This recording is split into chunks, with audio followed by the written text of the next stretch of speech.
The already devastated students looked even more terrified by the second. Qin Feng did a quick sweep of the room and noticed that Qin Ming was gone. Zhao Yuanyuan was still where she was, looking a little sluggish as if she had had a little too much to drink. Panting and sweating, she sprawled limply over the floor and seemed to have lost all her energy. Qin Feng guessed that she was probably drugged. Good, very good. A group of huge guys barging in like wolves to snatch away these students who were no better armed than sheep. How could Qin Feng allow that to happen right in front of him? The verdant Emperor saber was unsheathed. Its green glow emanated brightly, creating a menacing vibe. The Black Spider group had split up, and the guns they carried were only used to threaten the people in the room and not kill them. Considering they were all spread out, shooting at will would only injure their comrades. That would be a devastating outcome for both parties. This was why gunners had a long string of limitations as the third class. Since the attackers were not traveling in a group, it was an opportunity for Qin Feng to act. Gathering all his concentration, his internal force surged and leaped forward like an arrow. The verdant Emperor saber was brandished, slitting into the victim's neck like a hot knife on butter. This rune equipment was made of beast king-grade materials, and the distinct silver light that it produced made it the stuff of legends. This was the very first time the blade had tasted blood and had explicitly exhibited its robust aptitude. The cut was so smooth and unhindered, it looked as if a blade hadn't run through the person's throat in the first place. It was easier than cutting into tofu, as if slicing through thin air. Qin Feng did not hesitate. He continued to swing the blade, aiming at the neck of another assailant. When the enemy felt the blade slitting his throat, he simply looked startled. It was fast, too blinding fast. That bright shimmer of the blade was the last thing he saw. The head of the guy whose neck Qin Feng had slit earlier slid off the neck, the hideous smile he carried enshrined permanently on his face. Blood sprouted out of the severed neck, reaching a meter high. Qin Feng continued to move across the room. Ancient warrior. Be careful. The guy in the black spider mask reacted quickly, grabbing the weapon he had on him and charging towards Qin Feng. Then, a knife suddenly appeared in front of Qin Feng, striking his verdant Emperor saber. The black spider guy had intended to ram Qin Feng, hoping his companion could use the opportunity to attack and kill him. However, the verdant Emperor saber shaved off the black spider guy's blade without so much as a sound. The knife was forged out of steel alloy and had cost the guy 20,000 yuan. Yet, in all its toughness, it was broken just like that. The black spider guy realized that the seemingly fragile object in Qin Feng's hand should not be underestimated. Silver light rune equipment. How is this possible? FCK? Aren't they just a group of students? The black spider guys looked at each other, yelled, and stormed towards Qin Feng. All of a sudden, Qin Feng found himself fighting the whole group. Hurry up and run. Run, you guys. Zhou Hao shouted. He did a quick roll towards the two people Qin Feng killed earlier and took over their weapons. Unexpectedly, another hand also reached out next to him, and when he looked up, he saw that it was Xiao Jing. Their eyes met for a moment. Both Zhou Hao and Xiao Jing may not have Qin Feng's strength, but they were not going to sit around and wait to be captured.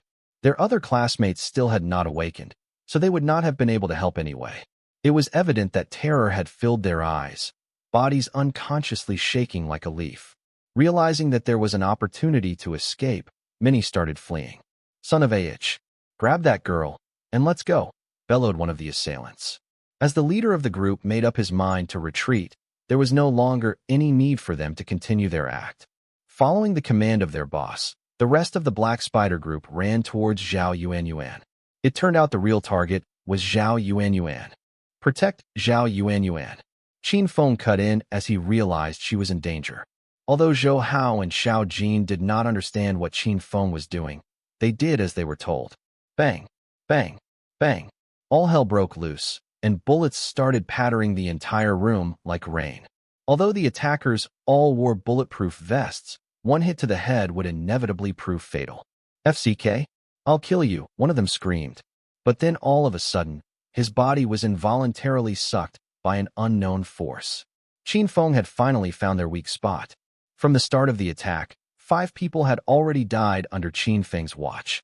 Right now, there were only 7 more attackers left who had gathered in a circle around Qin Feng. A situation like this was no different from setting oneself up as a sacrificial lamb. Of course, that was not the case at all for Qin Feng.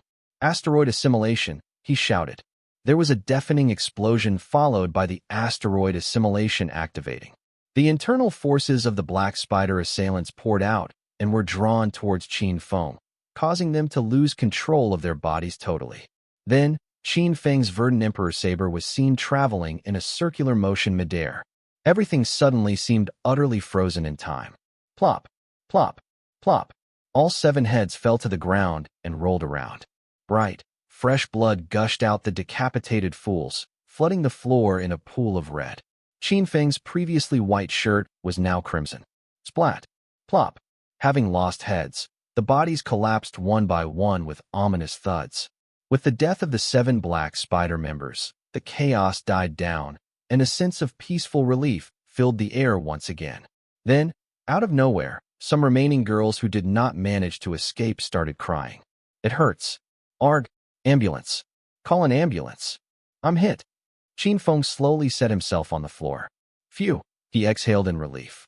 The wails and cries of students were heartbreaking as they finally heard the loud, shrill wail of sirens. Patrol and medical teams were here after a harrowing 10 minutes. Under the supervision of paramedics, all his classmates were promptly fitted into the ambulances one after another. Qin Feng, on the other hand, gripped his fist tightly. Are there any casualties? Qin Feng asked with a sullen face.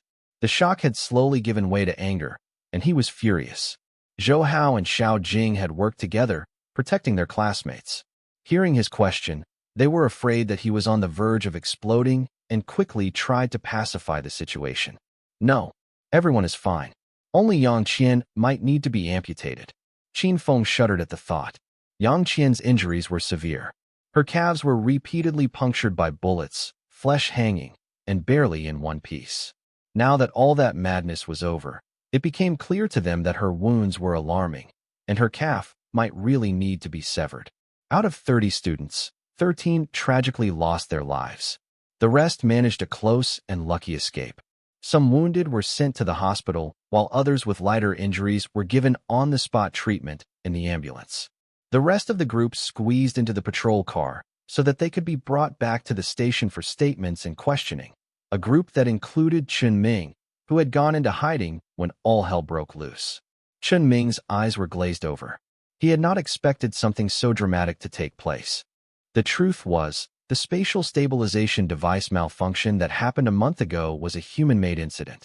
It was in the act of demonstration, during the operation, that they noticed Chun Ming's existence. He possessed a characteristic that the anti-human organization yearned very much: selfish and hypocritical.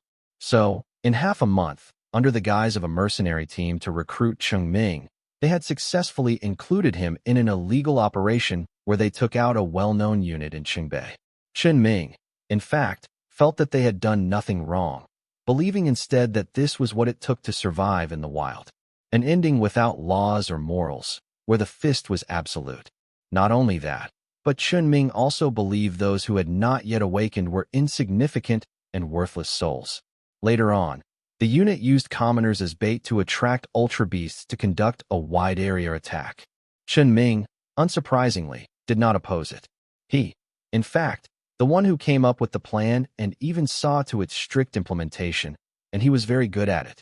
He truly felt that he was doing well in the team and was very proud of himself for the merits he received for his contribution. He cared little about his blood-stained hands and charred heart. As long as he succeeded, nothing else mattered. This time was supposed to be the team's last test, telling Chun Ming that an organization was paying big money to buy over-ability users who had just awakened, about 30 million yuan all in all. If they succeeded, each member of the unit would get 3 million. Chun Ming would get 3 million. It was a pie in the sky. He immediately reacted and found his target, Zhao Yuanyan.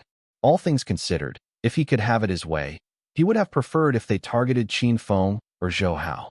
To his dismay, however, all the members of the team died, and the person who killed them all was Qin Feng. Didn't he say he wasn't awakened? How did he suddenly know martial arts? And how did he get rune equipment? And it even had silver light. Shoot. If they managed to identify the attackers, would they link them to me? Arg. Damn you, Qin Feng. God, he hated Qin Feng so much. This Qin Feng who was looking at him right now hated that frozen, billowing gaze that sent a chill down Chun Ming's spine even though it was a warm summer. Chun Ming was petrified right now. He could not shake off the strange feeling that Qin Feng knew something. When the patrol team piled them up in the car, Chun Ming attempted to avoid Qin Feng's stare. Consequently, the patrol team questioned the students and took notes.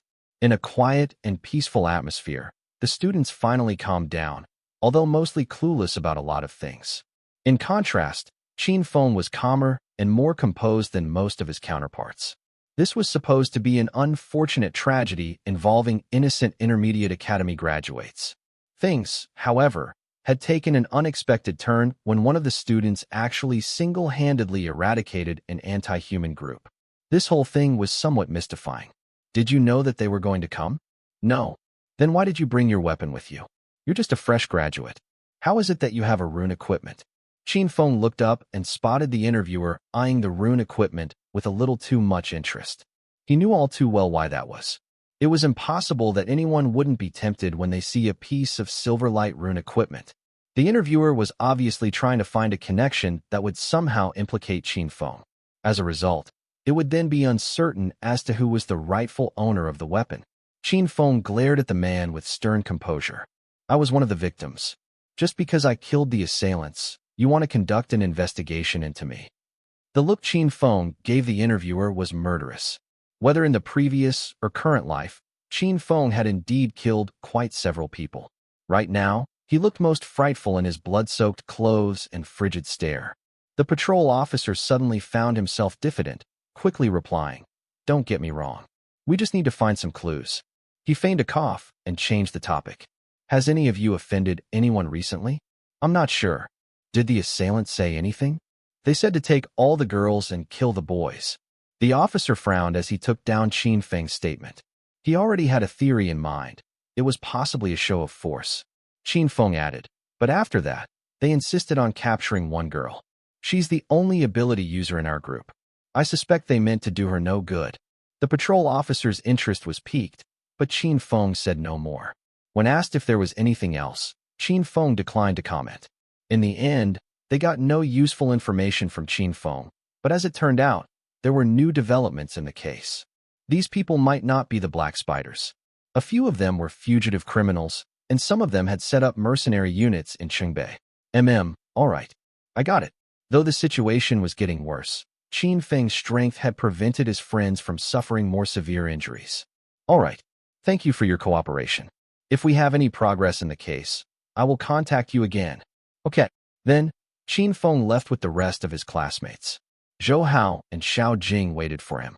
Why did something like this happen? Poor Yang Qian. Xiao Jing gnashed her teeth. Yang Qian had just undergone a procedure, and Xiao Jing heard that she had lost a calf. Yang Qian was utterly devastated. Suddenly, Qin Feng stiffened. I have something to do. I need to go now, Qin Feng said, leaving his friends behind. Ah, okay, nodded Xiao Jing without raising any objections. Hey, lunatic. Don't forget the registration for the Advanced Academy is in 3 days. Qin Feng waved, an indication that he already knew. Since was covered in unsightly blood, he found a quiet corner where he slipped off the t-shirt and threw it into a bin. He then had Xiao Bai take out his combat suit from his backpack. After he changed into the less bloody set, Qin Feng returned to the patrol office, finding a place to hide. He waited quietly like a hunter stalking its prey. He did not have to wait long before someone walked out. It was Chun Ming. The patrol team was not incompetent. They had previously discovered that Chun Ming was connected to the assailants, but he had stellar acting skills. Having deliberated and assumed the worst-case scenario before his interview, he pretended to be shocked and distressed. No wonder they kept asking me if anyone I knew recently had their abilities awakened. I thought that the captain was looking to recruit ability users. You know, most of my classmates come from underprivileged families, so I kept asking around. If I had known, I wouldn't have told them anything. I'm so sorry for what happened to them. Chun Ming was weeping so inconsolably so much, so the patrol team eventually decided that he couldn't have been a viable suspect, but a regular teenager. Compared to him, Qin Feng, who had managed to kill 10 armed men, was the abnormal one. Chun Ming, who had just blatantly lied to the patrol team, was still on edge. He kept having this feeling as if something was going to happen. Unfortunately, as he was worried about what the future would bring, he did not know was that danger was just around the corner. He entered an alley, lost in thoughts, considering any possible problems that might arise and how to overcome each and every one of them. His brain whirred about all kinds of scenarios, making sure to be thorough in case of any slip-up. Suddenly, everything went dark. It was pitch black. It was the kind of darkness that displayed the complete absence of light. It was so disorientating to the point his 5 senses seemed to have disappeared. Out of nowhere, he felt a stabbing pain shooting up his body. Overwhelmed by the sudden shock, he lost his balance and fell to the ground. Ah! Qin Ming screamed, so loud he lost his voice. My leg. Who is it? Who? He wheezed. His pats were hanging limply from his thigh. The lower half of his leg was gone, nowhere to be seen. Around the corner of the alley, Qin Feng flicked his rune weapon and slid it into his sheath. As for that severed leg, Qin Feng had already burned it to ash with burning flames created by his ability. Qin Ming, I want you to suffer, he muttered. Somehow, hearing Qin Ming's helpless cries of pain pacified his anger. In the previous life, although Qin Ming was unaware of Qin Feng's kidnap, Qin Feng would forever remember his betrayal. Even then, it never crossed Qin Feng's mind that Qin Ming would be so perverse as to involve and endanger their classmates. Qin Feng knew that the Black Spider Group had nothing to do with this organization. He was now an A-tier elite, and it was easy for him to look for information about that lab in Qimbei Colony. Alas, after some time, he managed to find nothing. This organization was mysterious, as it was extremely powerful. Qin Feng decided to let Qin Ming live, to let him struggle for the rest of his life and experience real despair. You should go through the pain that Yang Qian had to suffer. If anything ever happens to the others, humph. Qin Feng hissed and shook his head as he stormed away. Not only did he use his saber just now, but he also used a dark rune, which, unlike the Nightshade, was used solely against enemies. The released special ability would then envelope the enemy in pure, solid darkness. For the past few days in the wilderness, Qin Feng tried to look up information of dark ability users on the internet, but only found scare bits which amounted to nothing.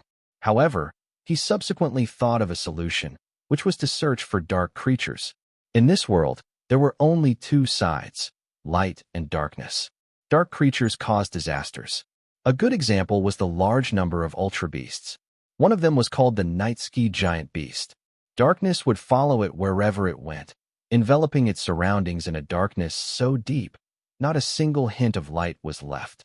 This would cause anybody in the vicinity to lose all their senses. Naturally, Qin Feng could not possess such a terrifying special ability. But if this ability could be reduced in size, shrunken, then perhaps Qin Feng might just be able to use it. Even though Qin Feng could not shift all 100 million runes, which made up the foundation, it would be sufficient if he could relocate just 1/10,000. That was precisely how the miniature version of a darkness dome was created. This special ability is overpowered. If there are no special abilities to repel it, the enemy would surely fall, and I can kill him as I please. The thought of easy victories got Qin Feng really excited. That underground laboratory in the outskirts of Qingbei, the matter that had lingered in his mind after his rebirth. He had vowed to exact revenge. I should go back to absorb inner force first, he thought to himself. Qin Feng quickly hurried back to the hotel in his hovercar. Then, he sat in a meditative position and triggered his special ability. Absorb. This time around, Qin Feng killed a total of 20 men. Among them, 5 were gunners. They were all strong, but, unfortunately, nowhere near as good as Qin Feng when it came to close combat, especially not when he held the rune weapon. The other 7 were ancient warriors who actually turned out to be at full strength. The most powerful among them was at G8 tier. Despite all that, Qin Feng absorbed all their combat values. A total of 47 strands of inner force threads were wandering inside Qin Feng's dantian, a chaotic mess capable of massive destruction. He could feel pain whenever his veins were expanded from absorbing the stream of inner force. Qin Feng clenched his jaw, persisting on despite the pain. Gradually, that pain turned into an itch that made him want to scratch at it badly. Then, very quickly after that, A stream of warmth passed through his body. His meridian was expanded once again. The next time, whether cultivating martial arts or releasing inner force, his speed and strength would significantly improve. At the same time, a surge of energy entered his body. His physical being was evolving again. G7 tier. Although merely a small improvement, it was still considered extremely fast. To go from a newly awakened to G7 tier in a month was unprecedented. No one had ever done it before. After that, his 47 inner force threads returned and formed 13 thick and robust silk threads. That's a total of 18 inner force silk threads. Perhaps it's because I have absorption ability that my dantian and meridian had been modified, and it can now house all 18 strands. In essence, I don't even have to level up to an F-tier ancient warrior. An ancient warrior's evolution was determined by inner force cultivation and body strengthening. Due to Qin Feng being able to absorb others' inner force, and at the same time, strengthen his physique by absorbing from dead ultra beasts, he was able to improve faster than most people in a concise amount of time. Right now, his inner force was twice that of AG9 tier ancient warriors. As for his special ability, Qin Feng could now confidently challenge an F-tier ability user. As a result, it made him more courageous and sure-footed. I don't think that this underground laboratory built right under Chongbei Colony's nose would have an E-tier ability user. In fact, Qin Feng looked at Xiaobai. When the Hellstone created a spatial rift, the strength that Xiaobai displayed after evolution was awe-inspiring. It indicated that it was ready to slaughter his enemies at that time. With Xiaobai's ability, they had nothing to be afraid of. They could leave whenever they liked. Until today, Qin Feng had never seen an ability user catch up to an ultra beast with spatial ability. Let's go. It was late at night, and the Chongbei Colony's gates were closed. Qin Feng did not mind it at all, though. He was clad in black from head to toe, and with his dark ability and Xiaobai's cooperation, they able to leave the colony quickly and without any trouble. When they were sure that the guards on the watchtower would not spot them, Qin Feng took out the hovercar from Xiaobai's space and swiftly left. Xiaobai, the time for revenge has come. The expression on Qin Feng's face was murderous. Xiaobai seemed to understand him. A tinge of redness appeared in its dark eyes. There was a complete stillness under the dark sky, and a lone combat vehicle hovered above the reed marshes. The car was covered in beast repellent powder, the one that frogmen and ultra beasts were repulsed by, allowing Qin Feng to conduct his operation without disturbance.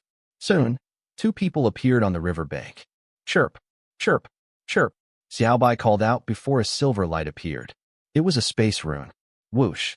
In a blink of an eye, Qin Feng and Xiaobai disappeared. The next moment, the putrid smell of blood and rot overpowered their senses. They had reappeared in the sewer pipe, and they did not have to swim. Such was the power of Xiaobai's space ability. Qin Feng put on a gas mask, and Xiaobai jumped on Qin Feng's shoulder. Chirp. Xiaobai exerted his strength again, and the both of them reappeared in a place above the spot where they first met, the indoor area of the garbage disposal zone.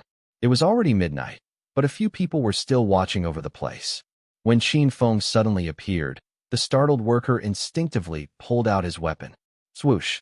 A bright silver flash struck his throat before he could react. As silent as a pin drop, his head was separated from his body, sliding off without a sound. Qin Feng took a good look across the room. In his previous life, when he was here, he was unconscious the whole time and had no idea what the underground organization looked like. Then, when he was finally strong enough and came back, the entire place was already in ruins. He could see now that it was a deserted underground factory that had been recently renovated. It was a lot cleaner and more organized compared to previously. Stacked in crates were a massive supply of medical equipment. Qin Feng pushed open a door and could not help but gape at what lay before him. It was a storage room. Lined to the ceiling were cages filled with liquid supplements and tranquilizers in glass bottles, with some containing various types of ultra beasts. There were even humans among them, but those people had already become specimens. Qin Feng could sense that the person he was looking at had been long dead. The only thing preserving him was the formalin he was doused in. An ultra beast's ability core as big as an egg was planted on the man's forehead, looking as if he had a third eye on him. Gah! Disgusting. Qin Feng clenched his jaws at the ungodly abomination. He looked around at the ultra beasts around him. They came in different shapes and sizes, but it was apparent that these creatures had been put through unspeakable torture. He decided that none of them would be useful to him, realizing that he did not need any for the moment. Quietly, Qin Feng slipped into the hallway. With his dark ability, no one could see him, and the surveillance camera could not capture any sign of him either. Qin Feng wafted along like an invisible spirit in the dead of the night. As he walked, he suddenly heard the voices of two men. He froze in his steps, listening in. Has all the information been collected? Yes. I can't believe we have to move so soon. We have to bloody move, all right. Those dumbass got killed by an ancient warrior student who had only recently awakened. That student really hasn't awakened his abilities yet. If only it had, I'm sure he could make a really good subject for our experiments. There's nothing to discover about ancient warriors. They are not the ultimate stage in the evolution of human beings. Abilities are the mysteries that need solving. Our ability conversion technology will succeed soon. Time to go. We shouldn't stay in this small place. Evidently, these people were getting ready to leave. Qin Feng was thrilled. He knew he came in the nick of time, or he would have missed them again. In his previous life, he came back too late for revenge. The whole place was in ruins, and he could tell that it was all a deliberate act. The conversation between the two told Qin Feng that the experiment was successful in the previous life, and they had only left after a breakthrough. Now that Qin Feng disrupted their rhythm and killed their ability user, they were forced to abandon the place, although the experiment wasn't yet a success.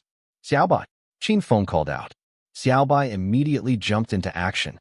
Qin Feng did not even have to say anything when a bright silver light enveloped them. The space rune was activated. The securely locked door of the laboratory was completely useless, as Qin Feng and Xiaobai reappeared behind it. Unfortunately, you won't be leaving, Qin Feng sneered, pointing the verdant emperor saber at the two men. The men turned around to face Qin Feng. One of them was a 40-year-old in a white lab coat, every researcher's signature costume. He was a bag of pale skin and bones, and dark bags under his eyes which gave off the look of a crazed scientist. The other one was in his 50s with a big, round potbelly and an unsightly pugnacious beef face. The suit that he was in looked really expensive. Only business executives in the colony could afford this class of garment. Startled by the unwanted surprise, they both stared at Qin Feng, dumbfounded. Who are you? How the hell did you get in? The scientist shouted. Me? Well, I'm the student you were talking about. That one who killed your useless bunch of idiots. What? The moment they heard this, they realized that disaster was imminent. The businessman in the suit hurriedly reached for the gun strapped to his waist. Again, before anyone could react, a blinding silver flash shone the area before the man's arm fell to the ground with a thud. Arg! He screamed in agony at the sight of his own decapitated limb. The man's cries had alerted the guards outside the lab, but this didn't bother Qin Feng too much. The lab door was no ordinary door and could only be opened from the inside. It was going to take some time for whoever was on the other side to break in. Instead, he started questioning the men. Now tell me, what is the purpose of all this? What organization do you belong to? With the verdant emperor saber in hand raised and on the ready, Qin Feng pounced on the guy in the white coat, who was now trembling in terror. We were just trying to complete a great experiment. Great. Qin Feng felt like laughing. He failed to see any greatness in these repugnant trials. All he saw was these researchers' debauched perverseness. With a smirk, Qin Feng swung his verdant emperor saber again and sliced off the researcher's arm. Ah! The man screamed as his face was completely drained of color. Then, when Qin Feng pointed the verdant emperor saber directly at his throat, he fell silent and shook like a leaf. His fear was almost tangible in the air. Qin Feng was wearing a gas mask, so the man was unable to see his face. In the researcher's eyes, though, Qin Feng looked like a demon. I don't know how great you guys are, but why do you want to hurt my classmate? Qin Feng pressed. He was also asking this question for himself. I'll tell you. Don't kill me. Please. With one limb missing and blood freely pumping out, the man sensed death looming above him. Although he knew deep down that Qin Feng was not about to let him go, a part of him believed that if he told the truth, Qin Feng would spare him somehow. Even if he was going to kill him, at least it wouldn't be now. He just needed to stall for time, so that when that person finally came, they would not have to die. With that thought in mind, the researcher quickly explained, "We have been studying how to turn humans into ability users, and after countless experiments, we found a way to transfer abilities. We need to perform the transplant the ability core while it's still alive. However, mature ability cores are so large that once they leave the body of the beast, they would collapse. So, you're using ability users who have just awakened?"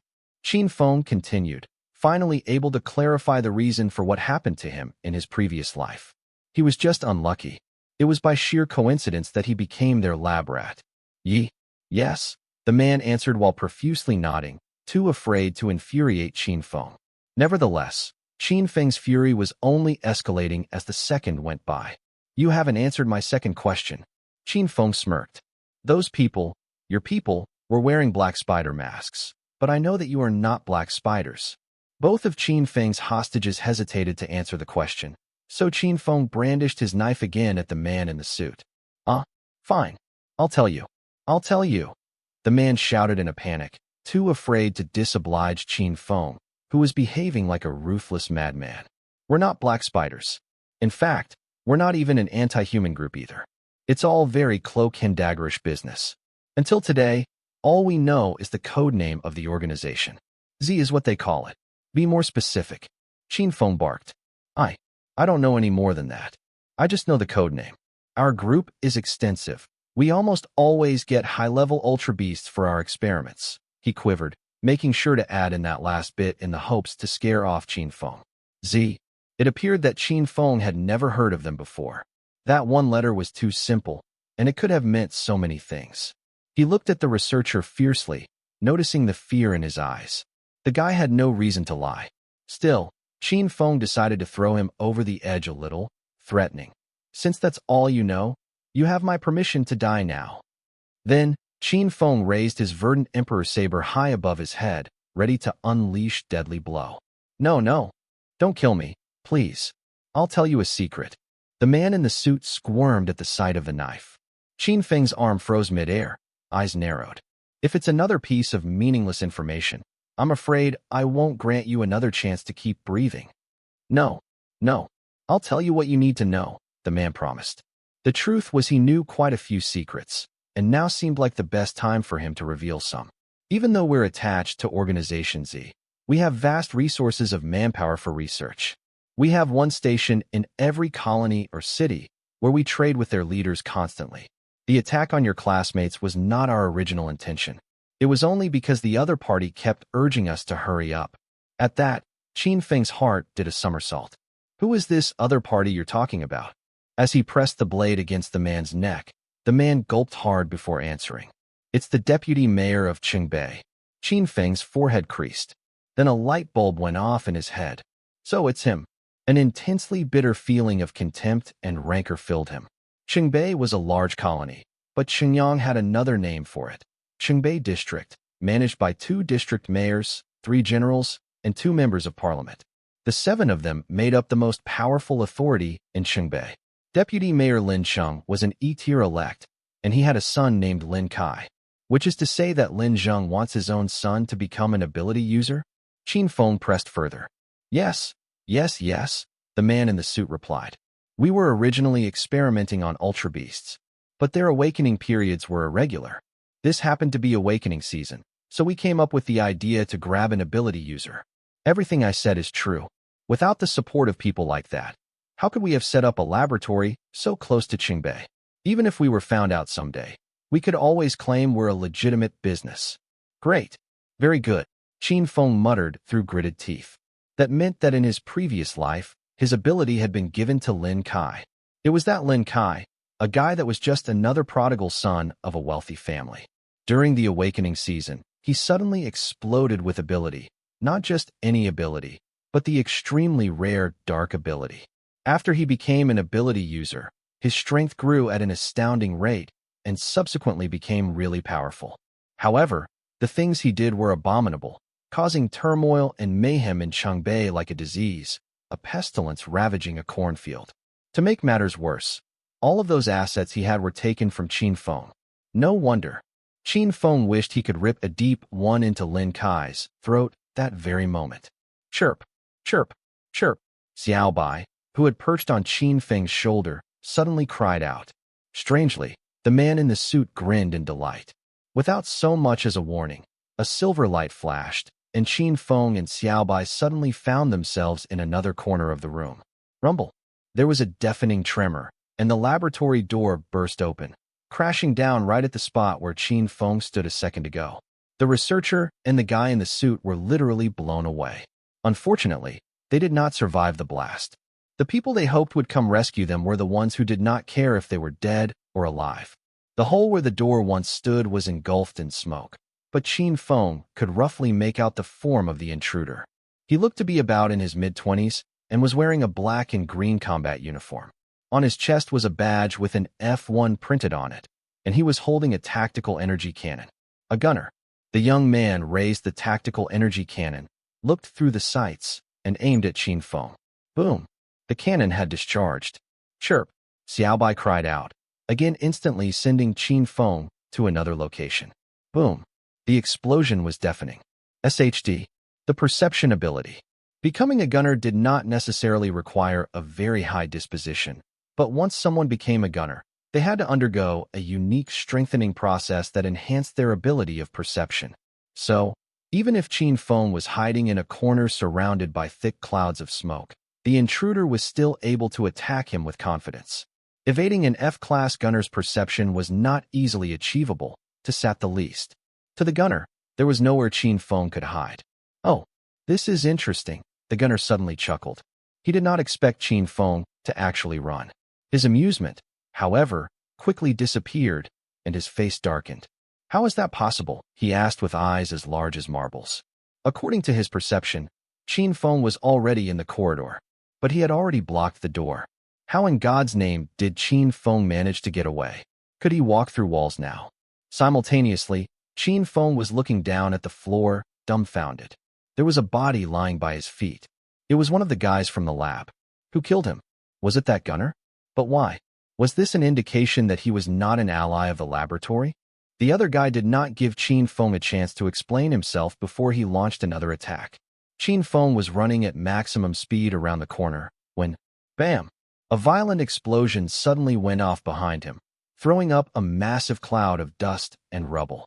A potent weapon the likes of a high-powered energy gun could kill its target with a single blow. Even if Qin Feng wore rune armor, the blast could still kill him as his head was unprotected. If you attack again, I will counter you. Qin Feng shouted as he looked to the ground, his fists clenched tightly. However, the answer to his threat was all but another deafening explosion. The entire place was engulfed with choking smog, and the roof was starting to crumble with debris falling. That really annoyed him. I'm also here to clean up the lab. We're on the same side, you dumbass. Why are you still attacking? At that, the assault immediately stopped. Who do you work for? The assailant asked from across the hallway. Of course, Qin Feng did not know how to answer the question. Who was he working for? He worked for no one. Ah, forget it. Whoever it is, there's one thing I know for sure. I won't let you escape. The person laughed hysterically and raised his energy cannon again. Qin Feng was outraged. The gears in his mind ground and whirred like a machine.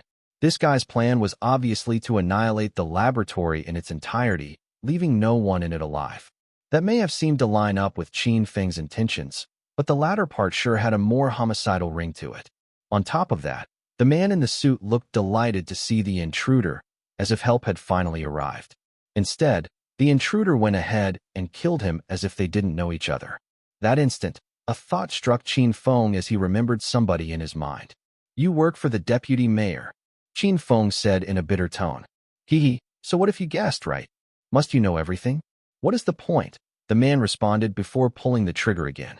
Qin Feng was right. This man did indeed work for the deputy mayor. As a matter of fact, this was his very competent subordinate, an F-tiered gunner named He Li. G-tier aptitude users were the dominant force in Qingbei. For this reason, those who were F-tier, like Xue Xingfu, could only assume the office of captain. It was, however, a position that should never be underestimated, as they were known to accumulate wealth that most would never imagine having. Even some of the magnates with a net worth of up to tens of millions had to associate themselves with Xue Xingfu. It was a well-known fact that tens of millions weren't nearly enough to raise an F-tier ability user. Since you don't plan to let me off the hook, I won't either. Qin Feng grinned. Just because the guy was an F-tier gunner, it did not mean that he had the license to be so arrogant. In his haughtiness, he didn't realize that chances were Qin Feng wasn't inferior to him. Xiaobai, Qin Feng called out softly. Upon hearing its name, Xiaobai released the space element, and Qin Feng vanished into thin air. Again, the gunner gasped. Unable to fathom how Qin Feng managed the feat not to be dismissed, he had also prepared himself mentally and was alert of his surroundings. Before he knew it, Qin Feng had reappeared behind him.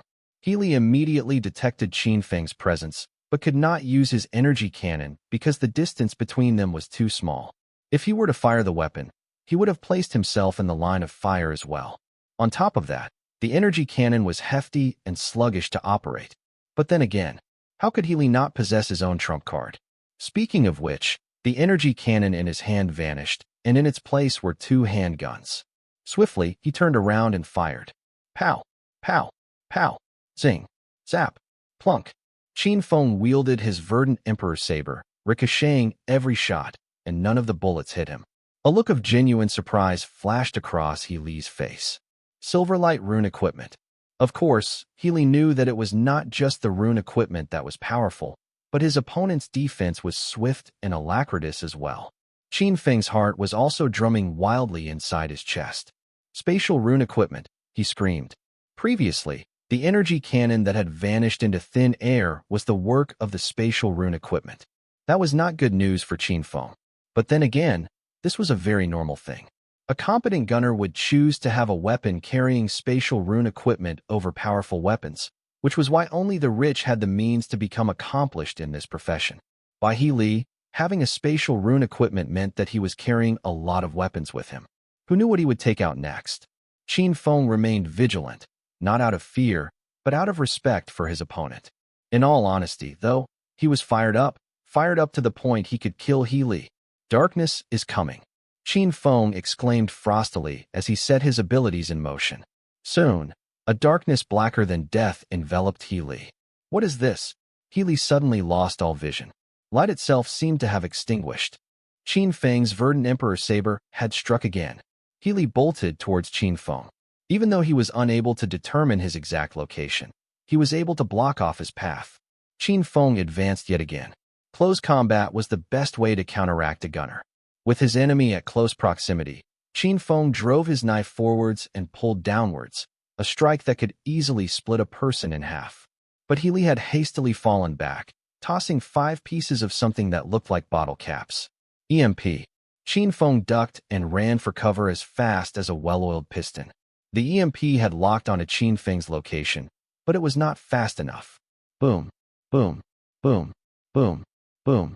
A series of powerful explosions ensued, the shockwave throwing Qin Feng into the air. Knocked out for a moment, he quickly came to, shaking off his ringing ears. His combat suit was damaged, and he could feel something sharp impaled deep into his arm. Healy fared no better either. Swathed in Qin Feng's darkness, Healy's reflexes were significantly inhibited. Although he had managed to dodge Qin Feng's deadly attack, the tip of the saber managed to snag him. Ryup. The blade had sliced through his combat suit, as if it was made up of old rags. The purple rune armor underneath made a loud, screeching noise. Healy reached out to touch his back and felt ridges running along the surface of his skin.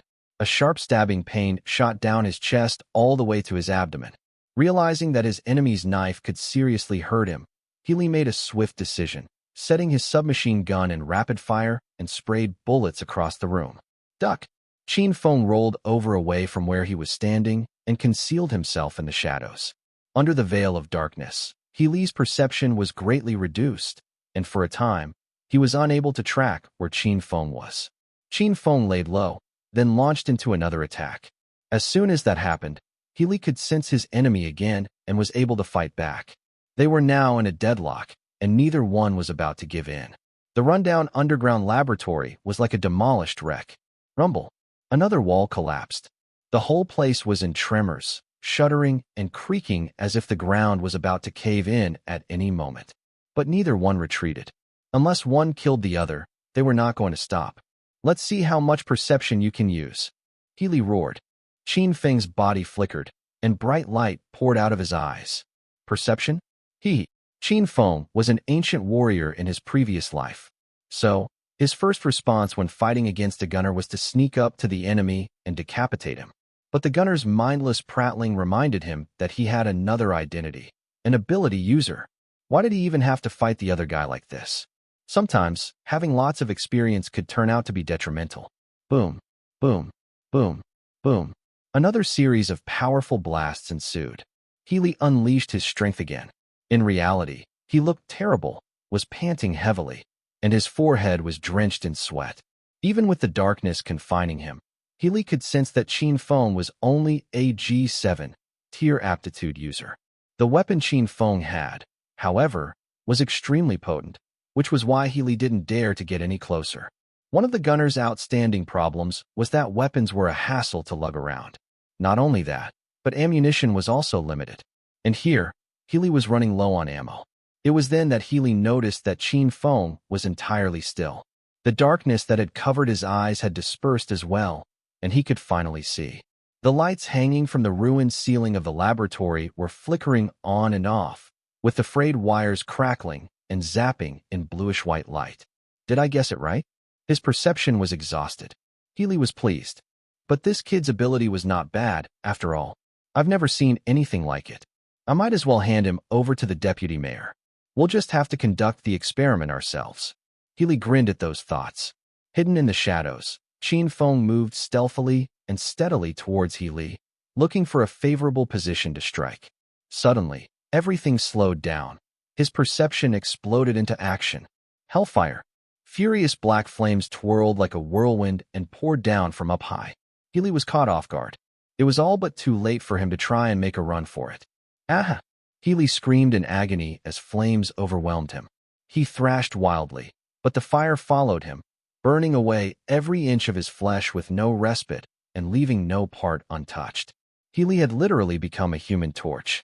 After a while, the screaming fizzled out into a croak, then a wheezing hiss. His struggle gradually came to a stop, and he collapsed with a thud. Extinguish. Qin Feng waved his hand, and the black flames went out. Healy's body had been burnt beyond recognition. Only a completely charred lump of flesh remained. Just like that, an F-tier gunner had been put to death in what was left of an advanced laboratory. It was over, for now at least. A rush of lethargy suddenly flooded Qin Feng's mind and body. Chirp! Xiaobai jumped out of a corner. Qin Feng had disallowed it to participate in the fight, and when the little creature saw the wounds that riddled Qin Feng's body, it leaped onto his shoulder and licked his face. Stop messing about, Xiaobai. Qin Feng lovingly stroked Xiaobai, which was covered in a layer of dust. Turning around, Qin Feng held back his smile and approached Healy's body. The combat suit was burnt and destroyed, but then, something else caught his attention, the purple armor. As Qin Feng reached out to touch it, parts of Healy crumbled into ash. He then picked it up. I might have actually damaged it. Qin Feng studied the gashes on the armor. Undoubtedly, the verdant Emperor Saber was not an item to be underestimated. I can probably get some experts to fix it. Then I could sell it for some money. Qin Feng muttered as he bagged the armor. Healy had other protective items on him, such as his hand and leg guards.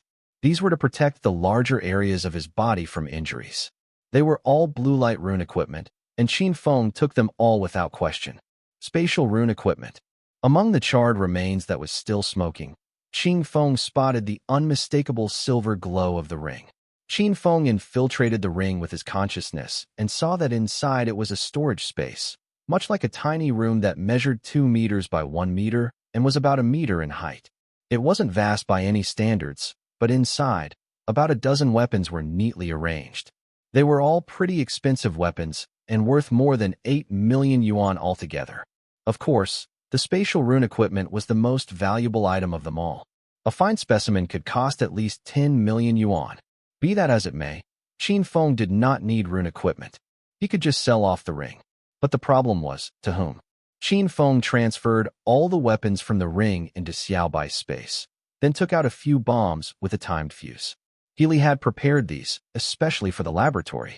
Now that he was dead, it was up to Qin Feng to complete the task. After all, for his own safety, he did not want any word about this laboratory to get out either. Let's go, Qin Feng instructed his pet. Xiaobai teleported, bringing Qin Feng along. In a blink of an eye, they were back in the wilderness again. Qin Feng pushed a button on the remote control, and a loud explosion followed. The ground underneath them sank, and then silence as if nothing had happened. It was in the middle of nowhere. No one would be none the wiser. Although he tore down the laboratory that had damaged him in his previous life and found bits of information that could help find out the people behind it, Qin Feng found himself facing an even more baffling mystery. He might be able to discover more from the deputy mayor, but right now, he wasn't nearly strong enough to confront him directly. The enemy of my enemy is a friend. I don't mind having one more powerful helper. Qin Feng had an idea. He took off the 30,000 yuan T3 combat outfit he was wearing, now completely damaged and in an irreparable state. After taking out his luggage from Xiaobai's space, he realized that he had only 2 more sets of clothes left. It's time to buy some. Qin Feng grumbled in frustration to himself.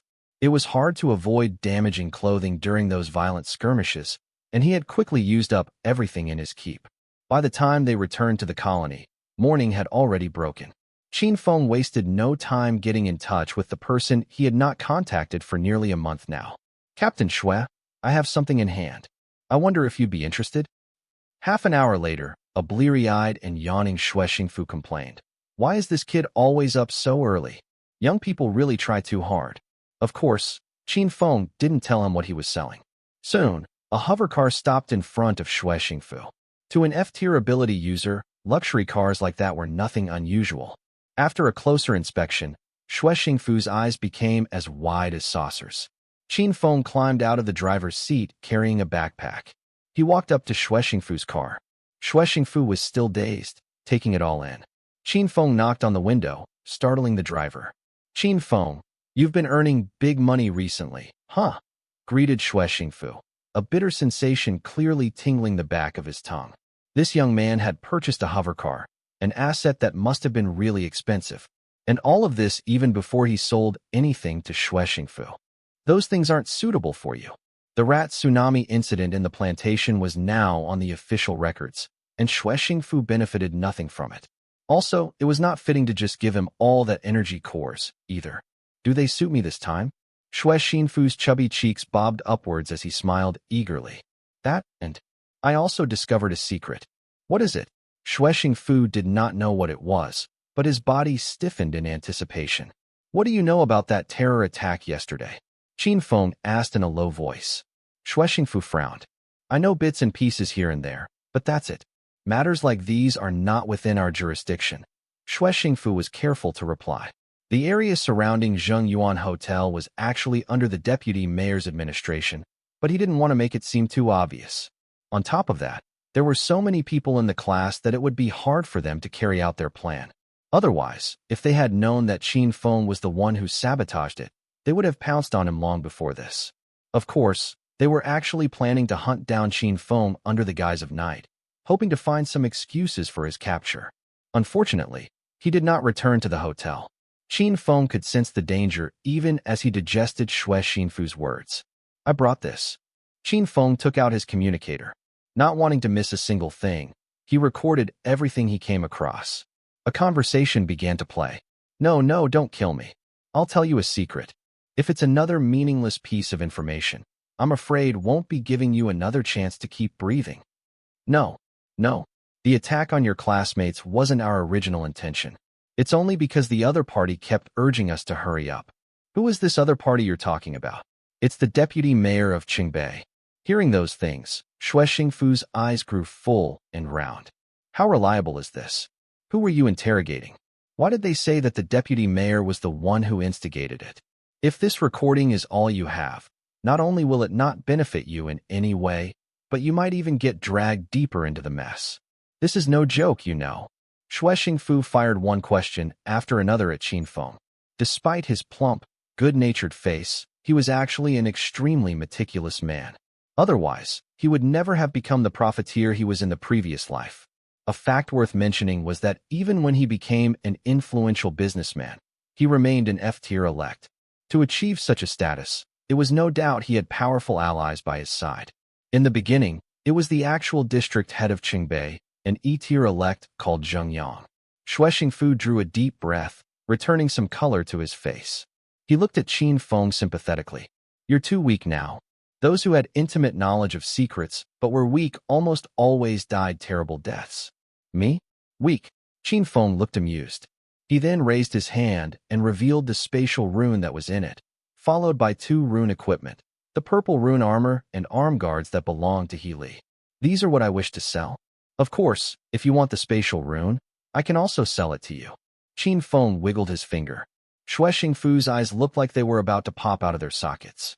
Where did all of this come from? Qin Feng's smile evaporated when he realized what Xue Xingfu was actually asking. I went out yesterday and discovered this hidden laboratory in the wilderness. Because the experiments they conducted violated the human treaty, I interrogated them out of curiosity. I didn't think it'd be such a big secret. That classmate of mine who was attacked was supposed to become their lab rat. Also, according to the person I questioned, the deputy mayor's son Lin Kai has just received his awakening injection this year. But it turned out to be nothing. Not even an ancient warrior with disposition would be successful. There were only 3 days left until the awakening season was over. Even though one should never give up hope until the last second, there was no way the trash of society, Lin Kai, would ever awaken. All he ever did was eat, drink, look for whores, and gamble his life away. He was only 16 but had already wasted away. It would be a disgrace to the heavens if he awakened. They are experimenting on transferring abilities? Xue Xingfu got the gist of it. Qin Feng narrowed his eyes, and deep, deathly seriousness within it. Are you interested in it as well, Captain Xue? Sensing spite in Qin Feng's voice, Xue Xingfu quickly put an end to the subject. This blatantly goes against the human covenant. I would never stand by dishonest means. When the rift appeared back then, all hell broke loose on Earth. And ever since the appearance of ability users in that insane combat state, they became an alarming threat. The officials were compelled against their will, or perhaps compelled by their desire to possess such great strength. To retain their power, they conducted numerous heinous experiments where ability users were captured. And although all these things were done in the dark, they were somehow exposed, triggering a mutiny. In the end, this was why each colony had its own leadership. At the same time, each colony was obligated to guarantee that no more experiments such as these were to be conducted. Everyone was to be cremated on the spot to avoid them from being used as test subjects. Qin Feng answered sharply, "It's best not to use it." Xue Xingfu quickly changed the subject. You continue. Continue what you were going to say. Qin Feng then shared a little information. Dang, you interrupted me. I almost forgot. Qin Feng scoffed. These items belong to an F-tier gunner. You're saying that he works for the deputy mayor and is an F-tier gunner. Isn't that He Li? Xue Xingfu gasped. If this He Li challenged him to a fight, Xue Xingfu would gladly withdraw. But here, Qin Feng simply killed the guy? Xue Xingfu found it rather hard to believe. Then, he suddenly thought about what Qin Feng's rhetorical question to him. Me? Weak. If he managed to kill He Li, then he was definitely not weak. This kid was a freak. Had he really only awakened for a month? Qin Feng wanted to waste no more time having small talk. He said, well, I don't know him, but of course, you can look into it on the sly. I'm done talking. Do you want to buy these things or not? Xue Xingfu scanned the 3 things, a spatial rune ring, a piece of purple rune armor, and a blue light handguard. I'll take them all. All 3 for 20 million. How's that? Any spatial rune equipment would typically cost around 10 million, and its value would never depreciate. The purple rune armor, on the other hand, needed fixing and was worth little, but still held its value as an F-tier item. Even after depreciation, it would be worth at least 8 million. As for the handguard, it could only yield 2 million, its condition notwithstanding. Deal. Hold on for a while. I don't have so much cash on me right now, but I have property. I can sell them out fast for close to 20 million yuan. Oh, Qin Feng deliberated about the offer before replying. Bring me there for a look. If it's okay, then we'll do the trade. Xue Xingfu's lips twitched involuntarily. If he had known Qin Feng was so easy, he would have said that the house was worth 30 million. Nevertheless, half an hour later, the two of them were in Lake Qing Mansion, a small high-end neighborhood in the colony. Indeed, this the only natural lake in the entire Qingbei. This was also true for its surrounding colonies. This neighborhood was also on the upper reaches of Qinghe Bay, the one Qin Feng had visited. Lake Qing was just a small part of Qinghe Bay, where many wealthy people and elects had a view of the townhouse. How posh it was, building villas in the colony. Only a few kinds of people could afford to live in them, though. They would be E-tier elects, including the district mayor, generals, and even the principals of advanced academies. People worshipped status symbols. Not everyone could just move into the surrounding neighborhoods as they wanted to. Since Qin Feng was the one who killed He Li, he had the leverage to live here, thought Xue Xingfu. Qin Feng, too, couldn't care less if people started causing problems just because they disliked him staying here. My house is on the 9th floor. The elevator only stops at 1, 3, 5, 7, and 9. Each house has 2 floors and is about 350 square meters. Xue Xingfu explained. Mine even has a small attic. From the rooftop, you'll have a wonderful of the entire colony. Xue Xingfu was good at what he did, but he preferred to lay low. He had always kept mum about this sterling property he owned and was even willing to do things that many people considered a con, such as exchanging G-grade strengthening potions with Qin Feng. Qin Feng followed Xue Xingfu into the elevator, keeping a straight face. People here were far and few between. Despite the lack of human presence, just by being here would make most visitors faint. The colony was cramped and suffocating, with most wishing it had more space. Xue Xingfu swiped a card on the door with a distinct click following it. When the lights were turned on, Qin Feng could see that the house was lavish and well-decorated, a sight pleasing to the eyes. In the colony, 1 square meter would cost 40 to 50,000 yuan. The average wage earner wouldn't even be able to afford a single tile. We have the living room, dining room, kitchen, guest room, bathroom, and training room on the 1st floor. Upstairs, we have the master bedroom with en-suite, the changing room, and a hidden room. Of course, this house has everything, albeit the kind of security system you choose to install. On the 3rd floor is the attic, and outside, a viewing room with a luxurious bathtub, if you know what I mean. Xue Xingfu winked, as if very proud of the unabashed bathtub. The poor made up most of the colony, but as long as they had money, they could live as outrageously as they liked. Not bad. Qin Feng was an A-tier elect in his previous life, with no measure of opulence he had not seen before. This was not a big deal to him. Xue Xingfu understood that this young man had always been reserved and did not insist on Qin Feng showing any indication of delight. For most combatants who fought in the wilderness, acquiring a place to live was mainly for their families. It did not matter that they could not enjoy the fruits of their hard labor. Unfortunately or fortunately, in this case, Qin Feng had no family, so naturally, he felt no significance to it. It's all set then. This house belongs to you now. Xue Xingfu completed the procedure on his communicator and transferred the ownership of house number 399 of Lake Qin to Qin Feng. Well, I won't take any more of your time then. You've been fighting the whole night. Have a well-deserved rest. Xue Xingfu patted Qin Feng on the shoulder as he left, sighing at the thought of the fact that he no longer owned the house.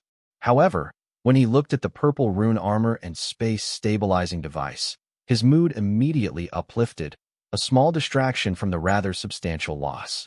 Qin Feng watched Xue Xingfu leave before combing through the entire house, fearing it might be bugged.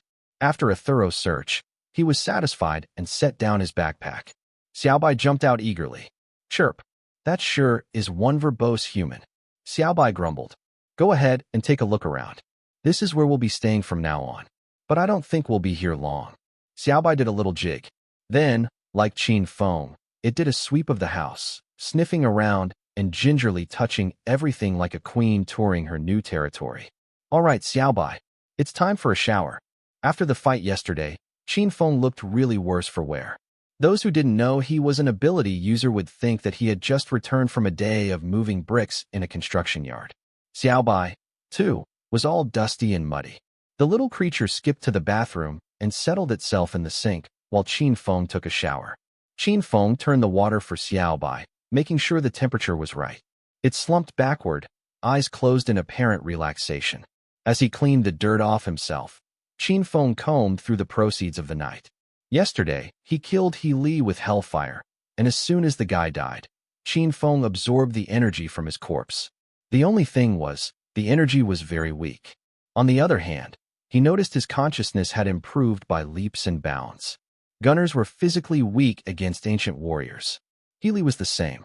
That being said, his consciousness was exceedingly robust. Qin Feng realized, even more so now, on how incredible his absorption ability was. Of course, other than consciousness, his physique had also toughened up. Before he demolished the laboratory, Qin Feng returned to the room where they stored the test subjects and killed all of the ultra beasts that were barely alive, relieving them of their suffering.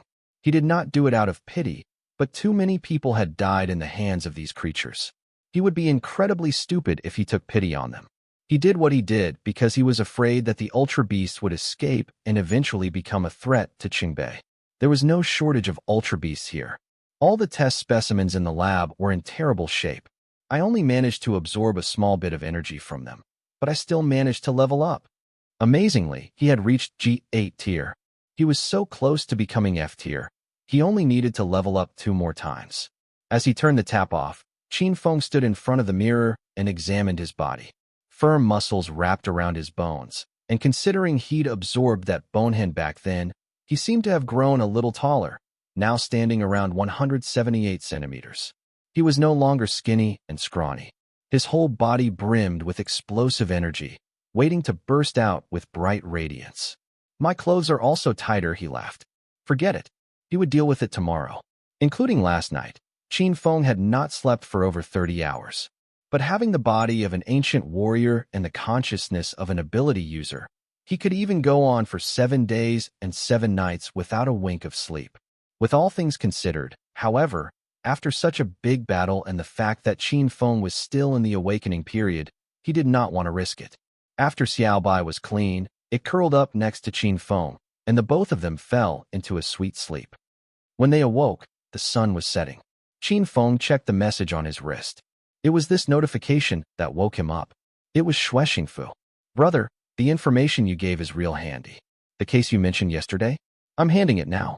According to the Bounty Hunter Network, the reward for the 2 criminals you killed is 400,000 yuan.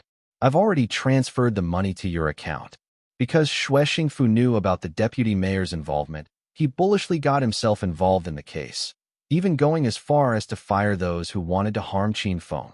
On top of that, he even made sure that the reward Qin Feng received was on the dot. Not a cent more, not a cent less. Bounty Hunter Network. That's great. Qin Feng reread the words on Xingfu's message, and a thought struck his mind. The Bounty Hunter Network was a website dedicated to hunting down anti-human organizations. Found nowhere else, you could dig up details of tens of thousands of wanted criminals where images, pictures, and their body analysis were made available. For that reason, the communicator was a handy device that could do a scan of the surroundings and identify any felons within 100 meters, subsequently alerting the bounty hunters. Even those who were not bounty hunters could download a particular software so that they could evade detection by the criminals. It was rather popular in the underworld, and nearly everyone used it. Qin Feng's current communicator could not do any of these. The hovercar communication system, on the other hand, was of the highest specification, able to sweep a 1-kilometer radius. This is a good opportunity for me to get some new clothes. Qin Feng climbed out of bed, stretched a little before slipping on his clothes, which were now a little too tight for his newly obtained muscular physique. Nevertheless, he was not too concerned about how he looked. Xiaobai, I'm going out now. Do you want to stay at home? Qin Feng asked. Xiaobai was playing on the stairs. The moment Qin Feng mentioned that he was leaving, it instantly sped down the steps, its fluffy fur bobbing gently as it leaped into Qin Feng's arms. Let's go together, all right? Qin Feng returned Xiaobai to his backpack. The hovercar was parked downstairs, standing out like a sore thumb among the array of luxury cars. A few residents in the building eyed the car suspiciously. It looks like another newcomer. I wonder who it is. Gotta keep an eye out for him. Qin Feng did not know what these people were thinking. The car arrived at the commercial district, a place where the average person would never set foot in. Not that certain people were restricted from entering, but it was because people were intimidated by the ridiculously exorbitant prices of the goods and services here. Some have been known to get into serious trouble after merely soiling a piece of clothing. Qin Feng had just parked his car in the lot when something caught his eye. Chirp. Xiaobai saw it as well. A woman who seemed to be from the upper class was holding a leash fastened to a majestic and magnificent canine, a golden retriever. It was one of the most popular large breeds of dogs during peacetime. Gentle by nature, it loved being around humans and was always a loyal companion. Since the Rift's attacks, animals awakened sooner than human beings. Their physique went through the roof, where some pets were even better at combat than their human owners. Hounds protecting their owners were a common sight. After all, they were up against alien creatures that came from a world beyond the Rift. Domesticating ultra beasts were the new fad, creating an entirely separate category combat profession and a group of professionals known as beastmasters. Of course, how powerful a beastmaster would be depended on how powerful their pets were. The bond between Qin Feng and Xiaobai was based on the creation of beastmasters as well. That's a good idea. If someone paraded their pet around town among ordinary people, they would inevitably find themselves drawing attention. But here, things were very different. This area was populated by the wealthy, so adopting pets were a common sight. 10 minutes later, Xiaobai had put on a leash around its neck. It was even joined by a pink bow tie. A true wolf in sheep's clothing, no one would suspect that Xiaobai was actually a Beast King tier ultra beast. This was the first time Xiaobai walked on the road in public. Naturally, the little creature was very excited. Although not exactly enjoying the chains, Xiaobai paid little attention to it since this was way better than hiding inside Qin Feng's backpack. The first thing Qin Feng did was buy a new communicator. The most expensive communicator that was sold in Chongbei Colony cost a good 100,000 yuan. Considering Qin Feng had a current net worth of over 1 million, he had no qualms buying the device. The silver gadget looked snazzy. All it took was a glance to tell that it was no low-end communicator. Having the device in hand, Qin Feng downloaded the Bounty Hunter network. I wonder how many criminals roam the Beijing colony. Qin Feng had this murderous look in his eyes. He did not download this software to protect himself, but to kill criminals. In fact, as long as they were nearby, he would surely hunt them down. How could he not do it when he could earn money and accelerate his progress at the same time? Next, Qin Feng walked into an apparel store that sold branded goods. Chirp. Xiaobai suddenly refused to move. What is it? Qin Feng gave Xiaobai a concerned look and noticed that the little creature was looking at the two mannequins standing by the door. The male one wore a jet black suit, whereas the female had been given a magnificent formal evening gown, adorned with something that made it dazzle under the bright spotlight. It cost a cool 300,000 yuan. The glimmer did not come from diamonds, but a special fluorescent compound synthesized from a specific ultra beast insect, the bioluminescent blood-sucking beetle. The fluorescence was added only for aesthetic value. Adding this shimmering feature to the uniforms in the wilderness would be a death wish. However, it was viewed differently in the colony, where some of the wealthy would have exquisite clothing like this purpose-made for their wedding. Xiaobai was not looking at those mannequins, of course. It was two tiny puppies between the couple that had caught its attention. One was black and the other white. The latter was a fluffy toy dog in a mini wedding dress. Qin Feng was at a loss for words. Chirp, chirp, chirp. Xiaobai jumped up and down eagerly. Qin Feng shook his head. I didn't know you were such a show-off. Xiaobai stared at Qin Feng with its deep, black, glossy eyes, almost as if it was about to throw a tantrum. All right, I'll get it for you. Qin Feng agreed reluctantly, realizing that he always gave in to Xiaobai, thereby spoiling the little beast. A shop attendant took note of Qin Feng's presence, but because his dressing was so low-key, she thought it best to ignore him. When she noticed the communicator in his hand, though, her eyes lit up. He must be one of that discreet nouveau riche, loaded but always in tatters. But before she could welcome him with a smile, Qin Feng paused in front of the store's display and asked loudly, "Excuse me, how much is this pet wedding dress?" Qin Feng waved at the shop attendant. The shop attendant's lips twitched at the question. Their customers usually shopped for formal clothes or bought tailored wedding dresses. This was the first time anyone had asked about a wedding dress for their pet. That is just for display, sir. It's not for sale. That. The shop attendant looked uncertain. Please wait for a minute. I'll go ask the manager, she relented. So off she went, talking into the communicator. As soon as she left, the door into the store opened, and in walked a couple. Honey, you've bought me so many things. Let me pick you a few outfits. You can't always dress so casually. You're so handsome, and you'll look perfect in the clothes here. This brand is really well known, and they have styles for both male and female, tweeted a cloying voice that made Qin Feng's skin crawl. Suddenly, Qin Feng's communicator started vibrating intensely. A prompt appeared on the screen. Attention bounty hunter. Criminal confirmed. Li Hai. Qin Feng stared at the device for a moment, and then put it away calmly as he studied the two patrons that had just walked into the shop.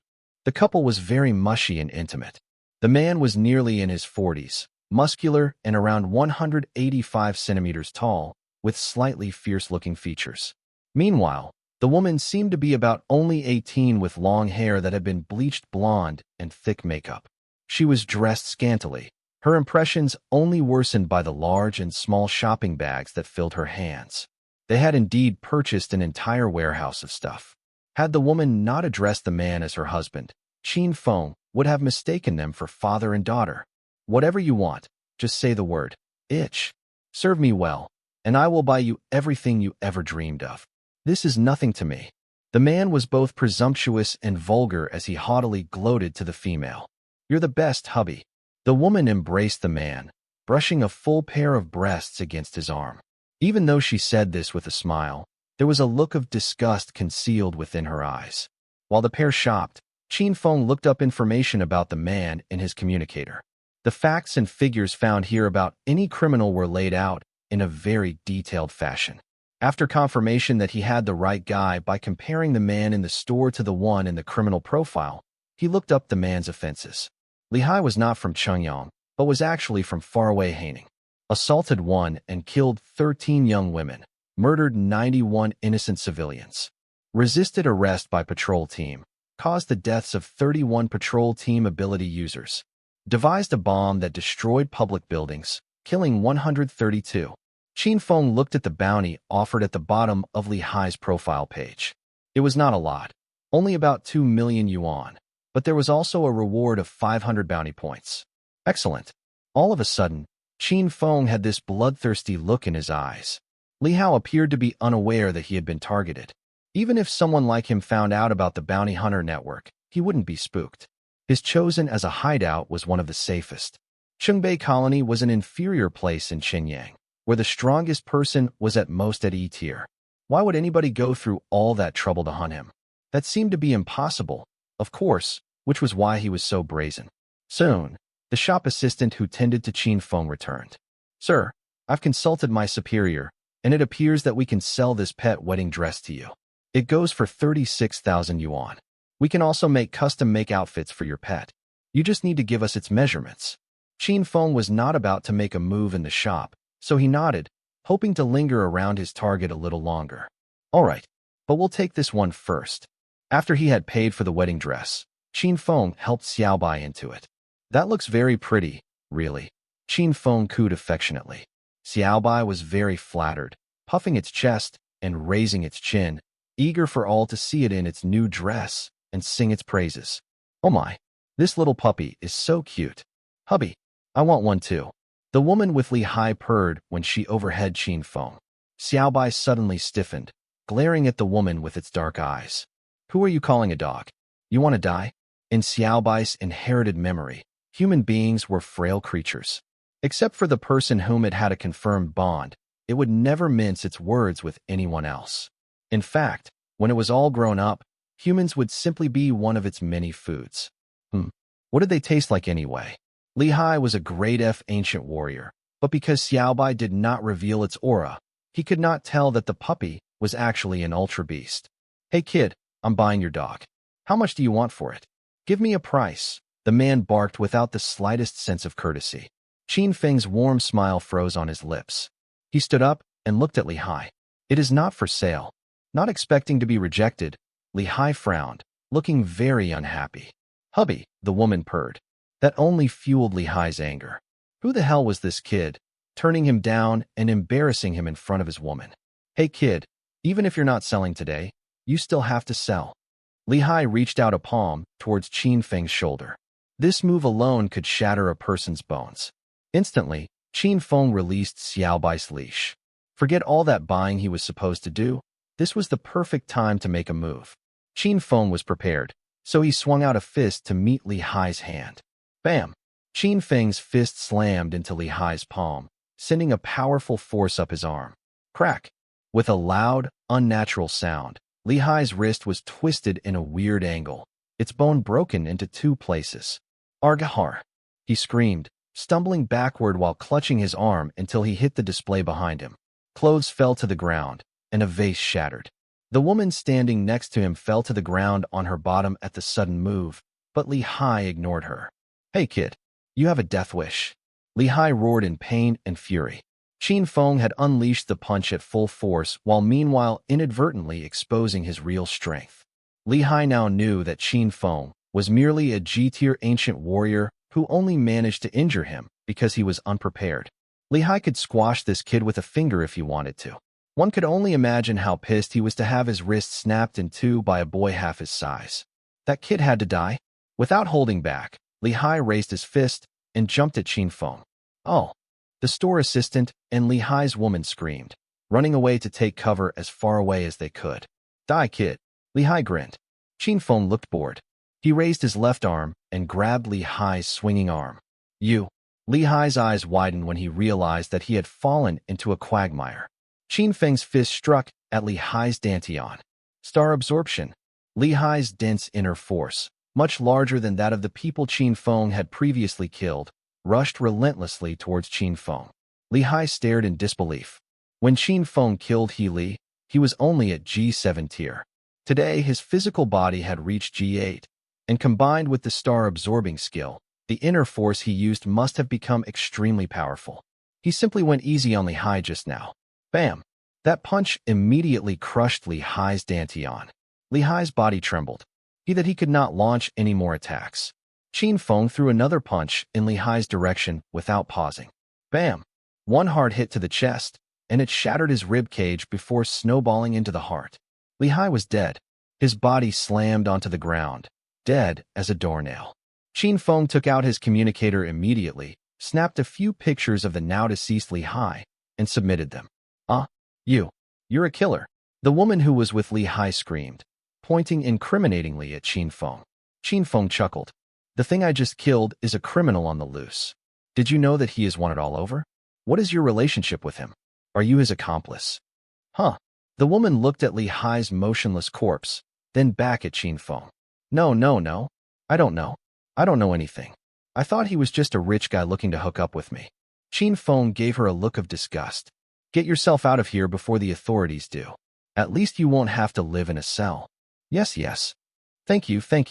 The woman gathered all her shopping bags and ran for her life without looking back. When the dust settled, only the shop assistant and Qin Feng remained at the scene. Sir, should I call the patrol team?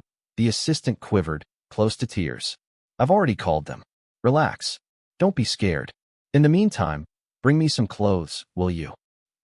The Bounty Hunter Network, a semi-official organization independent of the patrol team and garrison, had its own system and base in each colony. They arrived much quicker than expected, taking them less than 10 minutes to get to the store from where they were. Of course, their main headquarters was also in the center of Chungbei Colony.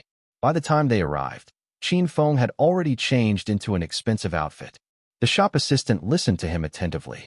Upon closer inspection, the screen showed that they were all pet clothing for Xiaobai. Clothes mocketh the man. In his new outfit, Qin Feng's entire temperament seemed to have changed. He could now claim to be the son of an affluent family, and people would believe him. If it had not been because of his puerile looks, he would surely have looked more like a powerful elite. After all, Qin Feng possessed mighty strength in his previous life, explaining his ability to exert dominance on others. Hi, I'm Zhang Haoyang, the liaison officer of the bounty hunter in Chungbei. A man offered his hand to Qin Feng. Hi, Qin Feng. Qin Feng returned the handshake. The man had some grip. Zhang Haoyang did not waste time on formalities. It was a hot day, and there was a body in the shop. Zhang Haoyang did a quick sweep of Li Hai's identity and nodded at Qin Feng. Identity confirmed. Then he signaled for his subordinates to carry the body away. They were not doing this job for free. Once they had ordered the arrest of criminals, they would request to decipher their communicator's number, seize whatever money was inside, and use it as bounty for other wanted criminals. Unsurprisingly, due to their exploits, the bounty hunter organization was the wealthiest of them all. It was all fair game, as it was. They killed in the name of justice and honor in exchange for money. Of course, they did not ask for Qin Feng's identity, nor did they care for his ability. Those who joined the bounty hunter network only dealt in information and yielded very little strength. The assignment submission is complete. We will verify it immediately, Zhang Haoyang said. After a review of the assignment that Qin Feng had turned in, 2 million yuan was immediately transferred into his account. Congratulations. You are now a Class F bounty hunter. From today onwards, should any wanted criminals set foot in Qingbei, we will alert you. I hope you will cooperate with us, said Zhang Haoyang. No problem. Evidently, Qin Feng shared the same amiable attitude with him. They exchanged contacts, and with this new connection, Qin Feng enabled himself to receive a lot of information. Hunting down wanted criminals in the colony was a very troublesome task. Bounty hunters who were weak were only setting themselves up for a tragic funeral.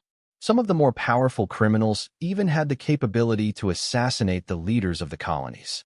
For that reason, Zhang Haoyang was delighted to have Qin Feng, of whom he thought was rather mysterious, join their team of bounty hunters. Being able to kill a Class F elect at such a young age was an ability possessed only by those who were geniuses. One could only imagine the potential this youth had in store. Once everything was settled, Qin Feng left with Xiaobai. Hover cars were faster, and since everyone avoided crashing into luxury vehicles, Qin Feng was, for the most part, able to travel on the road unimpeded. Once he was back in Lake Qin Garden, he marched straight for the training room on the first floor. Sitting down in a lotus position, Qin Feng immediately looked into his dantian. It was nothing less than chaotic inside. There was a huge mist of inner force occupying it, messing up the initial order of inner force threads. The strange mist was actually Li Hai's inner force.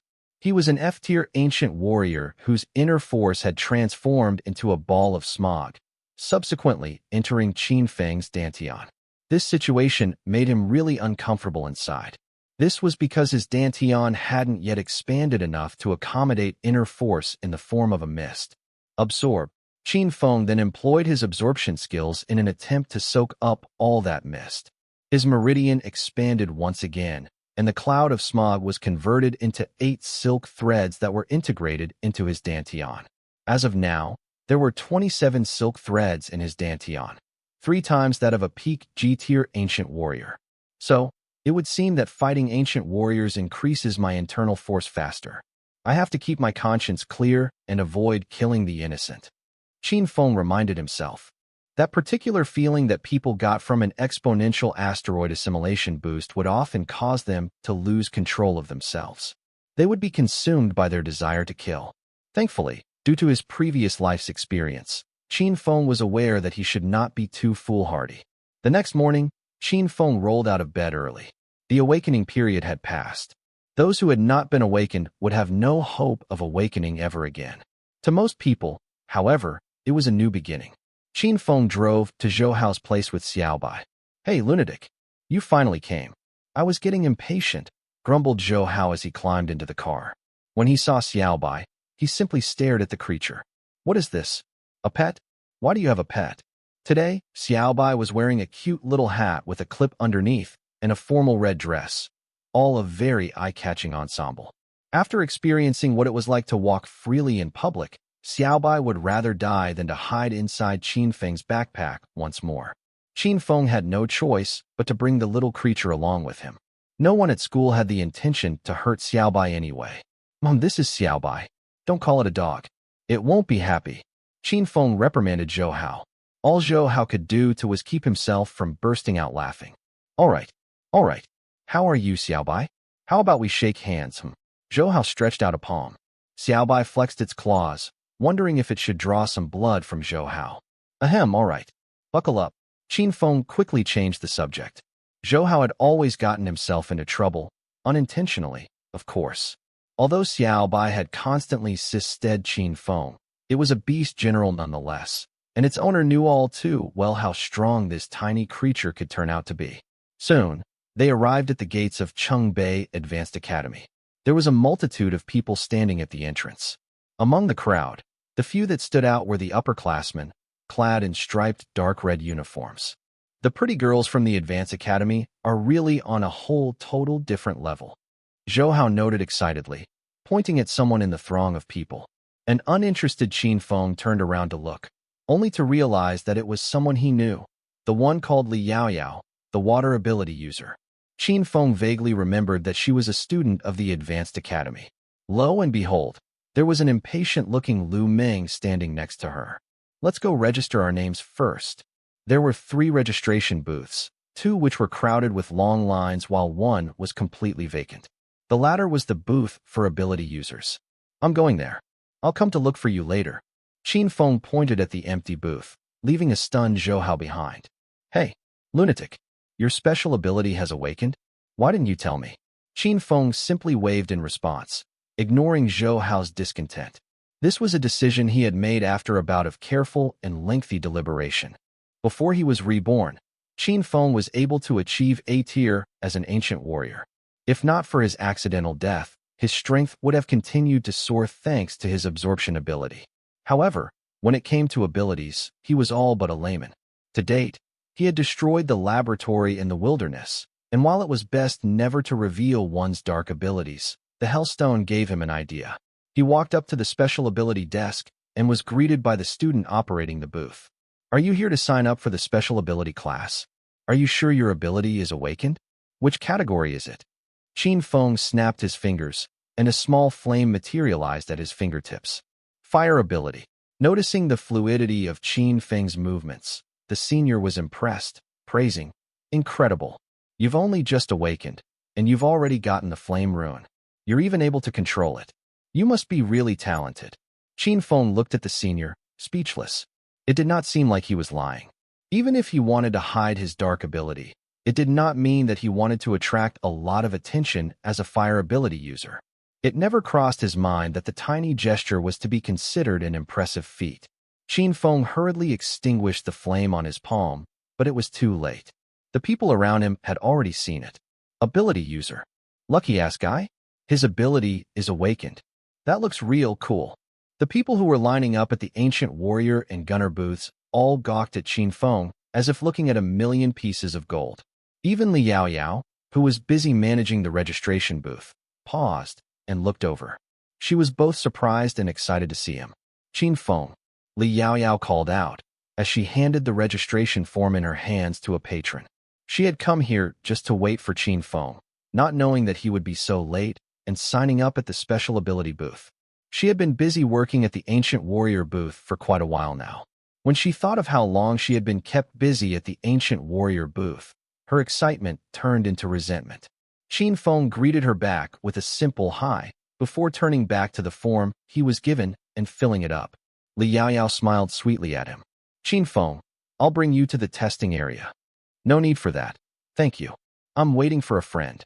The student working at the special ability booth could not help but be left in awe. Qin Feng had just turned down a beautiful girl. "Then let's wait together." Li Yaoyao bit her lip as she stood next to Qin Feng. Already, many of the people present shot hostile looks at Qin Feng. Qin Feng furrowed his brows. He never liked being stuck up, but at the same time, disliked this kind of attention even more. He wondered if he should simply wait for Zhou Hao in the car instead. A resilient Li Yaoyao, however, would not let him go. "Qin Feng, is this your pet? It's so cute." Li Yaoyao reached out to touch Xiaobai. Qin Feng instinctively took a step backward, avoiding her. Xiaobai was already baring its fangs and claws. Because Xiaobai was not inside the backpack, it was only natural to draw attention. As it turned out, Yaoyao was the second person to provoke Xiaobai today. "Don't touch it," Qin Feng warned in a frosty tone. Xiaobai was not some domesticated pet. It was a beast general. Li Yaoyao withdrew her hands cautiously, feeling wronged, bewildered on why Qin Feng would not even allow her to touch his pet. That very moment, someone got up and slammed the table with a loud thud. "What's wrong with touching your pet? Yaoyao was simply giving you face when she wanted to touch your pet." "Don't be daft," shouted a guy in the same red uniform who was working next to Li Yaoyao at the Ancient Warrior registration booth. Just as he thought that they were making some headway, this bastard came and stole Li Yaoyao away. That was unacceptable. "Lu Rue, it's all right. Don't say that. Li Yaoyao quickly tried to douse the flames, throwing panicked looks in Qin Feng's direction. That was my fault. Don't be mad, Qin Feng. Qin Feng's frown only deepened. In a show of defiance, Lu Rui trudged over. That's just a dog. Yaoyao, if you want, I'll catch it for you. Without thinking or courtesy, Lu Rui reached out to grab Xiaobai. He was attempting to put on a show. The plan was to shoo Xiaobai away before hitting Qin Feng's arm, incapacitating him first. Ability users who were not learning their abilities systematically were useless. They would be no match for ancient warriors. So, Li Rui had nothing to worry about. He wanted to show Li Yaoyao how manly he was by vanquishing Qin Feng in front of her. Qin Feng's face darkened. Fight him, Qin Feng ordered in his mind. As they both shared a bond, Xiaobai received the message directly. If Qin Feng was not stopping him, then why hold back? It was all about educating them on how awesome Xiaobai was. So long as Xiaobai's space ability was not revealed, everything else did not matter. Xiaobai was a beast general, and high-level aptitude users sensed that. When Xiaobai heard the instruction, it did not attack with its mouth, as it would usually do. This person would not taste good. Scratch. Xiaobai raised its paw and swiped its claws, drawing a white shadow across the air. Ah! Hi! Lu Rui screamed, clumsily stumbling backward as he clutched his injured hand. A gash ran deep into his bone. The people all around gasped in shock. After enhancement, a human's constitution would become very strong. Even a big dog, one that had not evolved, albeit a palm-sized one like Xiaobai, would not have been able to break through a human's defenses without first transforming itself. The crowd was in bewilderment as they witnessed a pet seriously injuring the arm of a senior in the advanced academy. You are not a pet. Lu Rui roared in anguish. Qin Feng sniffed. You just knew, huh? Too bad, buddy, it's too late. Xiaobai holds a grudge for a very long time. You better watch out when you walk in the night. The next time, that claw won't be scratching your arm, but your eyes. When the crowd heard this, they looked at Lu Rui's arm, feeling the pain as well on behalf of him. That's an ultra beast. Wow. It's so strong, although it's puny. Wow. This person is seriously lucky. Not only has his ability awakened, he even booked an ultra beast offspring. It's going to be a huge help to its owner when it's all grown up. Evidently, the incident that had just taken place had the crowd all envious. Lu Rui's face reddened. Demoralized and in great pain, he would have liked very much to kill Qin Feng. Seeing that things had gotten way out of hand, Li Yaoyao quickly tried to placate Lu Rui. Lu Rui, please, don't be angry. Here, let me heal you. It's just a small wound. Li Yaoyao released some water runes, and little droplets of blue surrounded her, subsequently fusing into Lu Rui's arm. The cut on his hand began to close up, and 5 minutes later, not a single mark was left. Phew, Li Yaoyao exhaled. Her consciousness was a little overdrawn. Those were water runes. So, this pretty girl is a senior with a very special ability. A goddess she is. An angel in white.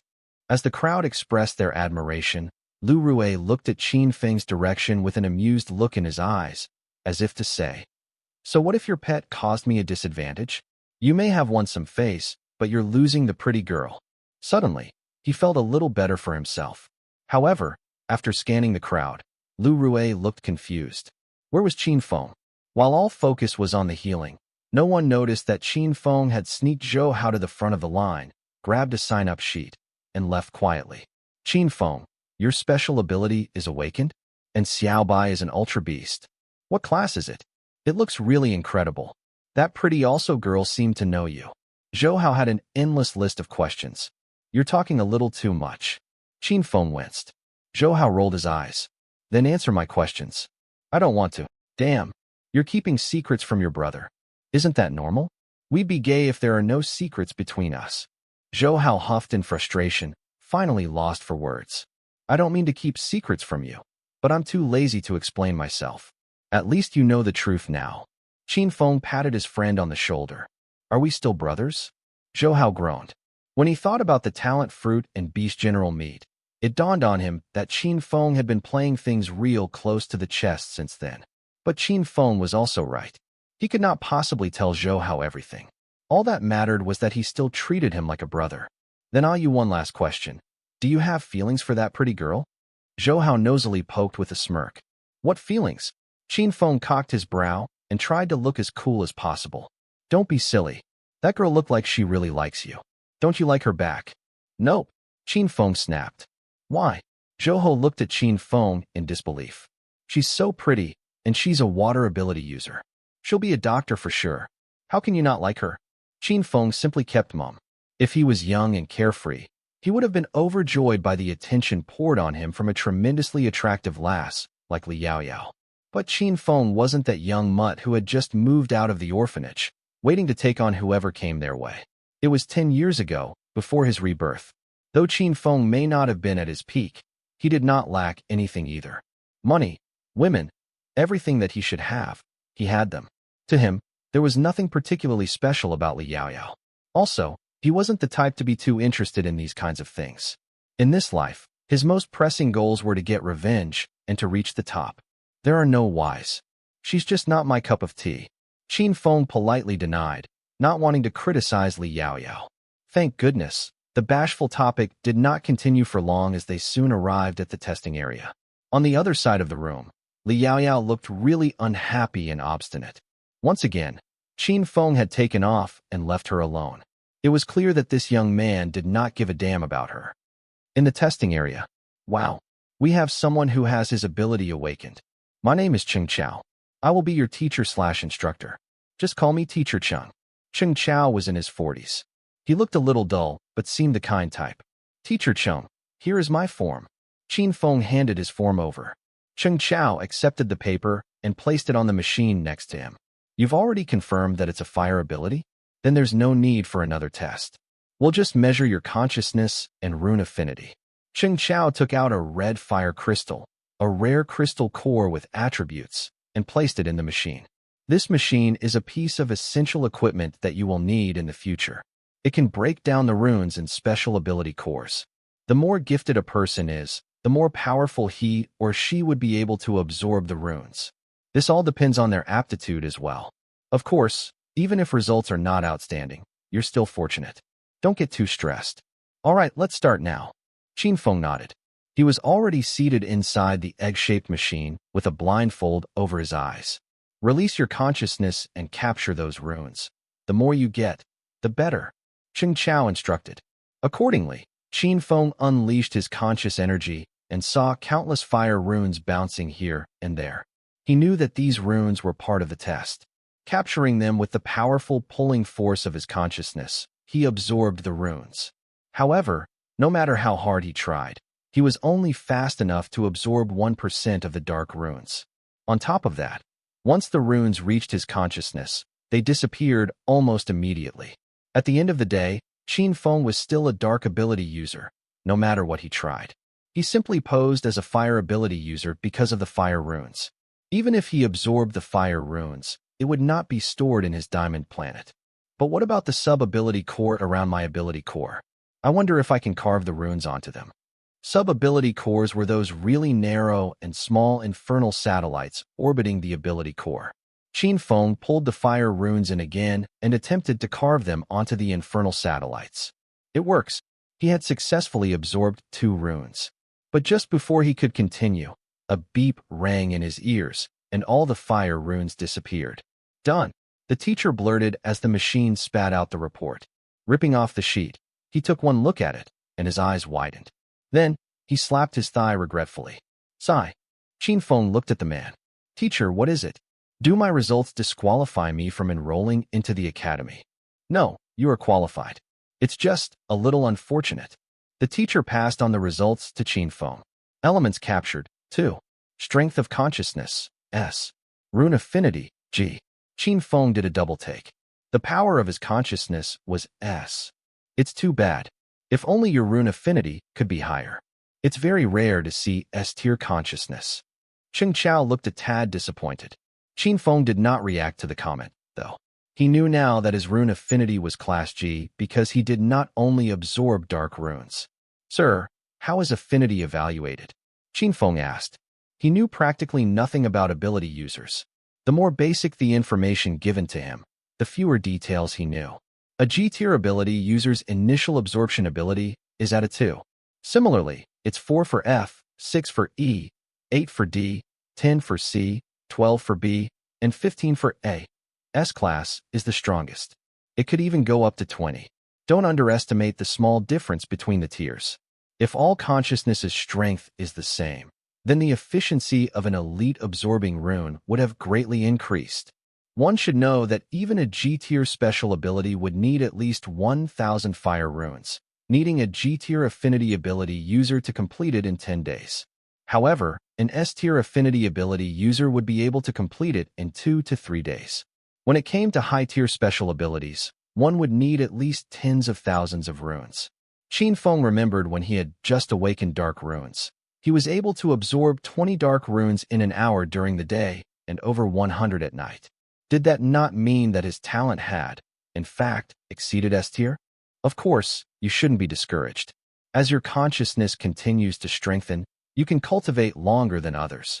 It's not possible to have a high-tier special ability now anyway. Continue to work hard. Cheng Chao encouraged on. Thank you, sir.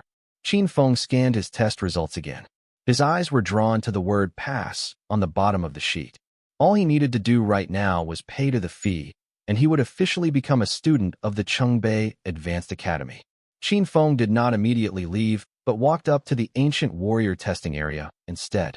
The machine was similar to the one Qin Feng had used in the hotel. It was finally almost Zhou Hao's turn. Only a few people were left in the line before his turn. Start the test. Ah! The person undergoing the test roared, swinging a punch. Bam! Attack!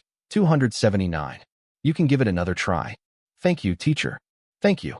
The student nodded, then proceeded to swing another punch. This time, he only managed to get 256. He had completely wasted his opportunity. If the criteria for an ability user to enter an advanced academy was considered lenient, then the requirements for ancient warriors to enter were rigorous. Their attacks had to reach at least 300, their speed and responsiveness having to meet specific stringent standards. Of course, this did not mean that those who scored lower than 300 could not become ancient warriors. It only meant that their future prospects had significantly reduced. It was soon Zhou Hao's turn. Watch me. Zhou Hao focused his view, bounced a little, and threw an impressive punch. Back in the intermediate academy, he was among the top in the institute with an astute flair for combat. Bash! The punch was extremely powerful, and the number on the machine danced wildly, seemingly unable to stop. 516, someone in the line suddenly shouted. That's more than 500. Isn't that in the territory of G-tier strength? Wow, that's impressive. I've been cultivating for so long, and I barely made 300. He exceeded 500. This quickly drew the attention of the teacher overseeing the test. As he was very impressed, he urged the student further. Go try other tests, he said. Zhou Hao flexed his hand, excited. Hey, you're done? Let's go. Come with me to try out the other tests. Zhou Hao pulled Qin Feng with him. Having plenty of time, Qin Feng obliged and went with him. Zhou Hao had shown sterling results for the series of tests. He was pleased, but Qin Feng was even happier. He died because of me in my previous life. This time, I was able to change his fate. Not only did he live, but with his promising talent, there will be endless opportunities for him. It would be my honor to fight by your side in the coming days. Qin Feng was in a pleasant mood. After secking the 50,000 yuan needed for the school fee, they were given the academy's uniform. The uniform in deep purple was steam-pressed and tidy, even doubling as a combat suit. The mountain boots added a really professional touch to the entire outlook. Wearing an outfit like that in the colony was a symbol of a promising future. Classes start tomorrow. I can finally learn the art of Nigong. Zhou Hao exclaimed excitedly. Qin Feng looked a little surprised. What's the unified Nigong that the advanced schools had adopted? Hunyuan, an F-class Nigong. When we go back later, I'll give you another Nigong that can also cultivate the Hunyuan skill. It won't delay anything. If you have any questions, just ask me. Qin Feng said. Zhou Hao gave Qin Feng a strange look. How is it that you have so many good things now? Did you find some secret treasure I shouldn't know about? Does finding a dead body count? Qin Feng made up the perfect lie. Zhou Hao's eyes suddenly lit up. Wow, you simply came across an Alex space equipment in the wilderness with the ultimate skill, powerful rune weapon, and a pile of treasure. Zhou Hao's let his imagination run wild. Qin Feng simply smiled in response. As if on cue, his communicator rang. Qin Feng selected auto answer, and a man appeared on the screen. It was the same person he'd just met yesterday, the man in charge of the bounty hunter network, Zhang Haoyang. Qin Feng, are you free right now? We're trying to catch a fugitive criminal. I saw that you're nearby, so I'm wondering if you come and help us. Once it's done, you'll get a quarter of the reward. Zhang Haoyang sounded really anxious, and Qin Feng could hear the ear-piercing screeches of the emergency handbrake in the background. They were obviously in the middle of a pursuit. Sure, just send me the suspect's location. Qin Feng answered. All right, thank you. Zhang Haoyang immediately forwarded the suspect's details and location to Qin Feng. It was in his vicinity. The suspect was only 3 blocks away from Qin Feng. Howsy, get down the car first. Qin Feng wanted Zhou Hao to have no part in this dangerous chase. The felon that Zhang Haoyang was after was at least F-tier, not a person to be trifled with. Was that the bounty hunter network? You guys are hunting a wanted criminal? Bring me with you. I'll just stay in the car, screamed a very thrilled Zhou Hao with his eyes wide with eagerness. Okay. Sit tight. Qin Feng put the car in hover mode, and it began to float off the ground. The wind runes were promptly activated, and the vehicle soared to a certain altitude. Whoosh! The car zoomed off at an incredible speed. In a blink of an eye, they had flown past the 3 blocks, and the suspect's car was soon in sight. It was a dark blue truck swerving recklessly, knocking everything in its way. Traffic had come to a halt with the madman on the loose. Qin Feng spotted Zhang Haoyang's white race car. Perhaps it was because he only drove around the city. It was not a hover car. It would cost a few million to equip his car with runes. Right now, though, Zhang Haoyang was at a disadvantage. Qin Feng's car raced past the buildings at lightning speed. Switch to automatic drive. Lock onto the blue vehicle. Qin Feng opened the sunroof, then stood up on the driver's seat. The wind hit his face with fury as he reached to retrieve the energy gun strapped to his waist. Pew! A bright flash shot out of the energy gun, and the wheels on the blue truck made a loud pop. Then, the blown tires deflated rapidly. Pew! Qin Feng discharged the weapon again. The rear of the truck collapsed, its bare rims noisily scraping the road, sending sparks flying everywhere. Thankfully, it caused the vehicle to slow down, eventually drawing to a halt. A figure jumped down from the driver's seat. Attention, bounty hunter. Criminal, Viper is here. The name resembling a serpent was obviously a code name. Code names were uncommon, but there was also a possibility that the suspect's real name never appeared in the Human Alliance database before. Qin Feng glanced at his communicator and saw that Viper was a member of an anti-human group and was involved in numerous murder cases. Go to hell, you son of a bitch. Viper sneered, grabbing a small car parked by the sidewalk. Channeling his inner force, he lifted the automobile and threw it towards Qin Feng. Qin Feng jumped down from his hover car and sprinted towards the projectile that hurtled toward him. Repulsion. The asteroid assimilation skill exploded, and its massive force enveloped the car, sending it flying back the direction it came from. Viper clearly did not expect Qin Feng to be able to block the attack, much less return his attack. Powerless against the incoming vehicle, getting hit by the car would result in many broken bones. Viper quickly got up to dodge the incoming car. Boom! The car landed on the road and exploded into a giant fireball. Qin Feng's inner force protected him, and his feet landed gingerly on the ground. Viper glared at him, taking a good look. When he saw how young his opponent was, the ferocious expression reappeared on his face. AF King Greenhorn, I'll kill you first. He was outraged that a young-ass kid with no ability, user metal, dared to provoke him. The boy had it coming. Viper stormed towards Qin Feng, first raised and ready to strike a heavy blow. Bam! Qin Feng too clenched a fist. The 27 threads in his body all mobilized, entering his meridian, and a rushing force of attack surged through him. His internal force, be it quality or quantity, was no lesser than that of an F-tier ancient warrior. Capiche? Flesh met flesh followed by an explosive collision so loud, it sounded like bones smashing into each other. Viper felt the energy from his fist, unable to believe what he just witnessed. Let's see how long you can last, asshole. Viper growled. Splat. Thump. Kabam. Like two furious beasts, Fists met with fists, and bodies collided with tremendous force, causing the ground to tremble. Although Viper was unable to adapt to the energy that the asteroid assimilation produced, Qin Feng had also discovered that his opponent was so strong, he was unable to absorb his inner force. King Hell. Viper was getting angrier by the second, his rage visible by the pulsating veins on his temples. This punk was a major pain in the ass. Then, Zhang Haoyang and his team finally arrived. While Qin Feng kept Viper busy, 3 people walked up to them and surrounded Viper. "Viper, you have nowhere to run," one of them barked. "Hey, kid, leave it to us," another one of Zhang Haoyang's associates continued. He clearly thought little of Qin Feng. Zhang Haoyang's body tensed up as he gave the orders. "Go." With the 3 of them joining the fight, Viper was no doubt a dead man. "Damn it," Viper shouted in exasperation. His strength was no more than F2 tier, but he was rapidly agile and was a master escape artist, a reason why Zhang Haoyang and the others failed to apprehend him. With 3 people encircling him, however, he was like a cornered wild animal. "You're forcing my hand. Now, you'll die with me." Viper suddenly laughed and injected a strange green potion into his body.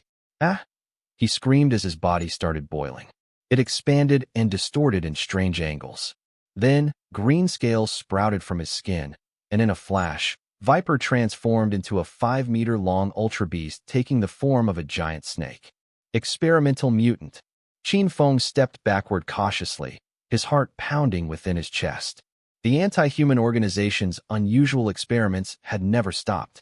In fact, some of the terrifying human weapons had their DNA altered, transforming into strong, overpowered ultra beasts that subsequently boosted their combat power beyond known limits. Viper was originally an F2 tier, but after injecting himself with the potion, he became an F-class beast general. That was way beyond Qin Feng's abilities. Haish. Viper made a sound that sounded neither human nor beast. Zhang Haoyang and his colleagues looked terrified, realizing it was too late for them to make a run for it. Viper coiled his long body and pounced forward, knocking over the ancient warrior who asked Qin Feng to retreat. Blur. Throwing up a mouthful of blood, there was a freakish-looking dent in his chest where his ribcage and lungs had collapsed. Humans were undoubtedly feeble against ultra beasts. Zhang Haoyang kept moving backward, but Viper was relentless. He opened up his enormous cavern of a mouth, as if expecting to swallow Zhang Haoyang whole. This blood-curdling scenario would have terrified people. Yet, it was at this time that Qin Feng, who had managed to evade earlier, raised his hand and fortified his mind. "Come fire." Flames appeared in Qin Feng's hand, forming a giant ball. On top of that, the fire from the exploding vehicle appeared to be drawn by an element, flying towards Qin Feng, and turning its shape into a dragon as if flapped its heavy wings across the sky. "Go!" Qin Feng pushed with both hands, and the giant fiery dragon went after Viper, colliding into him like a runaway train. Crash! The magnanimous force sent Viper flying. Fire enveloped his body, and he became a squirming pillar of fire. "Ah!" Viper screamed in extreme pain. "Hellfire!" Qin Feng did not stop attacking. He raised his hands again, with a palm-sized black and red ball appearing in his hand. It was the augmented hellfire with an amalgamation of dark energy. Qin Feng hurled the ball of hellfire so that it would land on Viper's giant snakehead. The ball of flames left a trail of charred bits as it scorched everything along its path. Then, there was a giant hole in the Viper's head. He struggled for a while, twitched, then came to an abrupt stop. "Viper, dead." Phew. Phew. Zhang Haoyang, who almost lost his life, gasped breathlessly, the initial shock of the event still lingering in his mind and paralyzing him. After some time, he turned to look at Qin Feng, filled with fear and incredulity. That was way too powerful. He's an ability user. Zhang Haoyang tried his best not to believe it, but then remembered a power that Qin Feng had used before. Was he an ancient warrior and an ability user at the same time? Zhang Haoyang looked at the tires on the blue truck and found himself very confused. His aim was way too accurate. Who was this Qin Feng guy? Was there nothing he couldn't do? On the other side, Qin Feng had withdrawn the fire runes. "Extinguish," he muttered, and the fire that engulfed Viper disappeared, revealing his singed body and punctured head. He did not look human at all. Absorb, Qin Feng called out. An obscure form of energy left Viper's body and entered Qin Feng's. After the injection, Viper's DNA mutated, transforming him into an F-class beast general. So, the energy that came from him was colossal in nature. Qin Feng could feel that familiar boost, permeating his flesh with a hooking form of strength. His physique was getting more robust, and his speed, his sensory abilities had all skyrocketed. G-tier. 1 month after his awakening, Qin Feng was already only a step away from becoming an F-tier ability user. Chirp. Xiaobai suddenly jumped down the car. Its snow-white paws did not touch the ground, untainted by dirt or dust. It raised its claws and sliced Viper's body into 2 halves. The flesh on the outside was black as coal, but the inside was still fresh and red. Right in the middle of it all was an energy core. Xiaobai had come down just to get it. Qin Feng walked up to Xiaobai and grabbed the red energy core the size of a fist. This loot is mine. Qin Feng smiled. Zhang Haoyang watched Qin Feng intently. Instead of protesting, he said, "It's all yours, of course." Had it not been for Qin Feng's prompt action, not only would they have failed to catch Viper, but they would all be slaughtered as well. Qin Feng took the energy core, but did not touch the body. Zhang Haoyang turned in the assignment, making sure to include Qin Feng's name. Another 100 points were added to Qin Feng's bounty hunter account. Since Viper was a member of the anti-human organization, he was widely known, and the bounty on his head was a substantial 8 million. After it was divvied up to 4 shares, they received 2 million each. Still, it was a handsome amount. "All right, I'll leave the rest to you." "I'll be leaving," Qin Feng said. "All right, thank you. If you need any help next time, don't hesitate to ask." Zhang Haoyang replied with a smile. "No problem." Qin Feng didn't agree, but did not refuse the offer either. Zhou Hao had gotten into the co-driver's seat while the fight was ongoing, reversing the car about 100 meters. When the fight was over, Zhou Hao drove the car forward.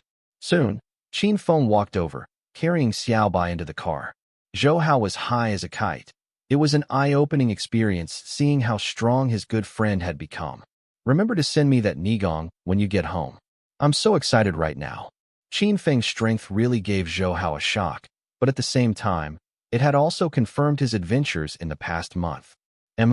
I'll send it to you when I get home." Qin Feng climbed into the driver's seat. At the same time, Xiaobai clung to him, begging him to hand over the energy core. All right. Here you go."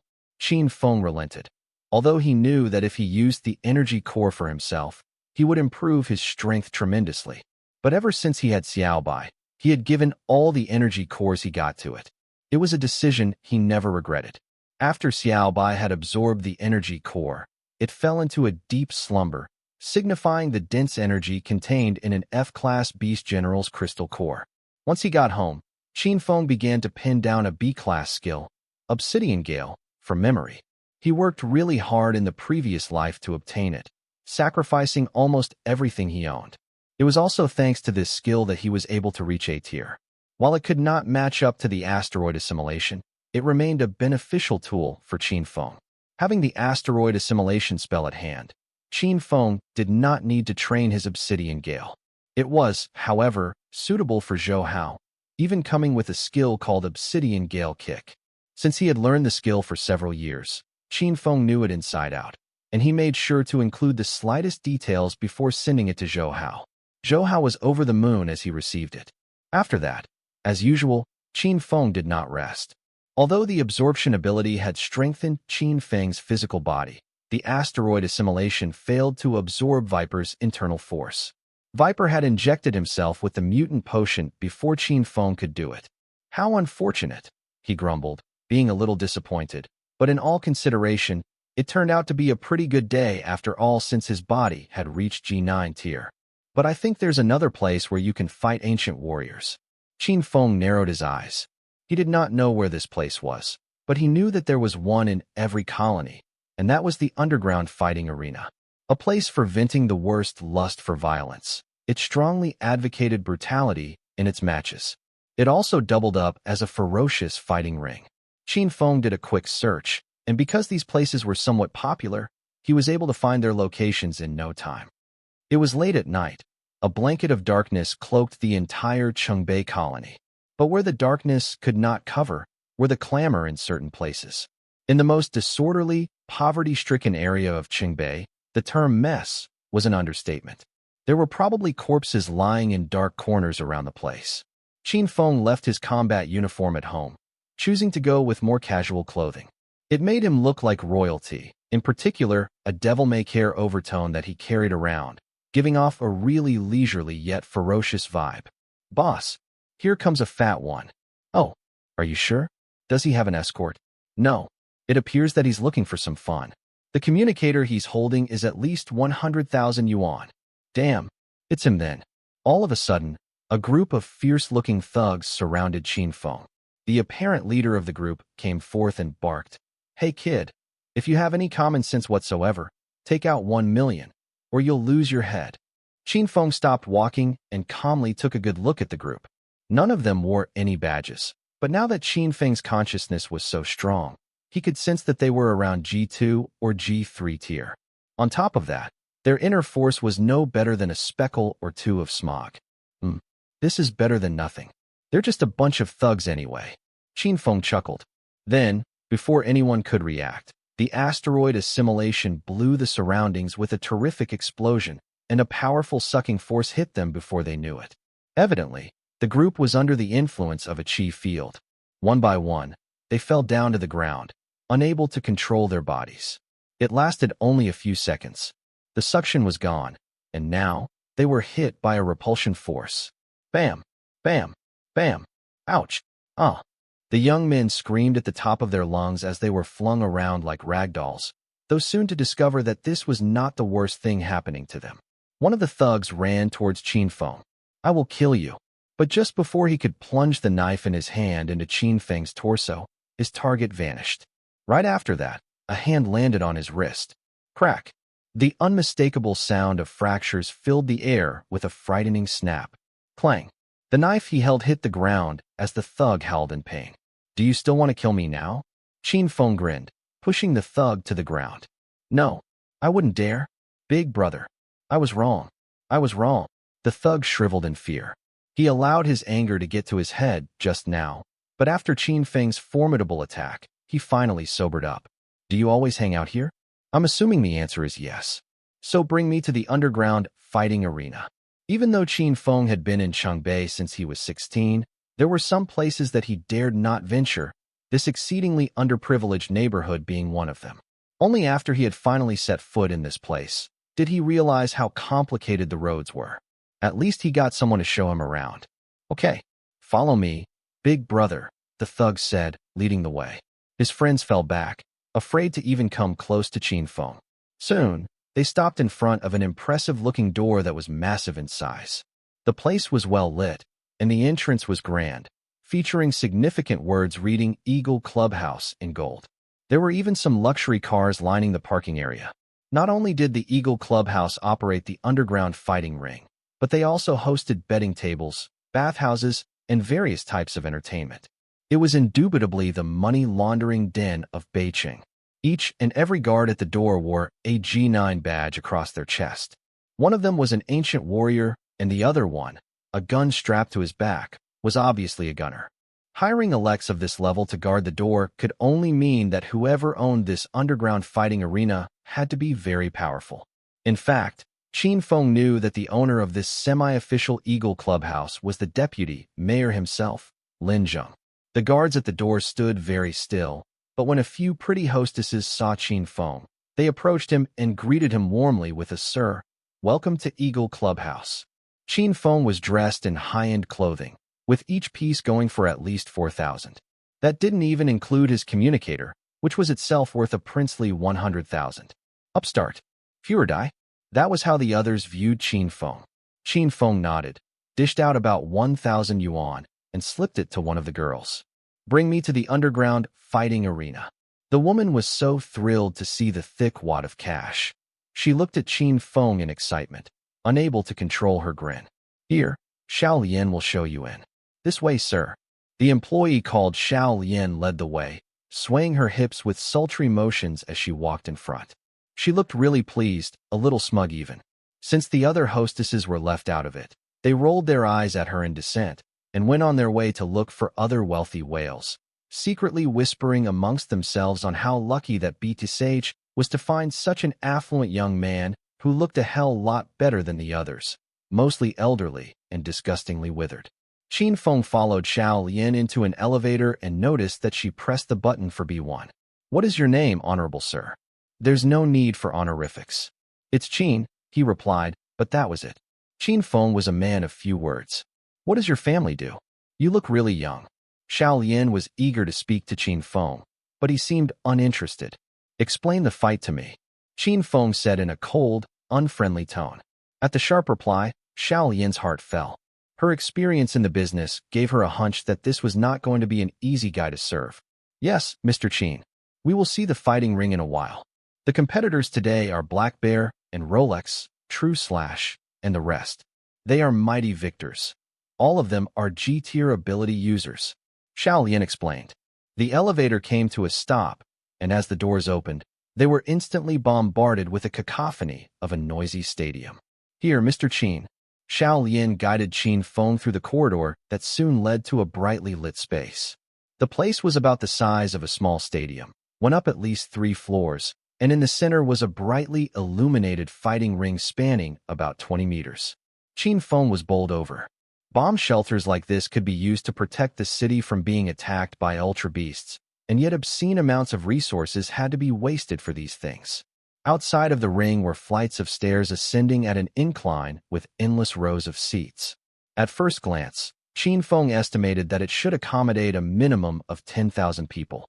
Around them were giant 30-meter-wide pillars strategically placed in several parts of the structure, with each of them mounted with a massive screen displaying a live broadcast of the fight. "Mr. Qin, you're pretty lucky today. This is the 5th round, with Ruthless Tiger as the defender.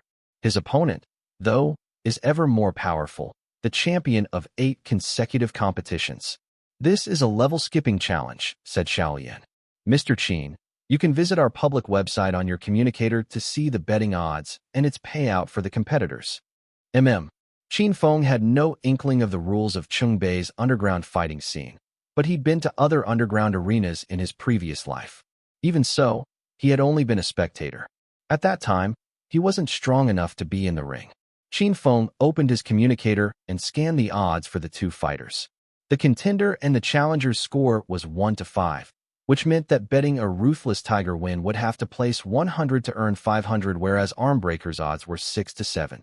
So the player would have to bet 600 to get 700. From the looks of it, odds were the organizer was not very optimistic about Ruthless Tiger. On top of that, both of them had separate reward models that were handed out directly to the candidates. The more exciting the fight, the more excited the crowd got, and the more the reward money would eventually be. The 2 fighters took to the stage. Qin Feng did not place any bets, and Xiao Lian did not know if she should give him the heads up. "Ladies and gentlemen, an exciting fight is about to begin. Make some noise." The loudspeakers in the arena exploded as the MC rallied up the crowd, announcing the start of the competition with gusto. Qin Feng's eyes locked on the stag. Ruthless Tiger did not look too good. Multiple injuries pockmarked his body, with large bluish bruises covering most of his skin. His opponent, on the other hand, was filled with energy and spirit. He was evidently the more dominant one in this fight. This fight was a no-brainer. The match had only started when the contender called Armbreaker launched a sudden attack on his opponent, taking the other guy by surprise. He did not stand a chance to retaliate. The crowd went wild, with cheers and chants echoing in the stadium. The chaotic atmosphere was reminiscent of an angry mob 10,000 strong. "Armbreaker! Armbreaker! Armbreaker! Armbreaker! Come on! Crush him!" Qin Feng noticed that the rewards for both players were increasing rapidly on his communicator. Then, the MC's voice reverberated over the loudspeaker. "Patron number 721 has given Armbreaker 100,000 yuan to see Armbreaker break Ruthless Tiger's neck. Haha, let's see what Armbreaker is going to do." The moment Armbreaker caught an ear of the MC's announcement, he could not help but grin victoriously, and in an effort to impress, he went back down into the fight. Crack! One of Ruthless Tiger's arm was snapped into 2 by Armbreaker and was bent at an abnormal angle. The whites of shattered bone gleamed in the spotlights as it pierced out of his flesh. "Ah!" Ruthless Tiger screamed, his agony unimaginable. The audience erupted into an even louder roar, electrified that blood had finally been spilled. Arm breaker! Arm breaker! Arm breaker smirked and continued to bludgeon his opponent brutally. Crack! Crack! Crack! Subsequently, all four of Ruthless Tiger's limbs were broken.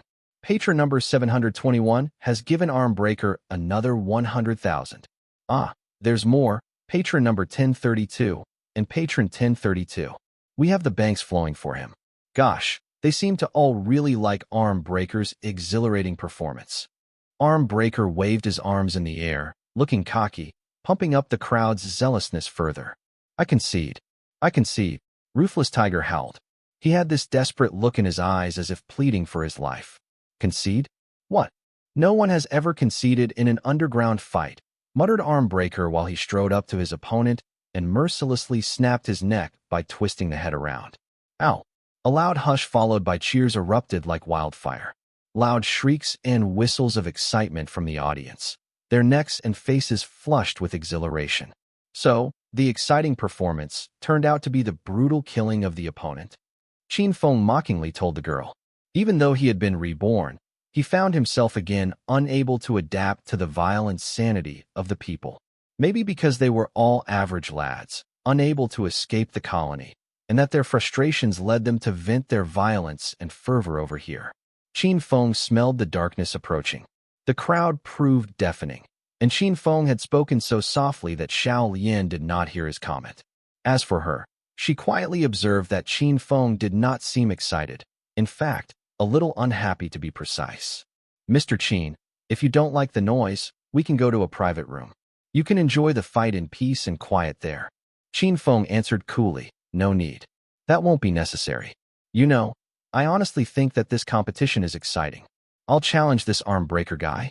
Xiao Lian's eyes widened, gawking at Qin Feng in disbelief. Mr. Qin.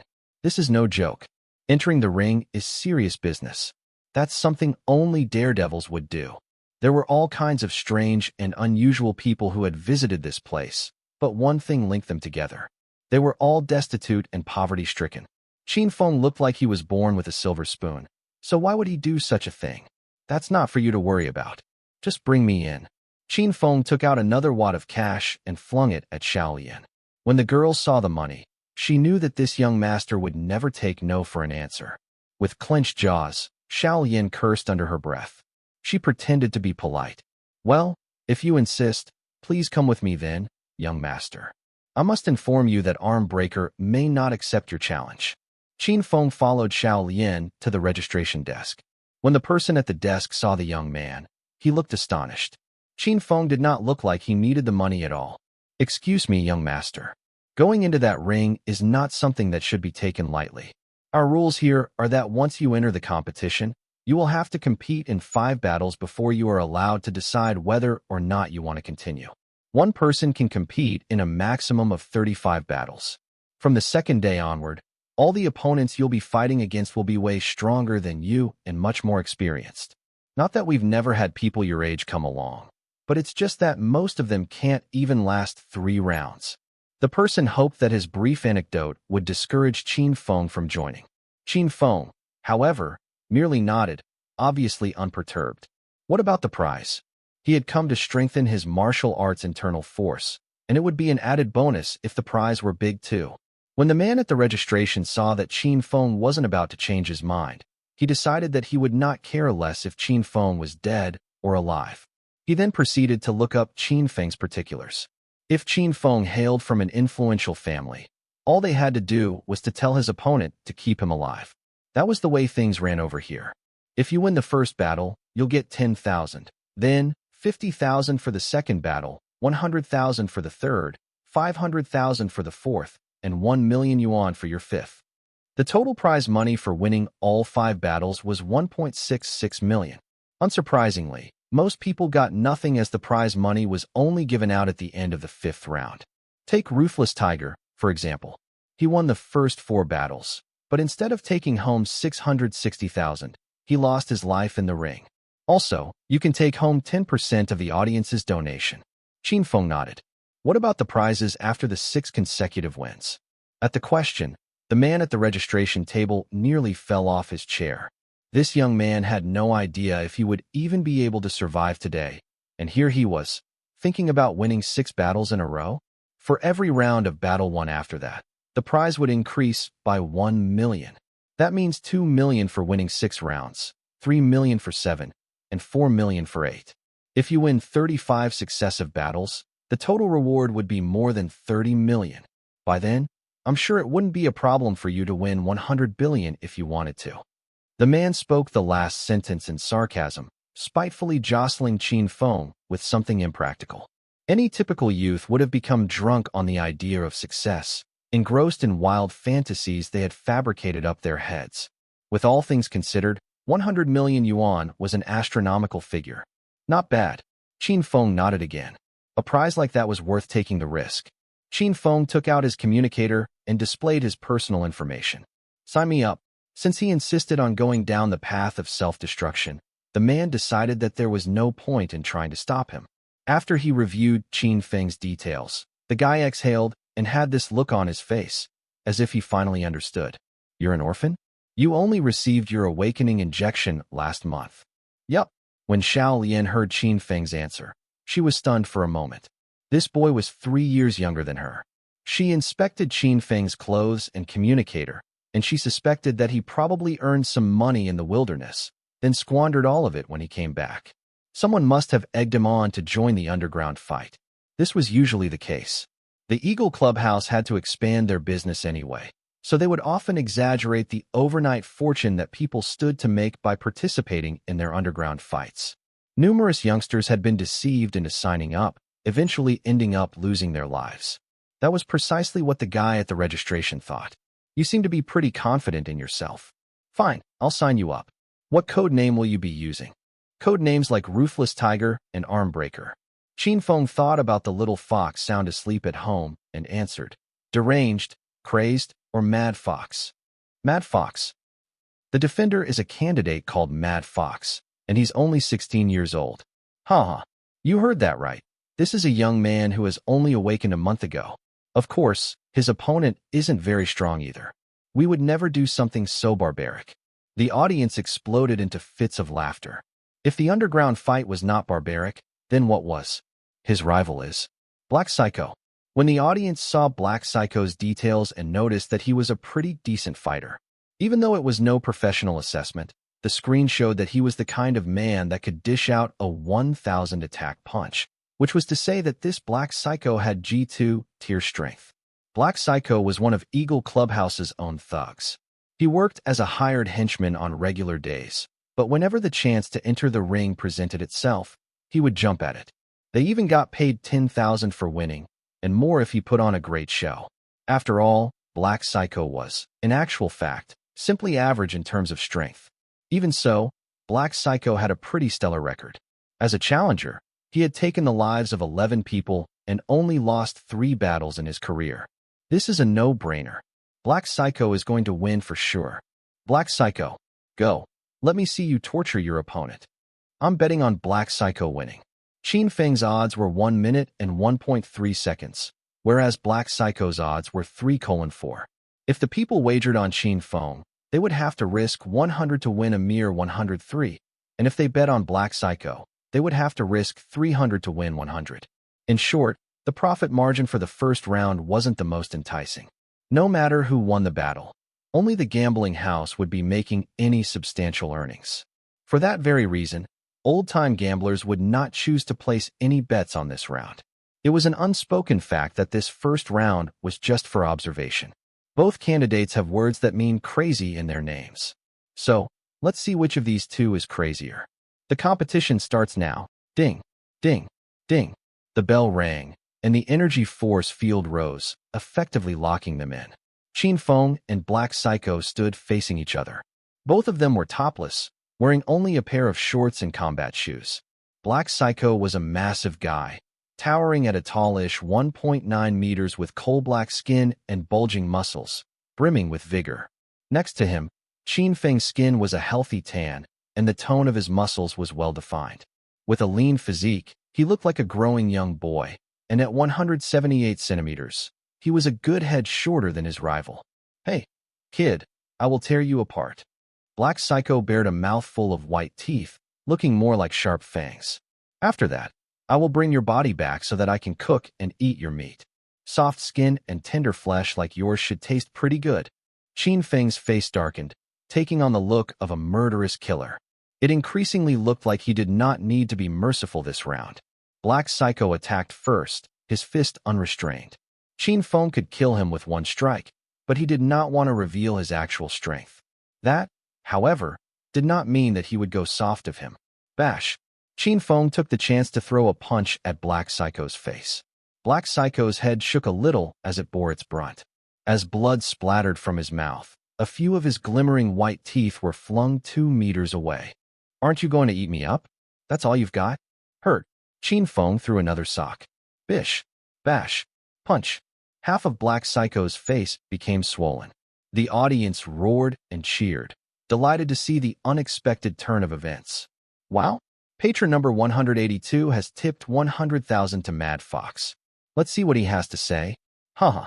This must be a female patron, she said, to keep Mad Fox out of the ring. She is willing to look after this handsome young man. More and more people were cheering on Qin Feng's behalf. Maybe it was because of his swollen face, or because of the humiliation, that Black Psycho roared in anger. Die, kid. He raised a leg attempting to kick Qin Feng, and at the same time, a knife tip appeared on his shoe.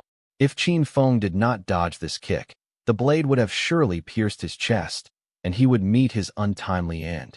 The shoe Qin Feng was wearing were Eagle Clubhouse standard issue, but it did not have this mechanism. Black Psycho's shoes were exactly the same, so it meant that they were a modified pair. There was obviously foul play in the workings, but in underground fights, there was no such thing as playing dirty. There was only victory, only one survival at play. The loser was doomed to certain death. Qin Feng sniggered, forming a claw with his hands, and grappled onto Black Psycho's calf. Crack! Qin Feng crossed his hands and broke his opponent's calf. Before Black Psycho could even make a sound, Qin Feng pushed upwards so forcefully that the already garishly bent calves now turned towards Black Psycho's forehead. Arf! His own pointed blade punctured his skull before Black Psycho's eyes flickered. Then, all the strength in his body left him, and he stopped struggling. Plop! Qin Feng gave his victim one last gentle shove, and Black Psycho collapsed like jelly onto the ground. Fresh, warm, blood dripped out, dyeing the rims of Black Psycho's lifeless eyes. For a brief minute, the whole arena went completely still, the audience coming to grips with the sudden events. Only when Black Psycho's face was plastered on the big screens did they react with an explosive thunder of applause and hurrahs. Had this event taken place in some other arena, the entire crowd would have been scared to death. But in this very location, the spectators were only more fired up. The adrenaline and appalling taste of death only had them shouting for more. Qin Feng's payoff was growing by the minute. Ding, ding, ding. The bell rang, and the referee declared Qin Feng winner. The voice of the MC echoed over the loudspeaker. Let us congratulate Mad Fox. His valiant might has caused us to see him in a whole new light. But Black Psycho was too careless in that battle, for speed is clearly Mad Fox's area of expertise. This was how he was able to dodge Black Psycho's advances and claim the victory. Mad Fox has denied Black Psycho the chance to demonstrate his caliber. The MC's words stirred and agitated the spectators' brain cells. Truth be told, while Qin Feng was fast, he was not weak either. How else did he manage to mutilate Black Psycho's legs? However, the MC's job was to highlight weaknesses and eschew strength, attempting to sway the audience from making the right judgments. A crafty method for Eagle Clubhouse to rake in huge profits at the expense of the patrons. A large number of people agreed with the MC. Qin Feng's slimmer physique naturally made him much more agile. His victory in this battle was unsurprising. I should have placed my bet on Mad Fox. Let's give it another go. We'll see if the opponent is stronger this time. It's probably nothing too impressive. It's only the second round. Sure enough, the competitors for the second battle were almost similar to Black Psycho, neither weak nor strong. Qin Feng had only sparred with his opponent briefly before defeating him. He did not kill this rival, but he absorbed his internal force instead, basically the equivalent of crippling this person. In the third and fourth battles, Qin Feng won them both, each fight lasting no more than 10 minutes. His score was moving upwards, and the wagers were increasing. Qin Feng, on the contrary, looked as relaxed as ever. The spectators' confidence in him automatically grew, as if believing that Qin Feng would surely win all 5 battles today. Backstage, in a lavishly decorated office, sat a young man in his late 20s enjoying fine wine with a scantily dressed woman in his arms. She diligently plucked grapes and fed him with her mouth. This was the person in charge and the general manager of Eagle Clubhouse, Jiang Xiaoyang. He was F7 tier, one of the top elects of Beijing. This kid's not bad. We can keep him for one day. Tell the people to arrange for a more skillful candidate. Make this a handicapped match, Jiang Xiaoyang ordered. The MC and the referee, both wearing an earpiece, each heard their boss' instruction.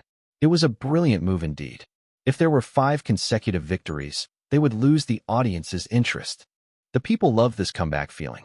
But then again, the purpose of setting up Qin Feng against a powerful competitor was to ensure Eagle Clubhouse did not make any losses. Spectators would naturally wager on the more intimidating candidate, the challenger. Only the few people who liked upsets would choose to place their bets on the defender. Ruthless Tiger was an obvious example. As the setup was happening, Qin Feng raised his hand, indicating to the referee that he wanted to speak. "What is it?" the referee asked. "I'd like to challenge a certain someone. That guy arm breaker from the fight earlier tonight," Qin Feng said. The referee was taken aback for a second, then nodded after. "I know, but that green light from me would have to depend on the higher authorities." "All right," Qin Feng then returned to his seat to rest up. There was actually no need for that since all of the 4 candidates he defeated were only G4 tier. Qin Feng knew that arm breaker was around G6 tier. His inner force was pretty good, and if all went well, he should be able to absorb some of it. Backstage, Jiang Xiaoyang's smile grew cold. He would get uncomfortable with situations that were out of his control, even more so when his subordinates made unauthorized decisions. Qin Feng's request had troubled Jiang Xiaoyang, somehow striking the superior's nerve. Since he's so foolhardy, we'll grant him what he desires.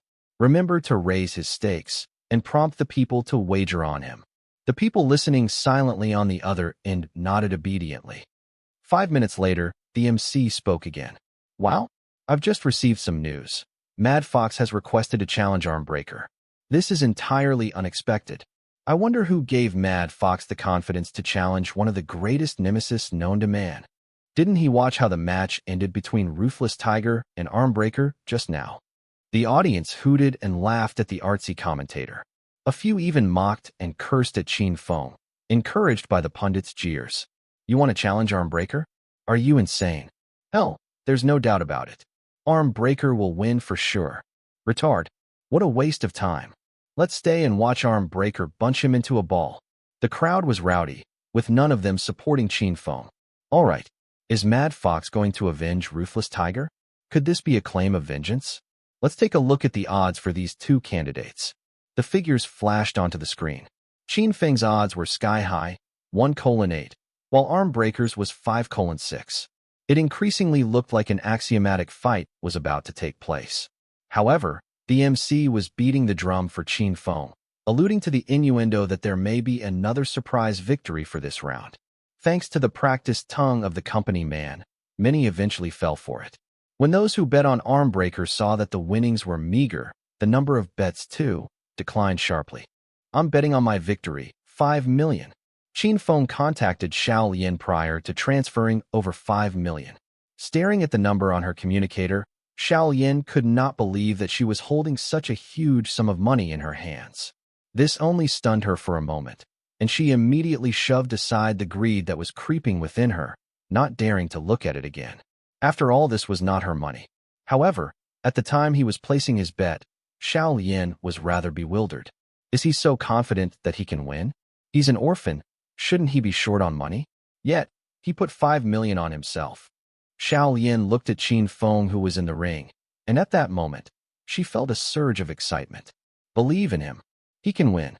Xiao Yin gritted her teeth and decided to add 50,000 from her own savings.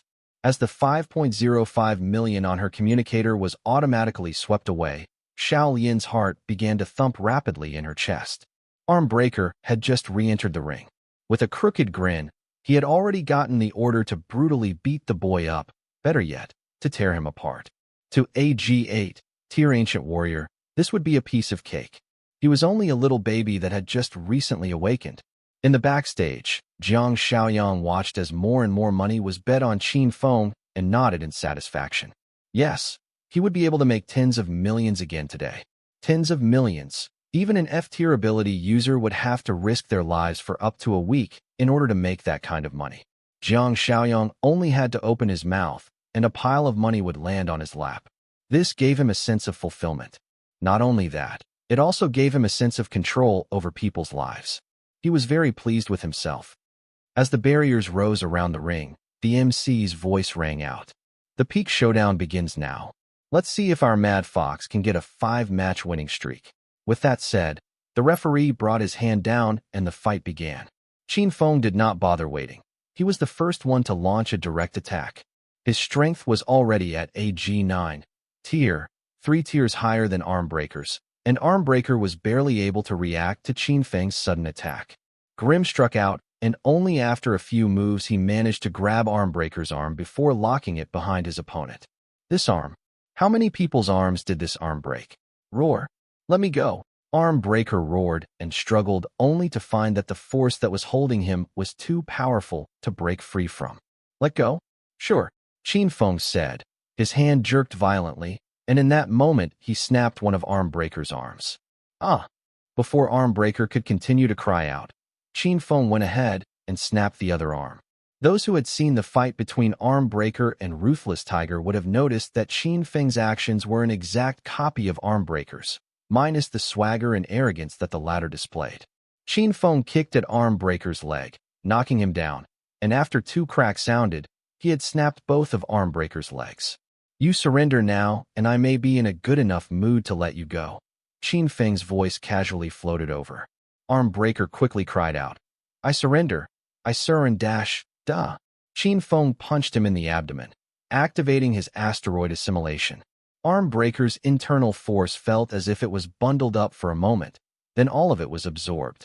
Armbreaker knew that at that moment, all of his internal force had disappeared. You? What did you do to me? Armbreaker blubbered in panic. Qin Feng let out a frosty laugh. Surrender. In underground fights, there is no such thing as surrender. Qin Feng took Armbreaker's line from before and tossed it right back at him, word for word. You played me. Armbreaker glared at Qin Feng, now knowing that Qin Feng was merely pulling his leg earlier on. I said that if I was in a good mood, I'd let you go. What a shame, because I'm not in a very good mood right now. Scumbags like these, Qin Feng would naturally not show any mercy. It was better if they died off one by one. You can't kill me. I'm a member of the Eagle Club. If you kill me, you're never leaving this platform. Qin Feng frostily laughed again. He would not be able to leave? He did not believe that. It would just be him against some G6 tier opponents. And if the Eagle Club did send people after him, it would be after he had already left. In fact, he could not wait for these people to come.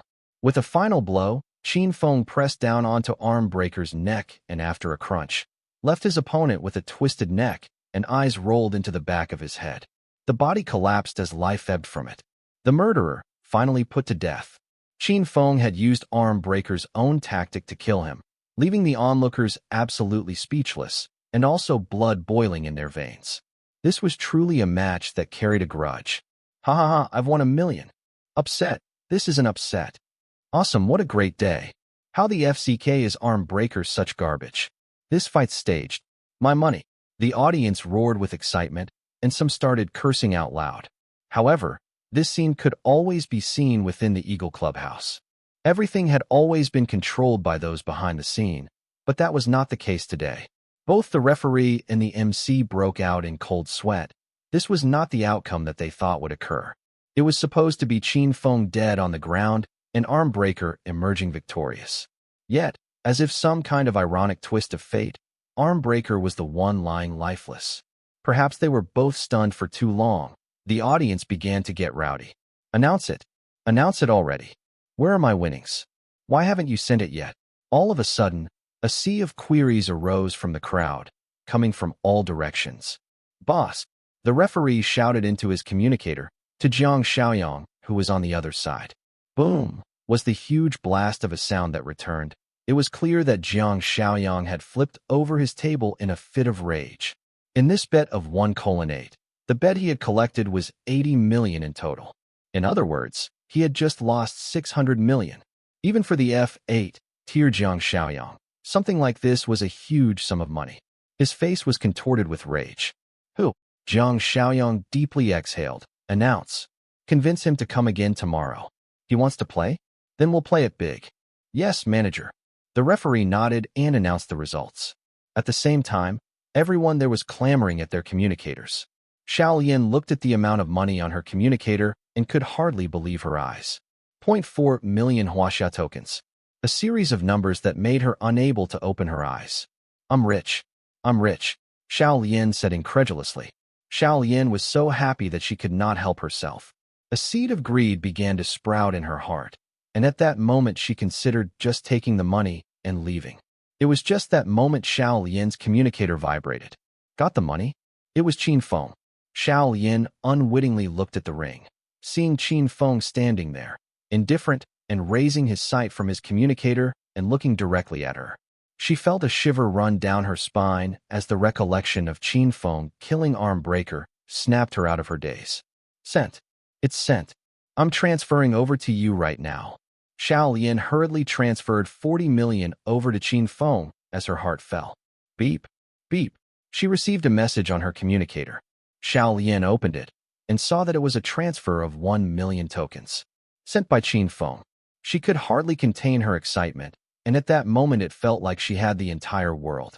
When she looked up again, she realized that there was no sight of Qin Feng on the ring. Mad Fox, here's your prize money for today. Looking at your ability, it seems that you still have a few tricks up your sleeve. Why not come back tomorrow?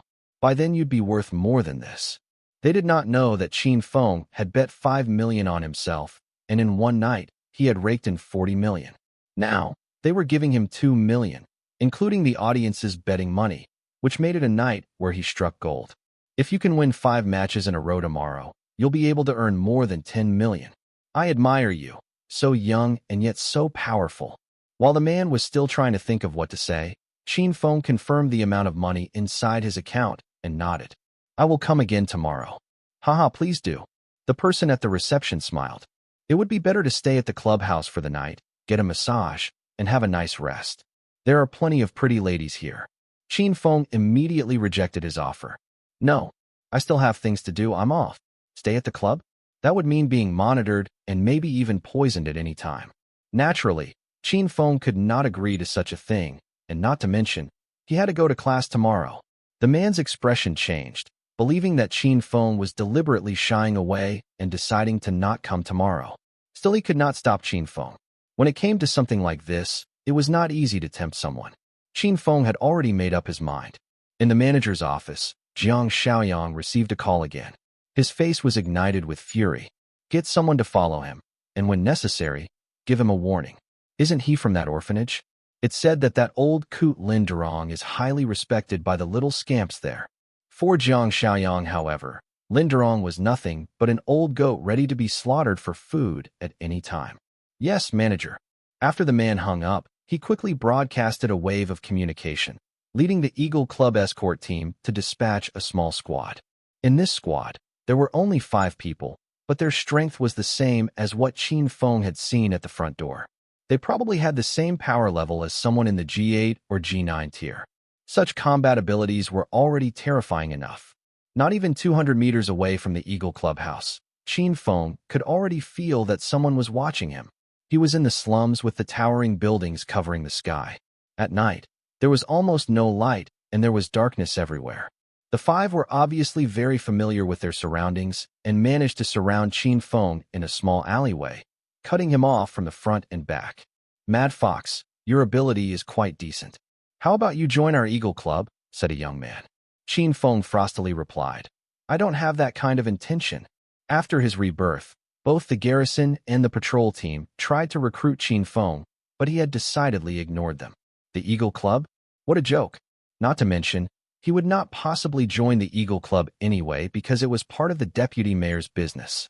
Boy, you dumb. Yeah, Don't think that just because you have some power that you can start waving your tail feathers up in the air. The Eagle Club's strength isn't something you can ignore. The others threatened Qin Feng with a lofty, condescending attitude. The first person who spoke before, probably their captain, said, Now, don't freak out the kid. Mad Fox is only 16 years old, young and frivolous. That's normal. He changed the subject again before continuing. It's true. You really would not be able to mess with the Eagle Club anyway. Remember to come back tomorrow. Otherwise, you can run all you want, but we'll find you eventually. Not to mention, you can't be all alone with no friends, right? I've heard that you came out from that orphanage. Even your dean would have to bow his head when he meets our manager Jiang. Qin Feng suddenly looked solemn. His expression was terrible to say the least, and under such dim lighting, it could only be vaguely made out, making it feel as if Qin Feng was absolutely furious right now. This was the effect they wanted. The captain chuckled and stepped forward to pat Qin Feng on the shoulder. Remember to come tomorrow. Otherwise, we dare not guarantee that something unpleasant will not happen. After the captain finished speaking, he gestured for the rest of the squad to move out. How could Qin Feng just let them walk away like this? That sucks. Right now I want something unpleasant to happen to you. Qin Feng said, raising a hand and instantly grabbing the captain by his neck. You're dead. The captain did not expect Qin Feng to fight back. He might have killed Armbreaker, but he would not be able to stand a chance against him. After all, he was a G9 tier ability user. Yet, this was not a threat to Qin Feng, who could go head-to-head with an F-tier ability user. What was a G9 tier supposed to do? Snap! Qin Feng and the captain's wrists collided with one another, and the captain felt a great force coming from Qin Feng's arm. SHD. Boy, you don't know the meaning of life and death. The rest of the squad roared and started to attack. Dark Shroud. Qin Feng's consciousness pulled from the core of his power, and his ability burst out. Dark runes enveloped the entire alley. At that moment, the four of them were lost in that infinite darkness, even losing all of their five senses as they panicked and started frantically attacking whatever was around them. Their attacks did not land on Qin Feng, but instead hit each other. What's going on? The captain was trying to process the scene in his mind, but in the next moment, a palm came close toward his abdomen. Asteroid assimilation. The assimilation activated, bursting forth. In an instant, the G9 tier ancient warrior's internal power felt like it was being pulled away by a vortex. Many years of hard work was lost just like that. The captain roared, but found that he had no strength left to resist. Crack! Qin Feng reached down and bent the captain's neck like a twig. In the same manner, the other four had their internal powers absorbed by Qin Feng before he dispatched them in an utterly ruthless fashion. These people died without knowing what happened to them. Dark ability users were incredibly rare, and Qin Feng's ability was extremely powerful. At this time, Qin Feng felt that the threads of his internal power had expanded the Dantian.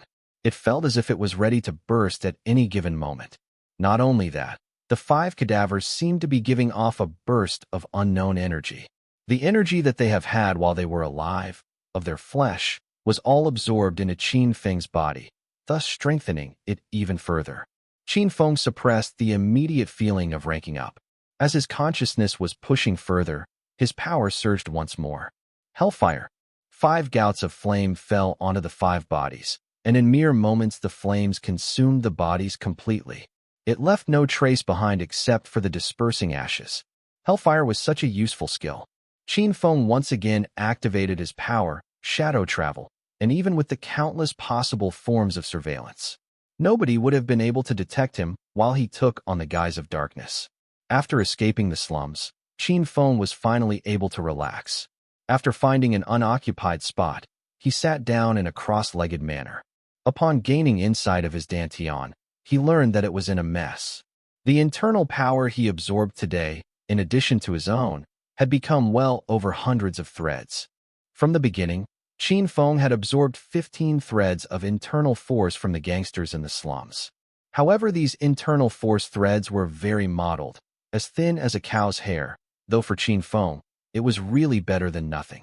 And then, in the ring, Qin Feng managed to defeat a G2 tier, G3 tier, G4 tier, G5 tier, and then the latest G6 tier Armbreaker. The first few were just appetizers, but Arm Breaker's internal power was extremely dense, netting him up to 20 threads of internal force. As for the security squad from the Eagle Clubhouse just now, their team captain was fully G9 tier, while the other 4 were also G8 tiers, which added up to a total of 41 internal force threads. The difference in thickness and internal force properties resulted in the mess he had to deal with now. Swallow. Qin Feng activated his swallowing ability, causing his ability core to spin quickly as he gulped down the internal force within his dantian that did not belong to him. The internal forces were quickly absorbed and finally integrated into his own body. The meridians expanded once again, almost to a level that would cause astonishment. Even if he were to stop absorbing people's internal forces, his training speed would probably still be 10 times faster compared to others. At this time, most of the threads had been consumed, having been refined to be extremely pure as they were spat out by the power core and absorbed into Qin Feng's dantian. The original 27 internal force threads suddenly rose exponentially to a total number of 62. Qin Feng's strength had more than doubled. It was a good decision to come after all. Qin Feng felt quite excited.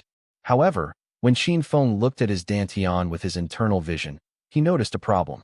Even though my dantian is strengthened by internal force, I'm afraid it can only withstand an internal force that is 10 times the number of internal force threads. In no more than a few days, it seems like my ancient warrior level would be promoted to F tier. This was fortunate since he had gotten himself a terribly strong enemy like the deputy mayor. How could he not attempt to quickly improve his strength? Having withdrawn his internal vision, Qin Feng dropped his cultivation state and left the alley. It was already 2 o'clock in the middle of the night. Beep! Qin Feng opened his door to find the house in pitch-black darkness, with only a round ball that was dimly emanating silver light appearing by the doorway. Qin Feng was stunned for a moment, but upon closer inspection, it was Xiao Bai. Xiao Bai, you're awake, Qin Feng said in surprise, and in the next moment, he felt the ball move and dash toward his feet at a very fast speed. Ouch! Xiao Bai's sharp teeth came down and bit into Qin Feng's leg. He sucked in his breath as he felt a sharp pain erupt from his lower leg. Arf arf! Xiao Bai dragged Qin Feng by the trouser leg, biting down hard. The high-quality pants could not help being torn off just like that, and with another rip, it was finally reduced to rags. In the blink of an eye, Qin Feng's pants were shredded and Xiao Bai retreated for a moment before he hopped up and down on its remains. Arf arf arf arf! Xiao Bai was very angry. No, absolutely fuming. Qin Feng and Xiao Bai had signed a contract, so he could naturally feel its emotions. He was dumbfounded at the sight before him. Did it go crazy? Qin Feng thought about the moniker he had in the Eagle Clubhouse. Was that name perhaps prophetic? Xiao Bai, I'm sorry. You need to calm down. Qin Feng quickly uttered to comfort the animal. Xiao Bai let out a frustrated yowl, turned its head, and dashed up the second floor. Xiao Bai. Qin Feng chased after it, seeing Xiao Bai darting into his bedroom just as the door was closing behind it. The door closed with a click. It had actually locked itself inside. Qin Feng. This fox was getting too smart for its own good. It actually managed to lock him out of his own room. For a moment, Qin Feng did not know whether to despair or be amused. Xiao Bai, why are you angry? Qin Feng could not help but think about invoking the contract between person and fox. At that moment, Qin Feng sensed a crisp and tender voice. Bad master, leaving me alone in the house. I'm so mad, and not letting me use my abilities. Probably went to go play by himself.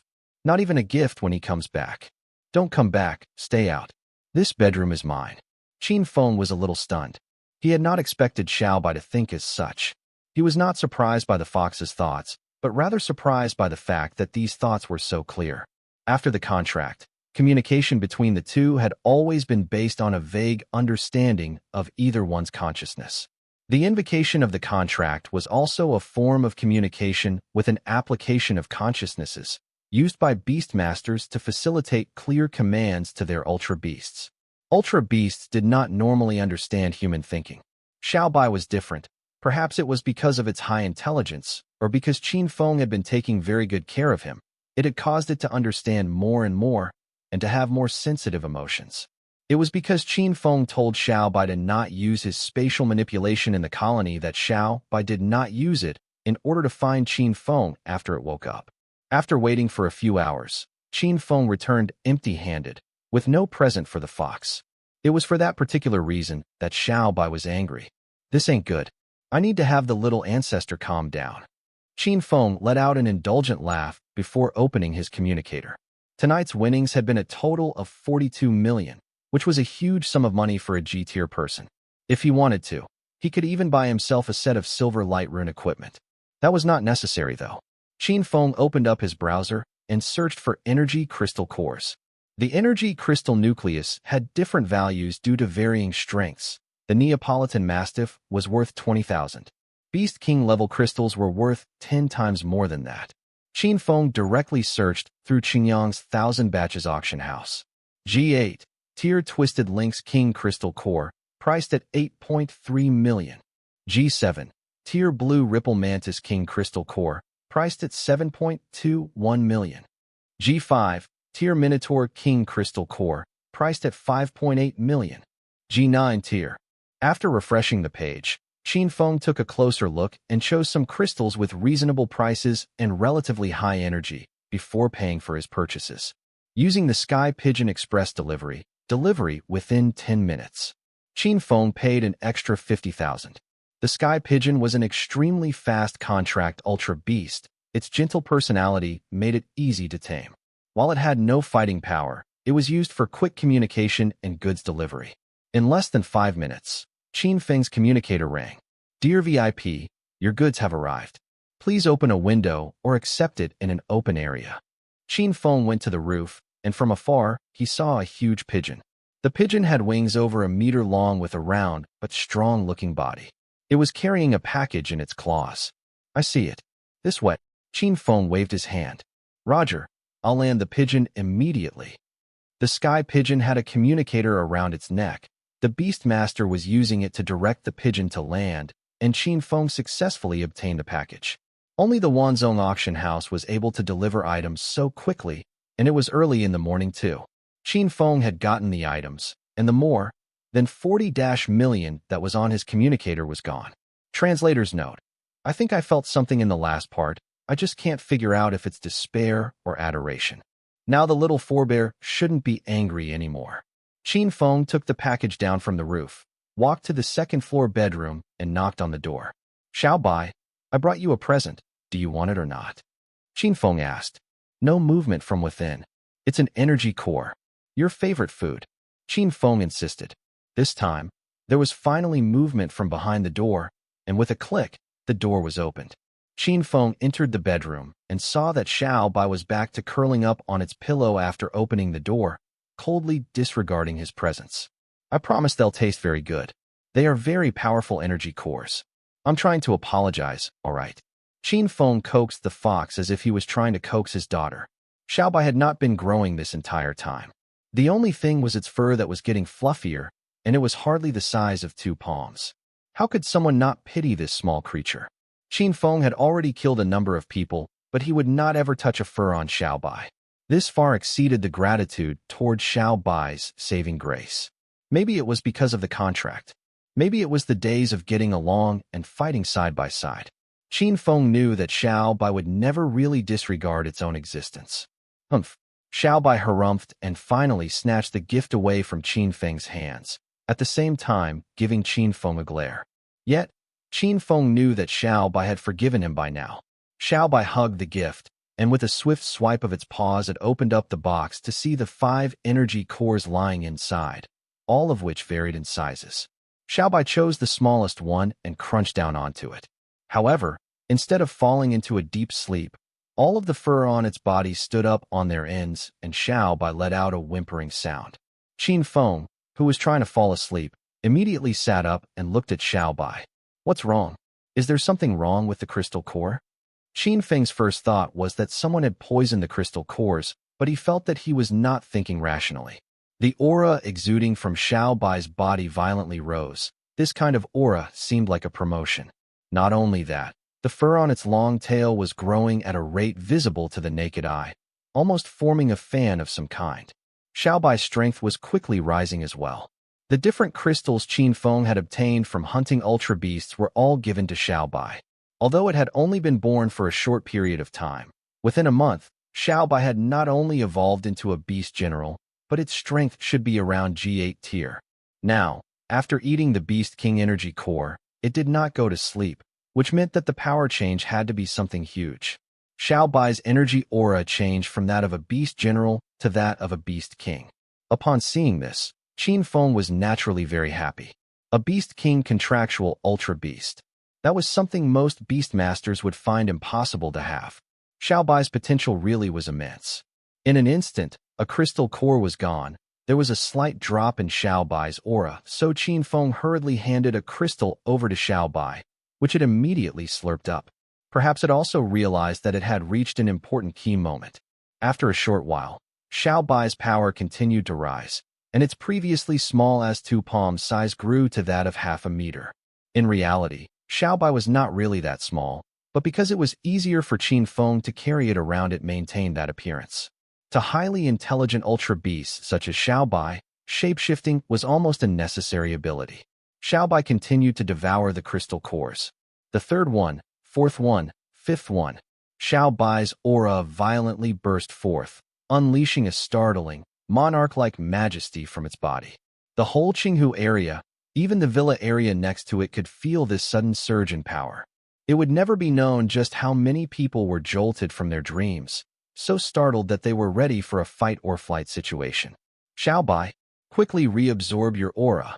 Qin Feng immediately shouted. Xiaobai quickly got its aura under control, but its appearance had changed greatly.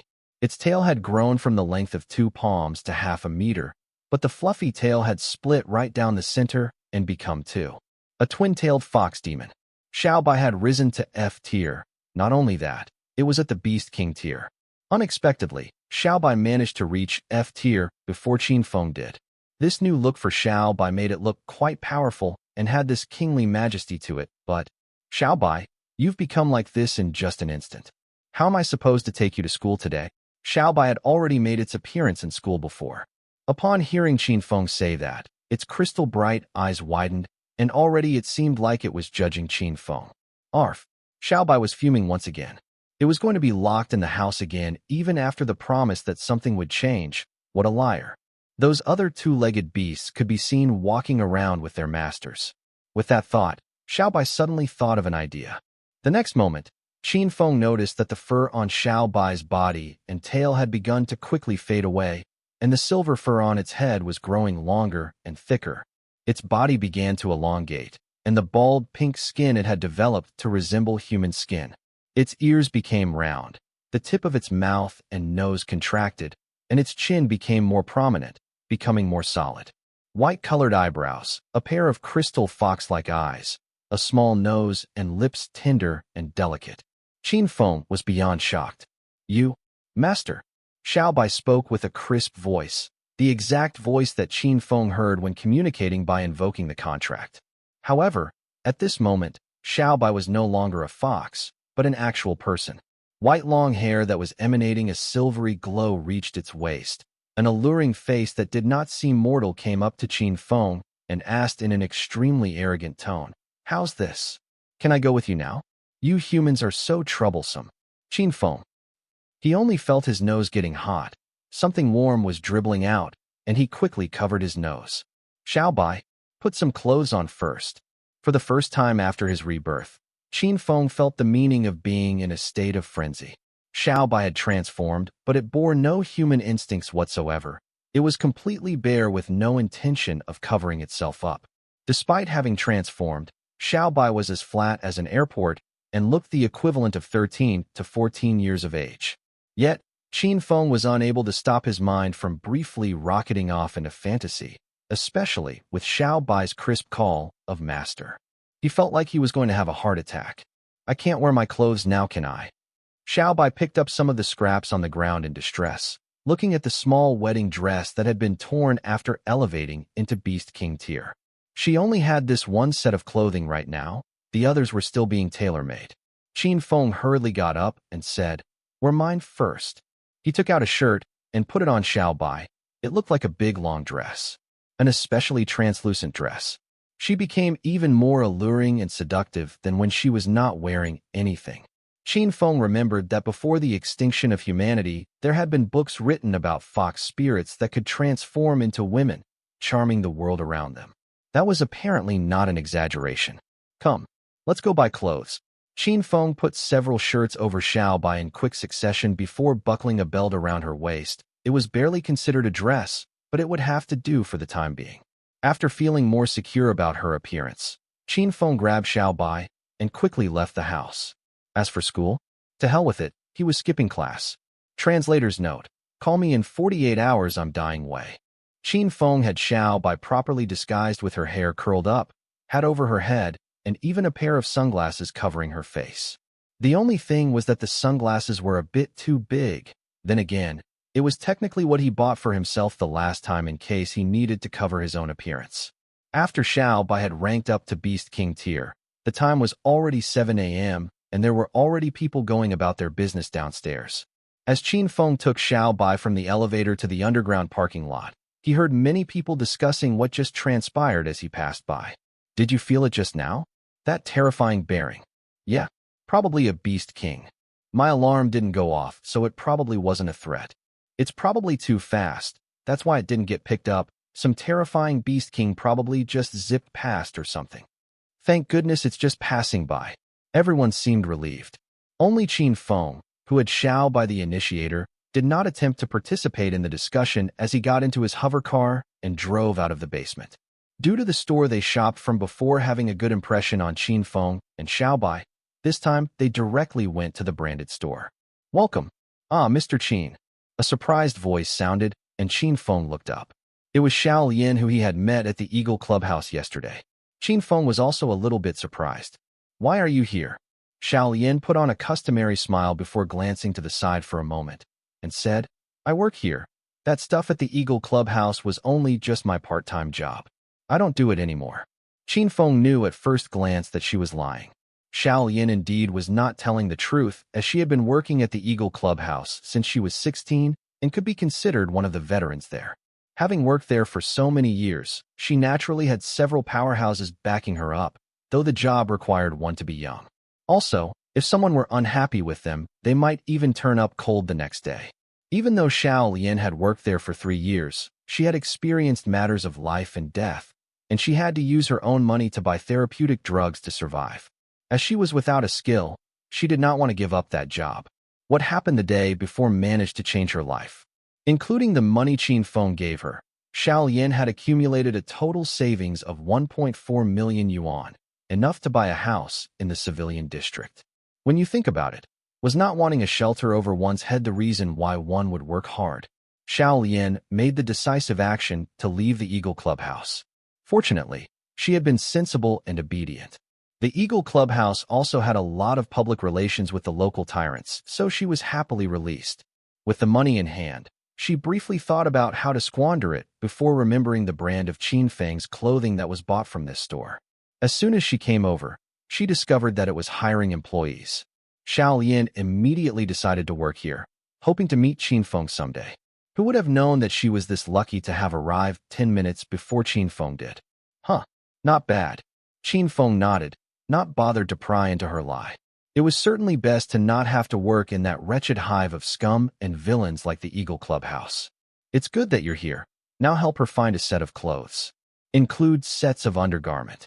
Qin Feng sounded a little embarrassed before pointing to Xiao Bai, who he had been dragging around.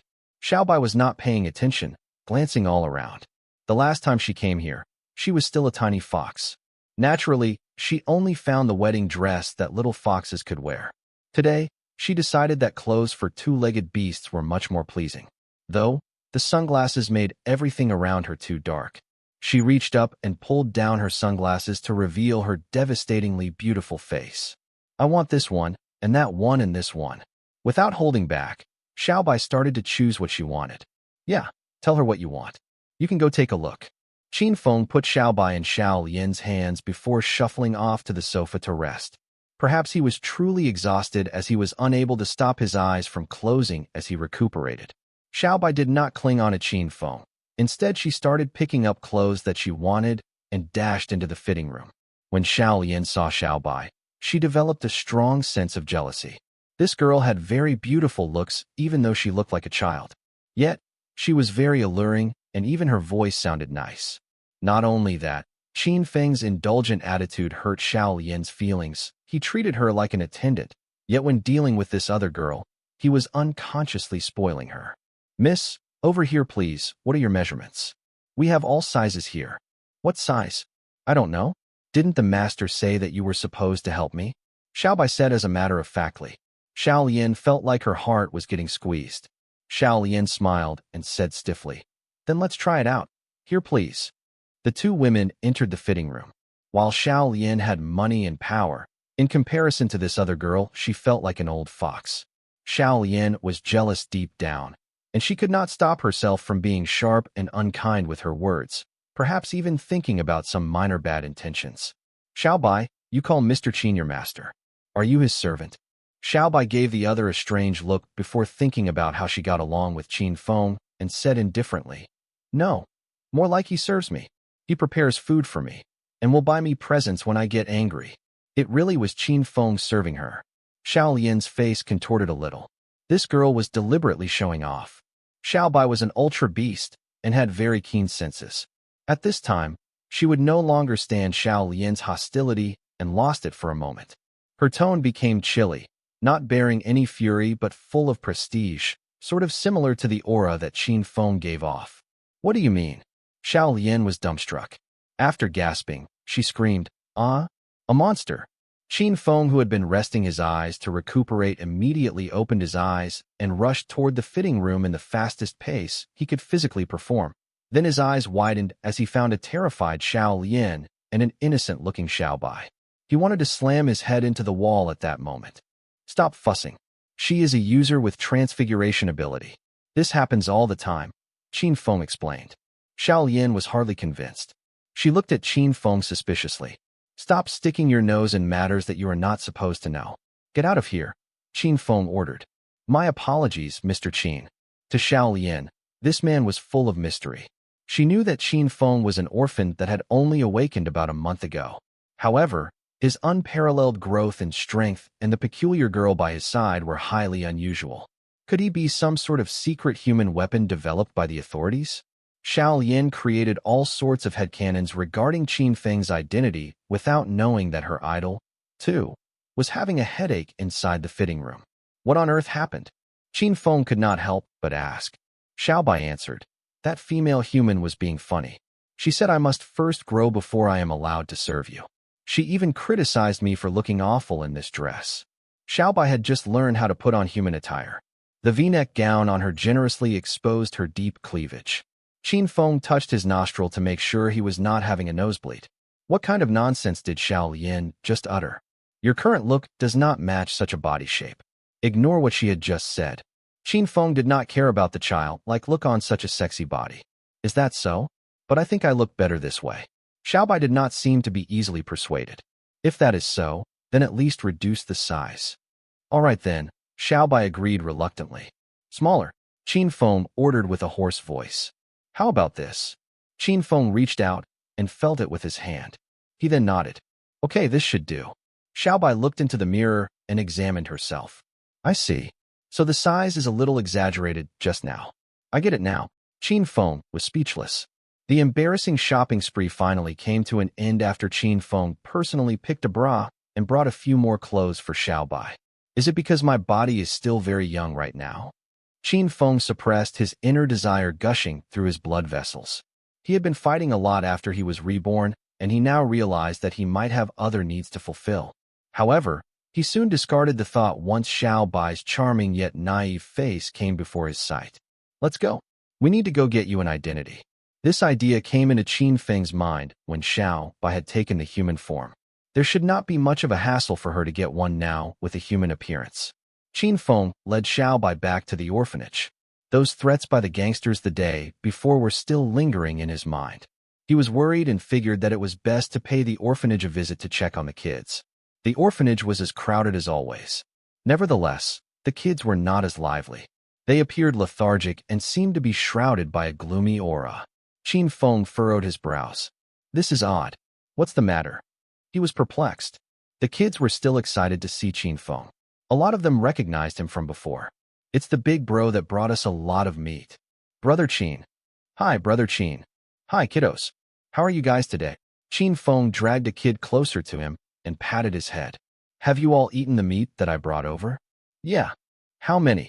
The kid in his arm was only 3 to 4 years old. He did not really know how to count yet. Besides, who would have counted how much meat one had eaten? Despite that, some older kids responded, we had 10 slices. We are much stronger now after eating the tasty meat. Qin Feng pinched the kid's shoulder and nodded. Indeed, the kid's build had grown larger from the last time he met him. The dark aura on his face was less prominent as well. Master, they are infected by the Black Plague, Xiaobai informed him. Qin Feng was stunned. He frowned and said, how's that possible? He did experience the same incident before his rebirth. The kids in the orphanage were infected by the contagion and none of them survived the epidemic. He had already absorbed the Hellstone beforehand and had hunted down numerous corrupted ultra beasts to stop the spread. What was the source of the contagion this time? Nothing is impossible, my dear master. However, all you need to do is simply absorb the dark rune of this plaque with your ability, and the kids will be safe, Xiaobai suggested. This was a natural phenomenon for Xiaobai, who had an ultra beast inheritance. Xiaobai may be ignorant toward the human social code, but when it came to knowledge about runes, human beings' hundreds of years of research would still be dwarfed by Xiaobai's heritage. Qin Feng hence followed Xiaobai's instruction and activated his ability. The kids did not understand the conversation between them and looked curiously at Xiaobai. All of them were stunned by her beauty. Big sis, you are just like an angel. Xiaobai returned the compliment with a mesmerizing smile, and the kids immediately ditched Qin Feng for her. Qin Feng did not stop them and focused on sipping in the dark force. He did not close his eyes. Even without the inner vision, he could tell that the dark rune representing death was detaching from the younglings bit by bit as it rushed toward his mind. The smiles on the kids' faces were growing larger and larger. It was as if their discomfort and lethargy had evaporated, being bathed by Xiaobai's gracious presence. Phew! Finally, the dark cloud around the kids had completely vanished. Qin Feng was relieved and troubled at the same time. There must be some explanation for this. Otherwise, these kids would not have fallen prey to the contagion. Qin Feng decided that he would go back and check out on the place where he had previously found the Hellstone. We should go in now, Xiaobai. They waved goodbye to the children and marched toward the director's office. Qin Feng, it's you. How are you, my old director? Qin Feng greeted the director and was pleased to see that the old man was in good shape. I am fine. Who is this pretty lady? Don't tell me she is your girlfriend. Lin Durong was surprised by Qin Feng's company and took a jab at him. Where should I begin? Qin Feng wanted to deny it at first, but realized that it might actually be just the plausible decoy he needed. It was not like he could tell the director that Xiao Bai was his pet. Similarly, would it not be weird if Xiao Bai were to tell others that Qin Feng was her master? Apparently, that was exactly what Xiao Bai had just blatantly told the director. The thing is, I found her in the field. She might be an experimental subject of the Dark Coalition. See, Qin Feng removed Xiao Bai's hat and revealed her silver eyebrows and hair. In short, she knows nothing about human society and greatly depends on me now. I have decided to shelter her and give her an identity. I hope you can help me out. Qin Feng had made up the lies on his way here. This helped explain her unnatural hair color and why she was unfamiliar with human beings. Xiao Bai acted innocently and looked at the old man. She had already met Lin Durong before without him knowing. She was peeking from inside the bag back then. Those scums from the coalition. Huffed. Lin Durong took a good look at Xiao Bai and figured that she was too unique to be considered a normal human being. He could not hold back his anger recalling the rumor that the Dark Coalition was experimenting on human-beast hybrids. Worry not. I will get you an identity. Even if Qin Feng were not one of the orphans that had lived here before, Lin Durong would still happily lend him a hand. After all, he was the generous philanthropist that had donated the Beast General's meat to the orphanage. Thus, Lin Durong had no reason to reject when Qin Feng came to ask for his aid. So what's your name? Do you have one? Lin Durong asked. Xiao Bai blurted naturally. I'm Xiao Bai. Lin Durong was irritated. Was that not more like a dog's name? Despite that, he forced a smile and said gently, let's use a more elegant name, shall we? Xiao Bai turned to Qin Feng, who was equally embarrassed. The name Xiaobai was made up by him. At first, Xiaobai did look like a Hiromi dog, and she is theoretically still a canine after she transformed into a fox. But this name was indeed inappropriate for the pleasant young lady she appeared to be now. Looking into the glossy pair of eyes on Xiaobai's face, an idea popped up in Qin Feng's mind. Let's call you Bai Li dashed. Bai Li. Lin Durong gave it a thought and nodded. This will do. Let me key this in. While Lin Durong was busy editing the info, Qin Feng stroked Xiaobai's long hair. Though it was not as fluffy as her fur, it was still silky smooth. From now onward, you should introduce yourself as Bai Li, Qin Feng's girlfriend. Just tell them I am your boyfriend if someone asks about me, okay? Yes, master. Xiaobai, also known as Bai Li now, nodded obediently. She comprehended that Qin Feng did not want her to address him as master anymore. Is it a taboo in the human world? No wonder the two-legged female creature was overreacting just now. In her mind, Bai Li had automatically registered boyfriend into the same category as master. Shortly afterward, Lin Durong had completed the registration and uploaded the data into the new communicator bought by Qin Feng. He then passed it over to Bai Li. Beep, beep, beep. The communicator that belonged to Qin Feng rang abruptly. Qin Feng, why are you not in school today? Skipping class on your very first day? Zhou Hao asked in a concerned manner. He wondered what had happened to stall his best buddy from coming to school. He went to the university by himself today. Though Qin Feng owned a hover car, Zhou Hao knew just how bad the traffic could get inside the colony in the mornings.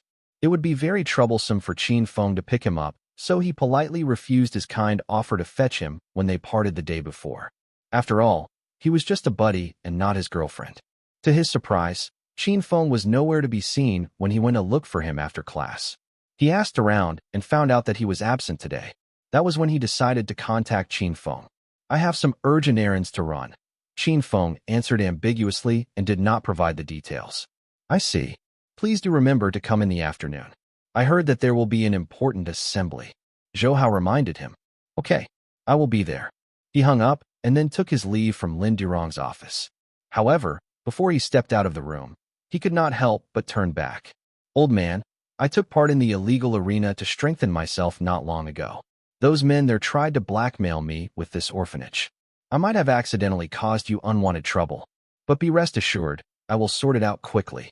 After he had witnessed Lin Durong's influence before, Qin Feng no longer saw the dean as a helpless old man.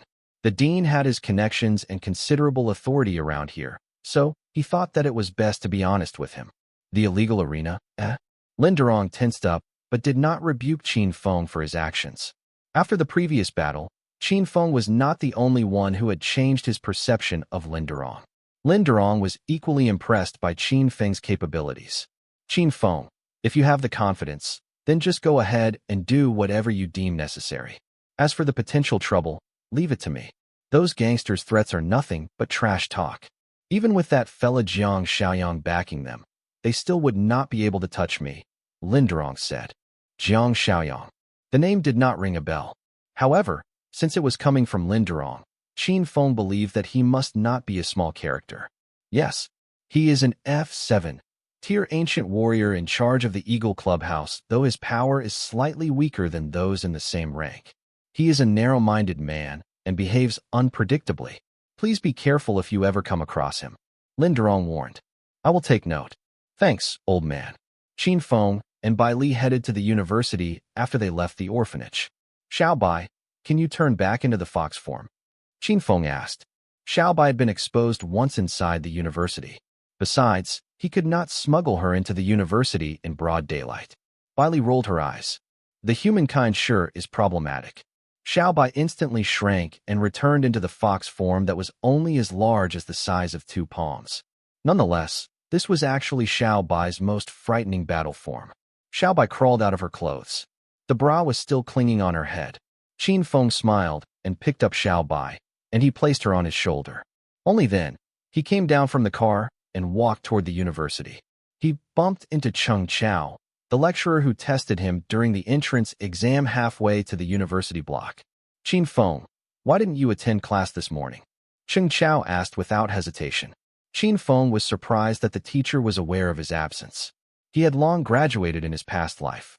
The adult mind in him was still not used to being supervised and lectured by an educator in this way. Qin Feng answered awkwardly. I had something to attend to. How did you know? Cheng Chao laughed. I thought that you were not going to show up. I am your class teacher. That's why I was told about your absence. Let's go. We still have a lecture about elements followed by the grand assembly later on. Please don't run away from school again. Though the syllabus in this university is considered easy, it's still pretty hard for you to graduate if you keep skipping the important classes. Cheng Chao's expertise was none other than the introduction on abilities. Thus, it was not surprising that he had been assigned as their head teacher. When they reached the lecture room, the 16-year-old teenagers who had just graduated from middle school were sitting quietly on their seats waiting for Cheng Chao. Cheng Chao grinned when he saw all the young blood in his classroom. Teenagers are indeed the most adorable ones. Qin Feng, please introduce yourself. The others have already done that this morning, so you would have to get to know them on your own. Qin Feng nodded and scanned his classmates. The number of students in this batch was even fewer than that of the previous years. There were only 21 of them. Qin Feng memorized all their faces with only a single glance despite not knowing their names. He knew that these people would be the best combatants in Chongbei Colony one day in the future. My name is Qin Feng. I graduated from 10th middle school. There's nothing special about me except for my pet. Qin Feng tapped the fox that had recoiled into a ball of fur on his shoulder. This is my contractual beast. She is extremely powerful. I hope that none of you will touch or approach her out of curiosity in the future. I will not be held responsible if something terribly unfortunate were to happen to you. Qin Feng's self-introduction sounded more like a warning. Xiaobai disliked human contact when she was still a fox. Now that she had transfigured into the human form, Qin Feng had also become more possessive.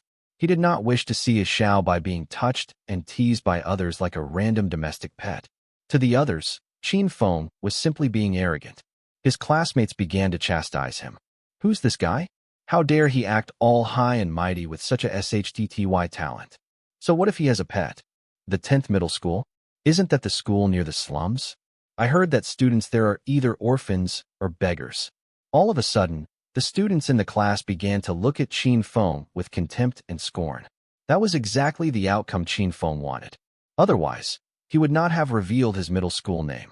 Actually, there was no distinct segregation between the 10 middle schools inside Chongbei Colony. However, since these schools were located in different parts of the colony, the students in each school naturally originated from distinct social classes. The 10th school was situated near the peripheral right on the border between the city and the slums, where Qin Feng's orphanage was located. As such, it was normal for the school to bear a negative reputation. Qin Feng, who was a little out of tune with the surroundings, was instantly alienated by his peers. Cheng Chao was annoyed. He could see that Qin Feng was going to be a thorny presence in the classroom. That's enough. Qin Feng, find yourself a seat. We are starting the class now. The seating arrangement was such that everyone had their own individual seats. There were several empty seats left at the back, so Qin Feng picked one near the window. Cheng Chao switched on the projector and began the class. The very reason you are all here is that you are the only students that have awakened your core energy. What we are going to learn in this class include the basics and structure of ability, followed by rune rearrangement, etc. After Doomsday, ability users began to sprout amongst the humankind. The abilities could be generally categorized into 10 factions, which are metal, wood, water, fire, earth, wind, thunder, ice, light, and dark. Each of these factions represent a unique force.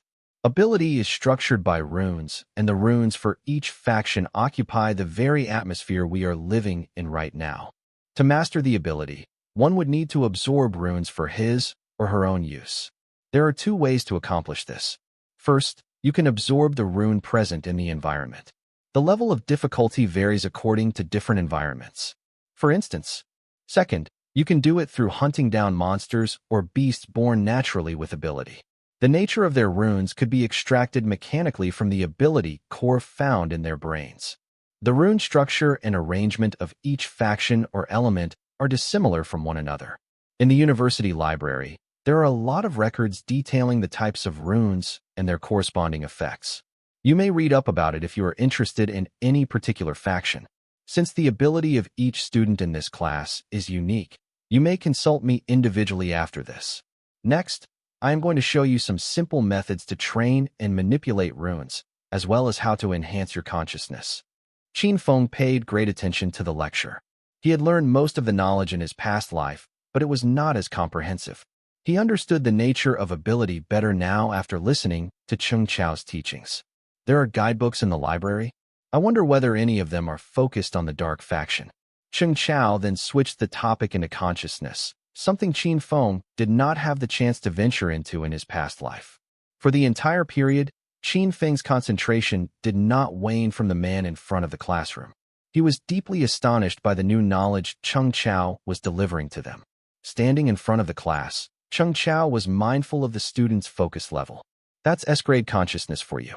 His concentration did not slacken even once when he has set his mind on it. The lecture lasted for an hour. The other students lost interest halfway since they knew that most of the knowledge was available on the internet. They were not as focused as Qin Feng toward the end of the class. Okay, we will end here today. Now, let's move to the Grand Hall.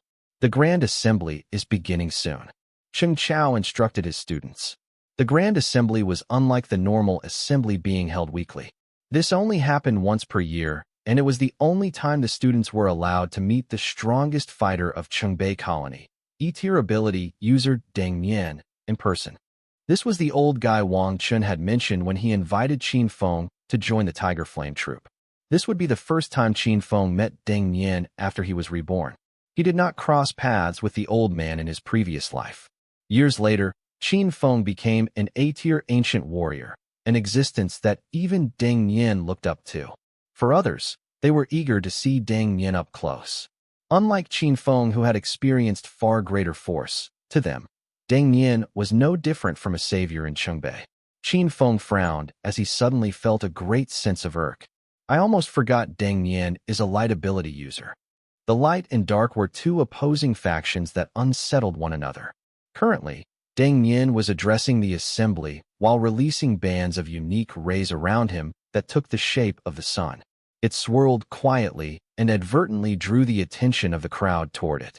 The one on the stage is our powerful headmaster. See it for yourself. All the rays are concentrating on him. Mr. Deng is truly a formidable ability user. What an amazing power.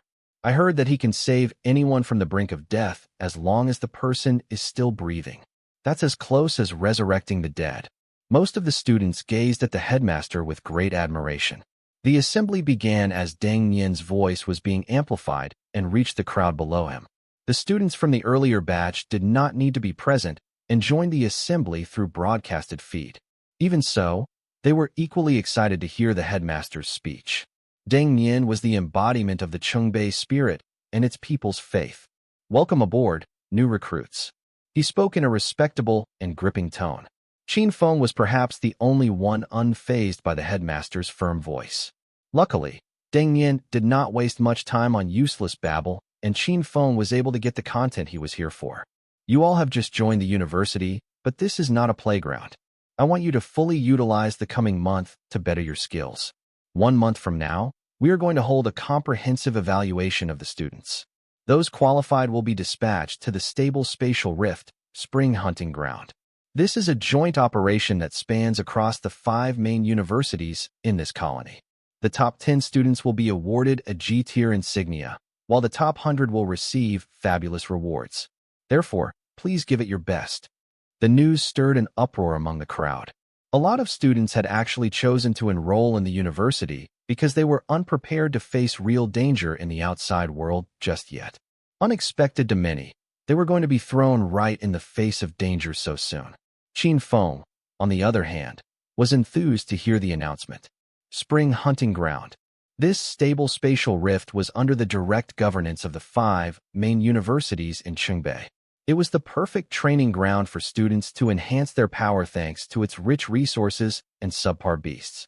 However, Qin Feng was aware that in the middle of the hunting ground stood an immensely valuable fruit tree. It was called the Consciousness Tree. Qin Feng's main objective for coming to this university was none other than the fruit on this tree. As its name implied, it was a useful ingredient for improving one's consciousness. Deng Nian spoke again as if he was answering the panicky crowd. The colony needs heroes, my young apprentices. I suggest that each and every one of you start to think and behave like one. There are still a lot of unknown dangers lurking outside the barrier waiting to be resolved by people like us. We need reinforcement now more than ever, especially when our colony is facing a threat of an unprecedented scale. A video promptly appeared on the giant screen. The footage was clearly captured using a drone. It was taken from the top of a mountain range at a time near the end of summer, right before spring began.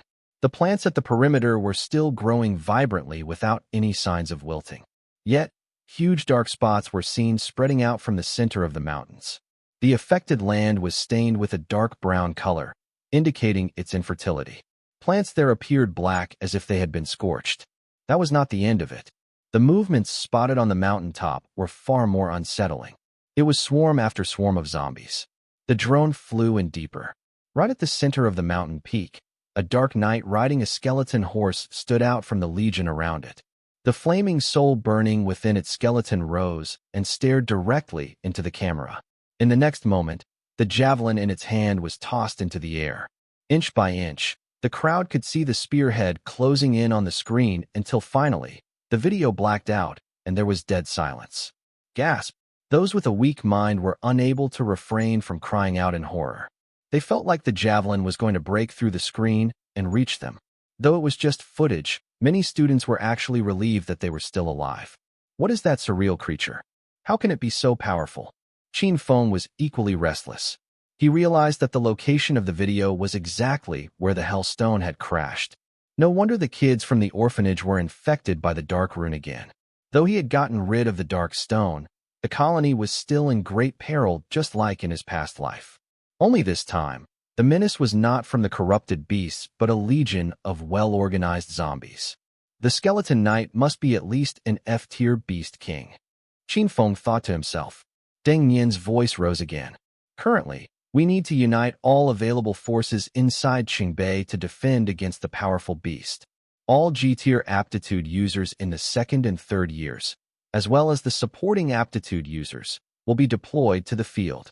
This marks the end of the 69th Grand Assembly of the University. Dismiss. The initial joy in the jubilant students at the beginning of the assembly had now been replaced by deep thought and fear. Cheng Chao shook his head and murmured, "Looks like the freshmen are truly frightened. As far as I can remember, they would usually show milder content like a documentary in the past years. Those documentaries were equally daunting, but it was less traumatizing than this one. The university was not going to cut the students any slack. It was not like they were able to stay protected inside the colony after they had entered the school. They would not be able to step out of their comfort zone this way. On the contrary, the principle of the university was to let the students battle as much and as early as possible. The teachers would encourage the students to explore the wild, either through direct influence or indirect persuasion. Otherwise, things like Li Yaoyao forming an expedition team would never have happened. While Cheng Chao was in his own train of thought, Qin Feng approached him quietly. "Sir, I wish to join this operation." Qin Feng volunteered himself. Cheng Chao thought that he had heard him wrongly. "Qin Feng, you should not act out of impulse. Focus on your studies and training first. You can join when you are truly ready. Besides, you won't be allowed to join since you are not a support member." Qin Feng thought about it and asked, "What if I have earned the G-tier aptitude user badge? Will I be qualified then?" Cheng Chao was unable to rebut. Theoretically, yes, but practically, it would be impossible with your current skill set. Qin Feng did not insist and took his leave. His classmates looked at him like he was a madman. "You want to join the operation fighting those scary zombies? Dream on with that useless talent of yours." Qin Feng operated his communicator and called Zhou Hao. "Do you want to join the zombie cleansing operation?" "SHD. As much as you do." Zhou Hao answered without any hesitation. He had trained painstakingly for this day. He wished to fight. He hardly saw Qin Feng recently. Luckily, this best buddy of his had not forgotten him. "You got an idea?" Zhou Hao asked curiously. "Yes. Meet me in the evening on the day after tomorrow." Zhou Hao was very excited. The day ended after the Grand Assembly was over. He grabbed a quick dinner at home and went straight to bed after that. He needed the rest badly after the busy week. More importantly, he still had a difficult fight waiting for him at night. At 10 p.m., Qin Feng once again appeared at the Eagle Clubhouse. Not only that, He was accompanied by Bai Li in the human form this time. The place went pin-drop silence wherever Bai Li appeared. The people around the clubhouse were stunned by her beauty and were lost for words. Qin Feng had no choice but to order Bai Li to put on a pair of sunglasses. "Why should I wear sunglasses when it's dark?" Bai Li asked. Qin Feng did not know how to answer. He was not going to tell her that he disliked other people looking into her beautiful eyes. "Just do as I say." Qin Feng patted her head. Bai Li pouted her lips, but still did as her master said. They did not know that their every action was currently being watched. The stalker was Jiang Xiaoyang, who was sitting comfortably inside the manager's office. Someone had informed Jiang Xiaoyang the moment Qin Feng set foot into the clubhouse. The clubhouse had surveillance cameras in every corner. He pressed a few buttons to bring up the right angle and was equally astonished by Bai Li's elegance. That astonishment was immediately replaced by rage and jealousy. He felt violated when Qin Feng touched Bai Li's hair. In his twisted mind, Jiang Xiaoyang perceived that only he and not the lowly Qin Feng deserved someone as beautiful as Bai Li. He vowed to take the girl away from Qin Feng, who was going to die inside the arena tonight. "Has all the arrangements been made?" Jiang Xiaoyang uttered rather wickedly. "Yes. Don't worry, sir. He wouldn't make it out alive tonight once he steps into the arena." The guy from the other end spoke confidently. Qin Feng entered the ring around 11 p.m. The Eagle Clubhouse held multiple fights in one night, so Qin Feng had to wait for several rounds before his turn. A lot of attendees today were audience members from the day before. They did not want to miss out on Qin Feng's match, so they came again since he had promised to turn up today. 5 straight wins were no easy feat. Many would have backed away from the 6th match. However, Qin Feng had defeated Armbreaker, who had a 7-streak win, in his last match. The audience was expecting to see more of Qin Feng. The MC's voice soon resonated inside the arena. "The next person is a newbie in this ring. Yet, I believe most of our audience already know him from yesterday. He is our 5 straight wins contestant, Mad Fox. He is entering his 6th game now. Can he keep his hot streak going? Let the match begin." Qin Feng's opponent this time was AG7, Tier Ancient Warrior. The odds of the two fighters were almost on par. Nevertheless, many placed their bets on the challenger after being incited by the MC. The Eagle Clubhouse would still be the biggest winner regardless of the match outcome. Qin Feng defeated his first opponent of the night with ease. He then consecutively put down a G8 and 2 G9 challengers. Qin Feng did not get carried away and could almost smell the foul plot. This is too easy. Something is not right. At this time, Qin Feng already had 9 straight wins. And with the appearance of the next contestant, the bet results were also announced. The ratio had actually reached 7-8. In spite of this, some people who had been stunned by his victory had fiercely pounded in their cash. The funds in the gambling pool might have exceeded 800 million. If Qin Feng were to win, the casino would naturally lose a hefty sum. However, if Qin Feng were to be defeated, the casino would be able to make a fortune. Qin Feng looked at the opponent in front of him and finally understood why the casino did this. The opponent was actually an F2, Tier Ancient Warrior. If Qin Feng were just an ordinary Ancient Warrior, even if he defeated those of the G2 tier, he would not be able to beat an F2, Tier Ancient Warrior. This Ancient Warrior, in particular, had a stable and concise aura. He was obviously a pro. "Your winning streak is over, boy." The Ancient Warrior's fingers swiped across his neck, which was obviously the sign of decapitation. What he meant was self-evident. Those Ancient Warriors before were just goofing around and there to build the desired momentum. The real killer was at the end. It seems that Barbarian is full of hostility toward Mad Fox, and he wants to behead him. Barbarian is a decent fighter, with ancient martial arts parallel training being his greatest strength.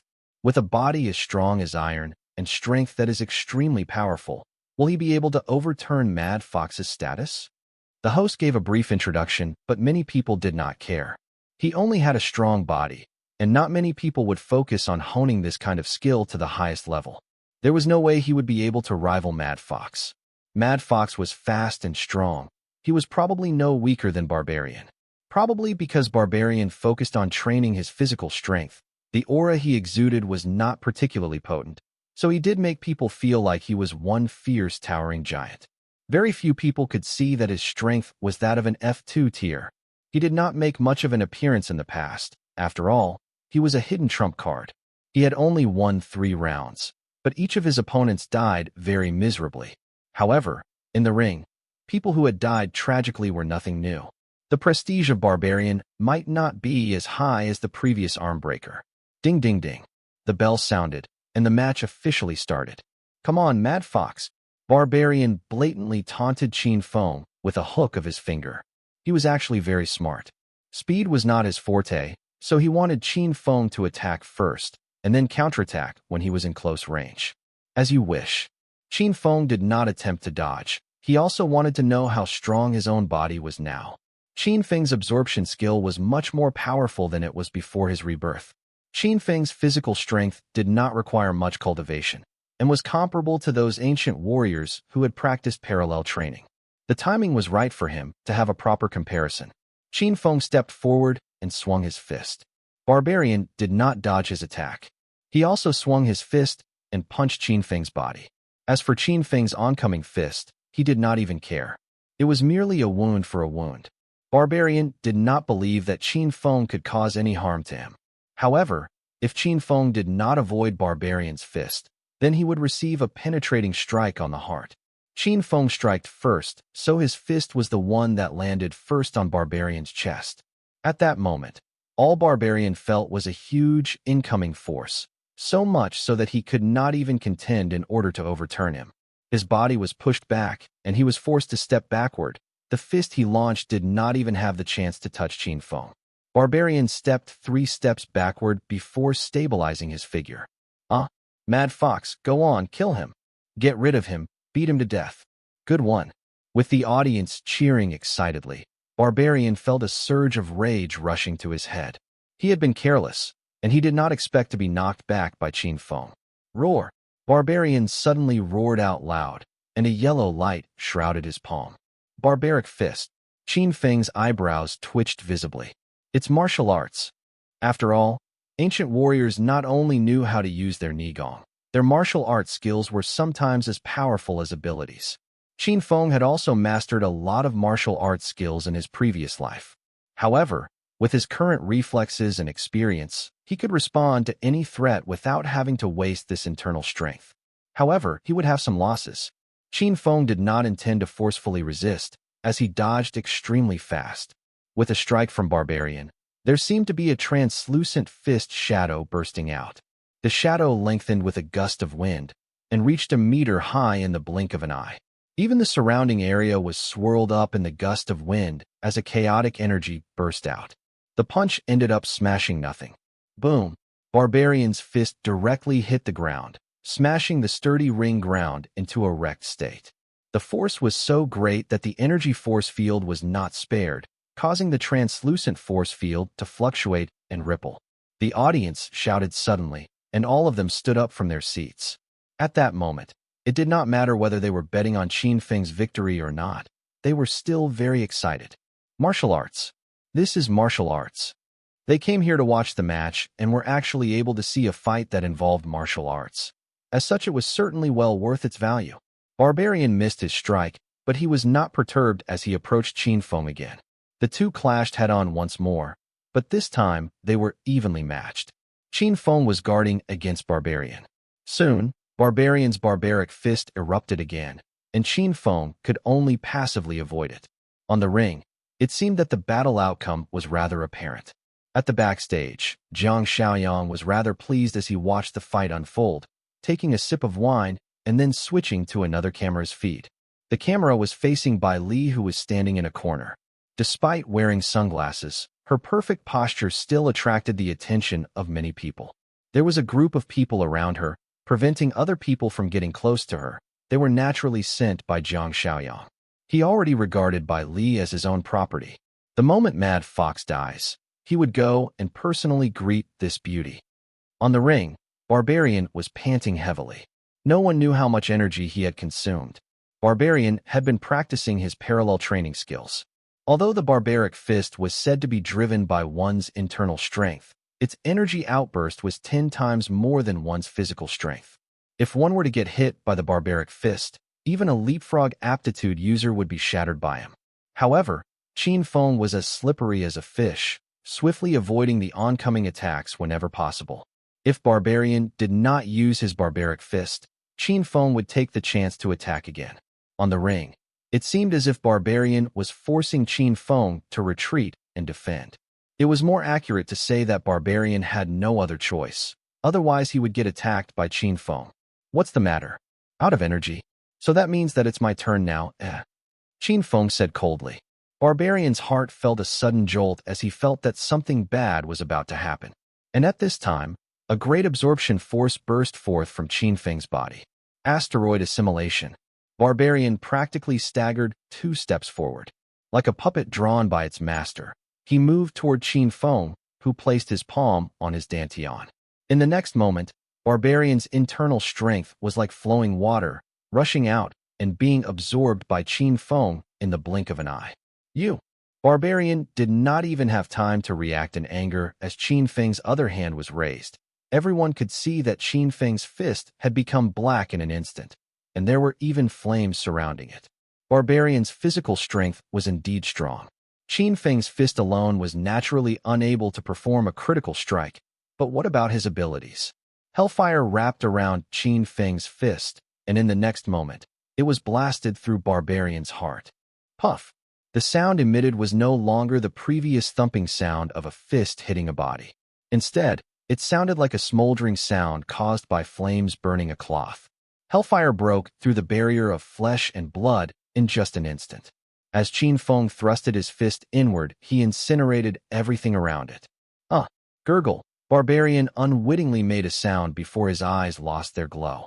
Qin Feng withdrew his hand. Without his support, Barbarian fell backward instantly. Bang! Barbarian's huge figure fell onto the ground, and it seemed to stir up a gust of wind and swirl up the surrounding dust. After he had completely fallen onto the ground, everyone could see a huge hole that had appeared in Barbarian's chest, with the insides burned charcoal black and his heart burned to ashes. Barbarian was dead. For a brief moment, a deafening silence enveloped the arena. In the next moment, a state of frenzy and chaos broke out. Mad Fox won.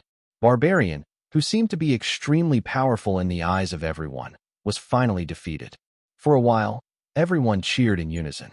10 straight wins, 10 straight wins. How satisfying. The defying Mad Fox.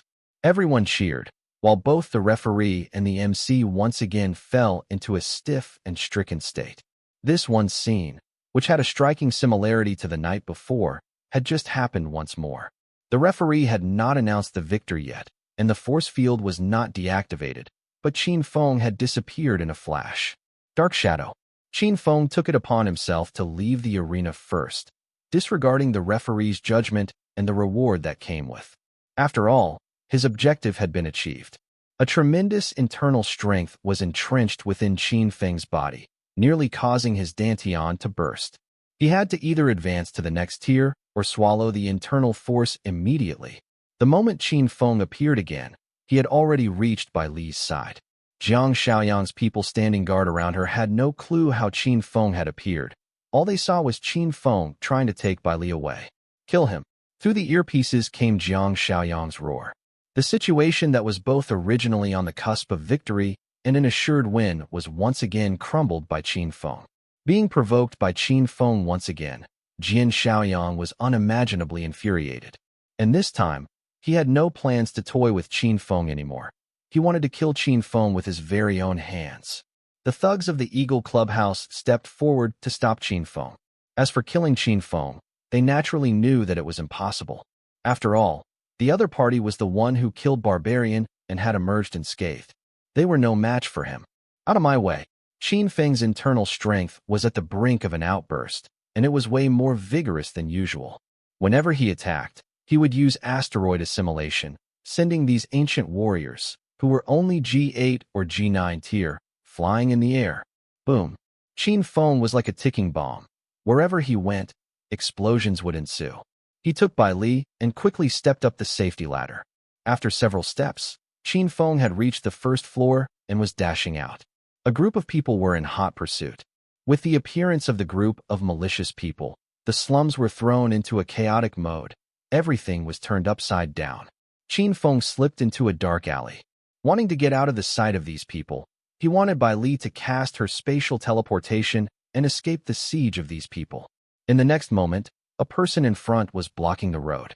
This human figure was ghostly, and his aura was also incredibly powerful without any attempt to cover up his powers. F7. Tier Ancient Warrior. This was practically a target that Qin Feng had no way to challenge. Die! Jiang Xiaoyang roared, and a shadow burst out from the sword in his hand. The sword's shadow enveloped Qin Feng, seemingly wanting to tear him into pieces. This was actually a powerful type of martial arts. Qin Feng had a great sense that his life was in mortal danger. Xiaobai! Qin Feng shouted unwittingly, wanting Bai Li to activate her spatial teleportation to flee from danger, and Qin Feng could then take the opportunity to kill the other party. In the next moment, Bai Li's entire body suddenly flashed in silver. Bai Li's dress swayed, and her long hair danced along with the wind. It was unclear from where the moonlight shone through as the alley was lit seemingly out of nothingness, surrounding Bai Li's figure. In the next moment, four silver light rays emerged. How familiar this light was. This was definitely the space rune. Space Blade. Bai Li tenderly shouted, pointing at Jiang Xiaoyang. Go! The light flashed and disappeared, and Qin Feng's pupil shrank suddenly. When the silver light reappeared, it was by Jiang Xiaoyang's side. Puff! Puff! Puff! Puff! Jiang Xiaoyang's body shook violently a few times. The sword's shadow disappeared in midair. Not only that, Jiang Xiaoyang could not maintain his balance and instantly fell to the ground. All his limbs were cut off. The wounds were very neat and clean-cut, as he was practically cut into a human stick. Qin Feng could not help but feel stunned. Master, quickly absorb his internal strength. Bai Li urged. Qin Feng took a deep breath and finally came to his senses. He had truly underestimated Bai Li. After all, the current Bai Li was but an F-tier beast king. Dealing with an ordinary F-tier ancient warrior who rarely fought in the wild was a piece of cake. And at this time, Jiang Xiaoyang fell to the ground, still alive. He tried to lift his neck and look at Bai Li. A great sense of incredulousness flooded his eyes. You? Who the hell are you? Jiang Xiaoyang had never seen such a horrifying move. Even though he wanted to evade just now, he did not manage to dodge. It was as if the attacks had erupted directly from within him. Moreover, he also heard the words that Bai Li spat out. Space Blade. Is this a space rune? Which means that this woman is actually a powerful spatial ability user. This was not even a part of the 10 major departments. Only some powerful ultra beasts could possess this ability. You don't need to know who she is. Qin Feng said coldly, and he could obviously see Jiang Xiaoyang's greedy eyes when he was looking at Bai Li just now. Asteroid assimilation. He pressed Jiang Xiaoyang's abdomen with one hand, and a force of absorption burst forth, swallowing all of the internal strength in Jiang Xiaoyang's body.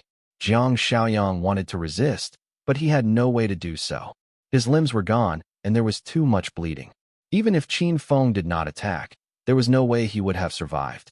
Now, even if he wanted to use the communicator to call for help, it was already impossible. After absorbing Jiang Xiaoyang's internal strength, Qin Feng's dantian was thrown into a violently turbulent state. Hellfire.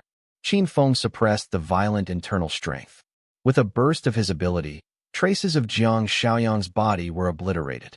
Jiang Xiaoyang was thoroughly reduced to ashes in a blaze of fire. The owner of the Eagle Clubhouse for this generation and the dark influential overlord behind the slums was dead. Snap! Crackling sounds came from the string of Buddha beads on Jiang Xiaoyang's hand, which was quickly burned to crisp. However, a gray bead rolled out, with a special pale silver glow appearing on it. This was actually a space rune equipment. If Qin Feng did not burn the other party's body, he would have thought that it was only a silver accessory among the beads. Let's go. Qin Feng picked up the bead and said to Xiao Bai, and the two disappeared from where they stood. Until the thugs of the Eagle Clubhouse came over to investigate, no one noticed the insignificant ashes in the dark alley. And little did they know that this was the place where their boss was annihilated. With Bai Li's teleportation, in less than 1 minute, Qin Feng had returned to his house in Qinghu Garden. Qin Feng immediately sat cross-legged, viewing inside his own dantian. The situation today was better than yesterday's. The internal forces might be a pile of mess, but Qin Feng had exactly 62 threads of internal force, which were strong and powerful, and occupying the lead role. The other messy internal forces could not cause a ripple from within. However, those were the internal forces that his dantian could accommodate. Now, there were too many of them. They made Qin Feng feel that his dantian was about to burst at the seams. Absorbed, Qin Feng began to swallow today's harvest like a whale. The 5 people on the ring had sufficiently given Qin Feng 51 threads of internal force, which were now squeezed to the point where they were nearly deformed. What was more terrifying was Jiang Xiaoyang's internal force, which had precisely 63 threads. After a burst of his absorption skill, the threads of internal forces were swallowed whole, quickly strengthening his meridians. Afterwards, the internal forces became pure again and returned to his dantian. Qin Feng's existing 62 threads of internal force began to rise. 73, 86, 99. The strong and powerful internal force threads were practically displaying a state of diffusion, occupying his entire dantian, and was unable to squeeze in even the tiniest thread. Yet, the internal forces had not all been fully restored yet. Asteroid assimilation. Qin Feng tried multitasking and mustered his asteroid assimilation. Rumble. There seemed to be an explosion within his dantian. His dantian had expanded to its utmost limit, and it could now accommodate even more internal forces, whereas all the threads were completely shattered. Then, the internal forces condensed into a cloud of mist. Qin Feng closed his eyes, and a cloud of smoke was practically fuming from his forehead. The aura he was exuding was suddenly increased exponentially.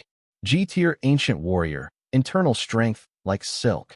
F-tier Ancient Warrior, internal strength like mist. At that moment, Qin Feng was finally promoted from a G-tier to an F-tier Ancient Warrior. Phew! Qin Feng let out a long breath. He opened his eyes, and his eyes were glowing. At this moment, he could feel the extent of his own strength. However, the feeling receded as quickly as it came. After all, before rebirth, Qin Feng was one who had reached A-tier. Once he had calmed down a great deal, he then frowned. If the fact that Qin Feng had killed the 5 Eagle Clubhouse guards yesterday was not able to cause an uproar, what he did today was assuredly going to turn the place upside down. Once those people discover that Jiang Xiaoyang had disappeared, they would surely be able to trace it back to Qin Feng. There might even be people who were already after him right now. All of this was trouble for him. Qin Feng thought about it, raised his hand, and dialed a person's communicator. Xue Xingfu was already in dreamland, but he was still awakened by the sound of his communicator, especially by the tone that he had set himself.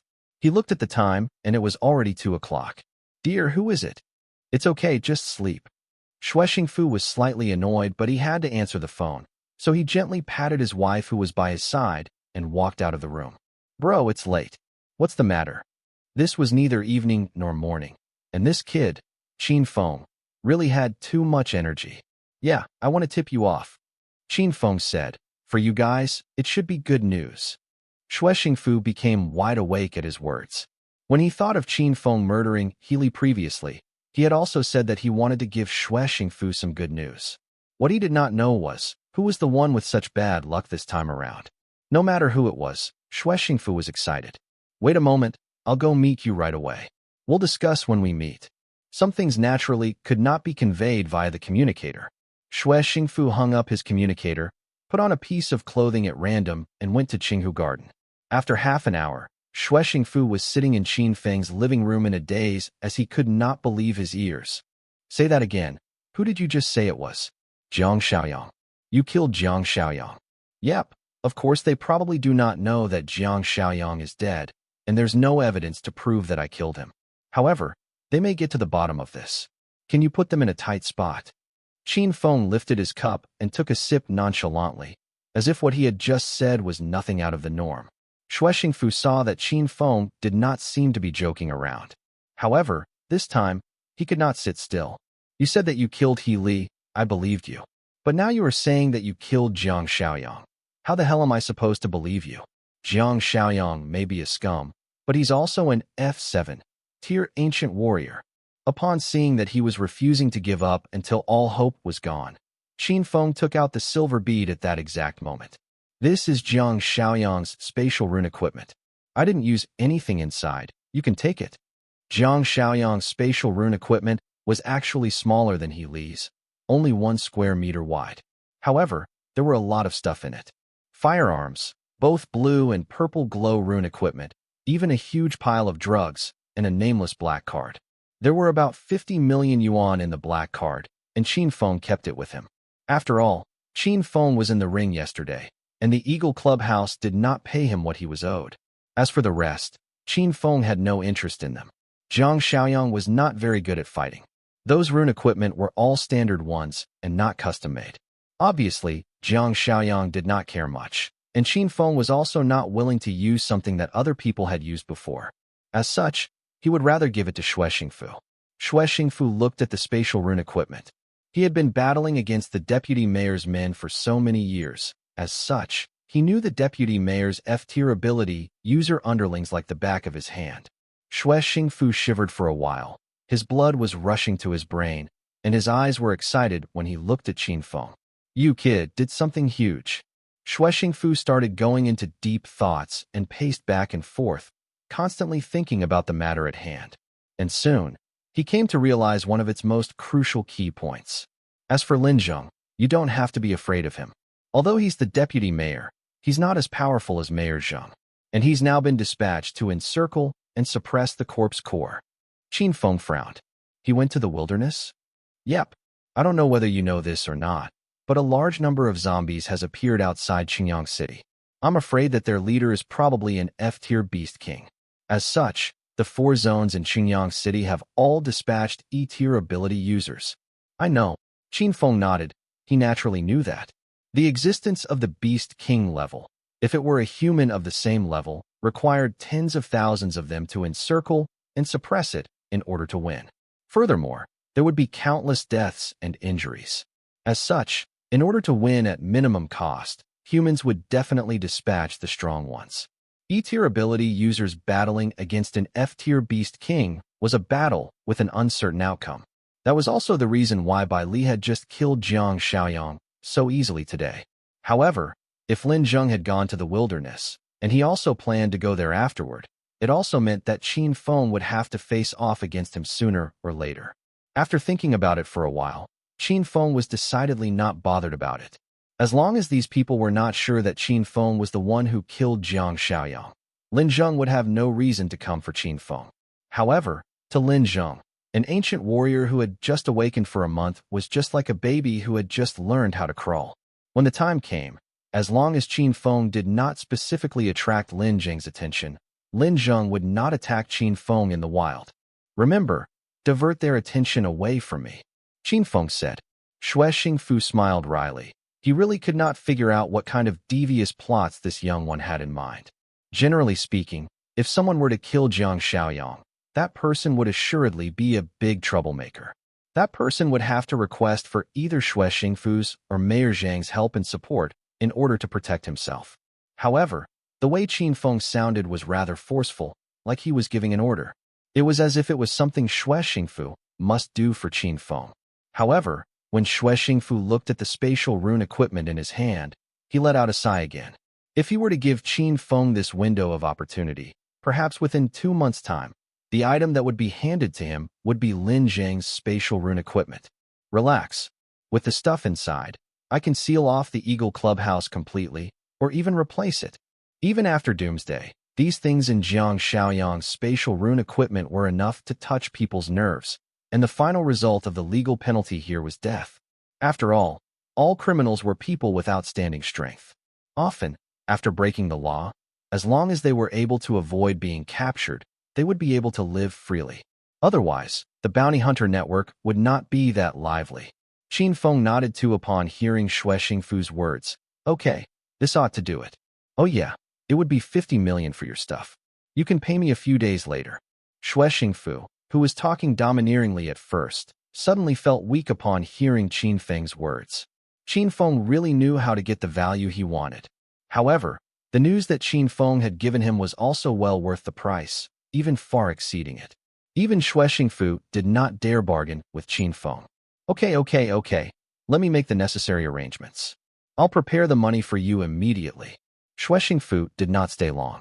After all, The two had been talking for over an hour, and now it was already 3:30 a.m. In just a while it would be dawn. After Xue Xingfu left, Qin Feng also felt more relaxed. After washing up a bit, Qin Feng stepped into his bedroom and suddenly stopped in his footsteps. Even without light, Qin Feng, who had awakened the dark runes, was still able to see in the dark. On the huge bed, the dashingly beautiful girl who was lying on her side had entered slumberland, and there was a trace of suspicious water stains on the corner of her mouth. Looking at her, she looked pure and lovely while charming at the same time. Not only that, the other party had also put on the silk pajamas that Qin Feng bought for her during the day, without anything else beneath it. Qin Feng took a deep breath and wanted to go to the guest room to sleep. In the future, he had to teach Xiao by that physical contact between men and women was forbidden. With this thought, Qin Feng's feet seemed to be stuck on the ground. If I leave, that little forebear will definitely be unhappy. It's fine, she's just a little fox anyway. Comforting himself like this, Qin Feng was able to finally relax as he naturally lifted the blanket and laid down. The little fox was sleeping semi-consciously. Feeling the familiar body temperature approaching, she hurriedly approached Qin Feng and licked his cheek at the same time before calmly resuming her sleep. Qin Feng.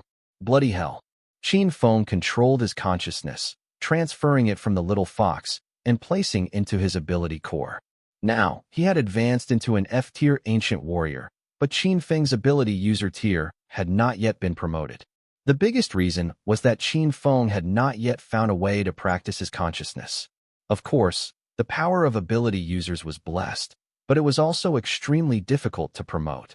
This was something that Qin Feng had already heard about before his rebirth.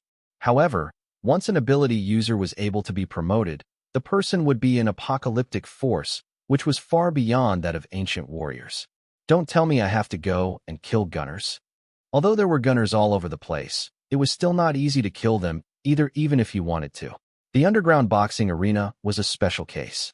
With such thoughts in mind, Qin Feng could only urge his consciousness to rotate the ability core step by step, and then begin looking for the runes that could arrange his abilities according to the lecture given by Cheng Chao. After an early morning's torture, both Qin Feng and Bai Li, who had transformed into a little fox, stepped into the campus. The morning course was still theory of runes, and there was a period of analysis of Ultra Beast course. The gunslinging course was in the afternoon. With the exception of the runes course, the other courses were totally useless to Qin Feng. After the runes course, Qin Feng was about to get up and head to the library. However, he was stopped by a girl with a ponytail. Qin Feng, our ability user class has set up a communications contact group. Please leave your communicator details so it's convenient to contact you. Yeah, sure. Qin Feng nodded and did not reject. He left his contact number and joined the ability class. The one who invited him to join was the monitor of the ability class, Zhao Yu. Zhao Yu was a fire ability user who had achieved AB in both consciousness and elemental talents during the examinations. It would come as no surprise if she were to become the strongest one in class. After all, she had great talent. Therefore, it was not surprising that she had been chosen as the class monitor. Qin Feng skipped the analysis of Ultra Beast's course and went to the library. The library was very spacious, and there were not many books at all. Most of them were pieces and pieces of chips. Dark abilities. Qin Feng's eyes suddenly sparkled. There really was information on dark abilities. Qin Feng inserted the chip into his communicator, and its contents were surprisingly little. Only when he was reading through the info, Qin Feng was able to understand why this was the case. Qingbei University had existed for more than 50 years. During this period, only 2 dark ability users had appeared. The strength of the first dark ability user was incredible. However, after graduation, he joined the Dark Coalition and became an extremely powerful convict at large. Not long after, he was killed. This was probably something shameful for Qingbei University. The second dark ability user appeared more than 20 years ago. After discovering that he was a dark ability user, he wanted to come to school to gain knowledge. He finally found that there were no such records in the school either. Feeling helpless, he still stayed for half a year and finally left behind all the information he had collected by himself. I hope that the future juniors who have awakened their dark abilities can leave their rune information here, descendant of Fuse. In theory, the basic abilities of the 10 major departments are the same, and so is the appearance of the runes. However, both the colors and effects are different. Here is the simplest example. After many investigation attempts, I think that the dark abilities stated above really do exist, but I didn't find the corresponding abilities of other departments. The strongest one is the Finger of Death, which was unleashed by a black-robed man in a rift in the West 67 years after Doomsday. With the finger pointing down, a black light flashed across the sky and killed an S-tier ability user, wiping him out. His body was obliterated with nothing left behind, and it scared off the 3 strongest S-tier elites on the spot. Upon looking at the news, Qin Feng could not calm himself down for quite some time. The Finger of Death. Such a terrifying ability. The Finger of Death could actually wipe out even S-tier ability users. How powerful was this ability? He did not know whether the Finger of Death rune was among the more than 1 billion rune archive he owned or not. Qin Feng ate a bit of dried meat stored in Shao Bai space at noon. Then he continued searching for more information. This time, he was looking up for information on the runes of other departments, especially fire runes. After all, Qin Feng himself also possessed mutant fire runes. When he was so wrapped up in his reading, his communicator vibrated. Qin Feng looked at it, and it was actually Zhao Yu who had just added him. "Monitor, what's wrong?" Qin Feng asked casually. "Qin Feng, why did you skip class again? The gunslinging course teacher is checking your attendance. You have already skipped class twice, and our teacher is upset. Are you still in school? Hurry up and come to class." There was also a bit of fear in her voice. Qin Feng was silent for a moment, and he seemed to have thought of the scene where the class monitor was being berated because of a student like him. After all, the gunslinging course teacher was a teacher who would vent his anger on everyone. "All right, I'm coming now." Okay. Come quickly, we're at the shooting range." Okay. The shooting range of Chungbei University was built on the topmost level of the sports hall. It was called a range, when in actuality, it was an indoor venue. After all, there were many places to gather. The gymnasium also had 8 floors. When Qin Feng arrived by taking the elevator, the course had already gone on for 20 minutes. When Qin Feng walked in, all the students looked at Qin Feng, and the teacher naturally looked over. "Which class is this student from? What brings you here? Are you taking this class?" The gunslinging teacher said sarcastically. Zhao Yu was not only afraid that Qin Feng would be ousted, but she was also afraid of their teacher losing his temper. She quickly said, "Teacher Yang, this is a student from our abilities class. He is here to attend your class. What happened to the abilities class?" Mr. Yang suddenly raised his voice, to the extent where it was almost deafening. "Don't think that you're awesome just because you have awakened your abilities. When your strength is low, what can your abilities do? Can you light a cigarette? Can you sip a drink? Can you plant wheat and tighten a screw? Going through the gunslinging course may be supplementary for you all, but this is a life-saving ability. If you don't want to learn, then buzz off ASAP."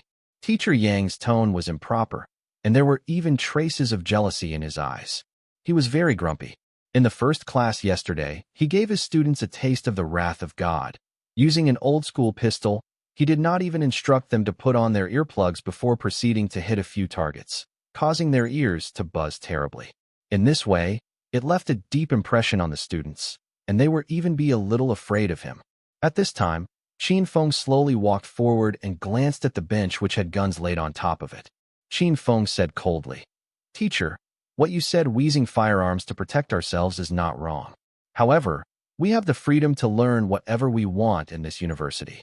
Therefore, I think that this course is not useful to me at all. Why should I still come for this class?" "Not useful at all?" Teacher Yang was enraged as he glared at him. "What the hell do you mean not useful at all? You're bonkers, kid. Are you now a G-tier ability user? If not, just zip it. Without firearms to protect you, then what good will your abilities do? Even in the future, you will be protected by other people like a precious animal." The students in the class clearly did not agree with what he said. It was recognized that ability users were the strongest among all combat professions, yet it sounded like something that was despicable based on what he said. They were all ability users, so what Teacher Yang said was actually directly demeaning them. These people had awakened their abilities, and they were still proud of their luck until now. Qin Feng laughed coldly, his voice laced with mockery. "Teacher, I'm not actually talking about guns. All I'm saying is that I don't need to learn what you are teaching." "What? Teacher Yang was utterly livid. He had never been treated like this by a student before. Qin Feng must not have seen the ability that he had displayed the day before. Kid, believe it or not, I won't let you graduate. The gunslinging course is the second most important course for the abilities class. Yet you have the audacity to say that what I'm teaching is not worth learning. Oh, graduate. Qin Feng thought about it for a while and felt that these words of Teacher Yang, who was roaring like a mad dog, finally managed to threaten him. Well, in that case, why don't you just assess my abilities? If I pass the assessment, I will not come for class in the future, and you have to fill in my report card with full marks. What do you think? Teacher Yang grinned savagely. Fine, you've got quite the guts. I've never seen such a crazy person like you. Your name's Qin Feng, right? Let's do this assessment.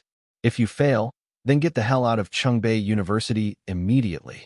The surrounding people suddenly exclaimed out loud, apparently not expecting Teacher Yang to say so. Teacher Yang, I don't think that's a good idea. It's better if you just punish Qin Feng, and he'll come for your class every day. The other students in class dared not speak up, but they all felt that Teacher Yang had gone a bit too far. Am I the teacher, or are you the teacher? Step aside. I can't teach such a student. I do not want him in my class. Upon being lashed at, Zhao Yu hunched down timidly and lowered her head with her eyes all red. At this time, Qin Feng's face was entirely frosty. Teacher Yang was really way too much. However, without waiting for him to say anything, Teacher Yang pulled out a gun from the machinery. It was just a pistol.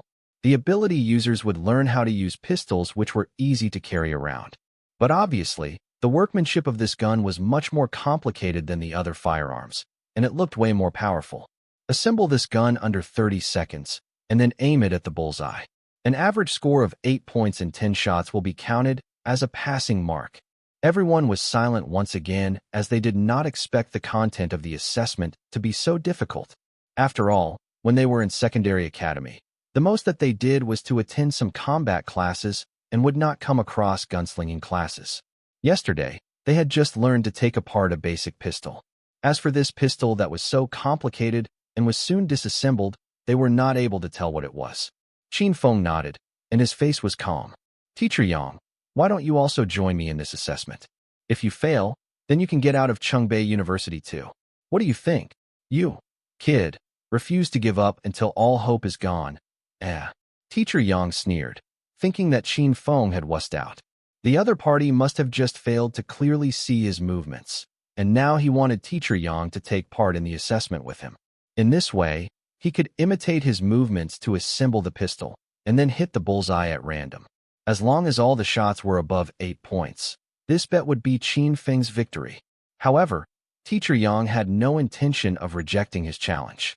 All right, I'll show you who's the real gunner here. Teacher Yang flicked his fingers and made cracking noises. He took out a firearm of the same model and dismantled it on the bench.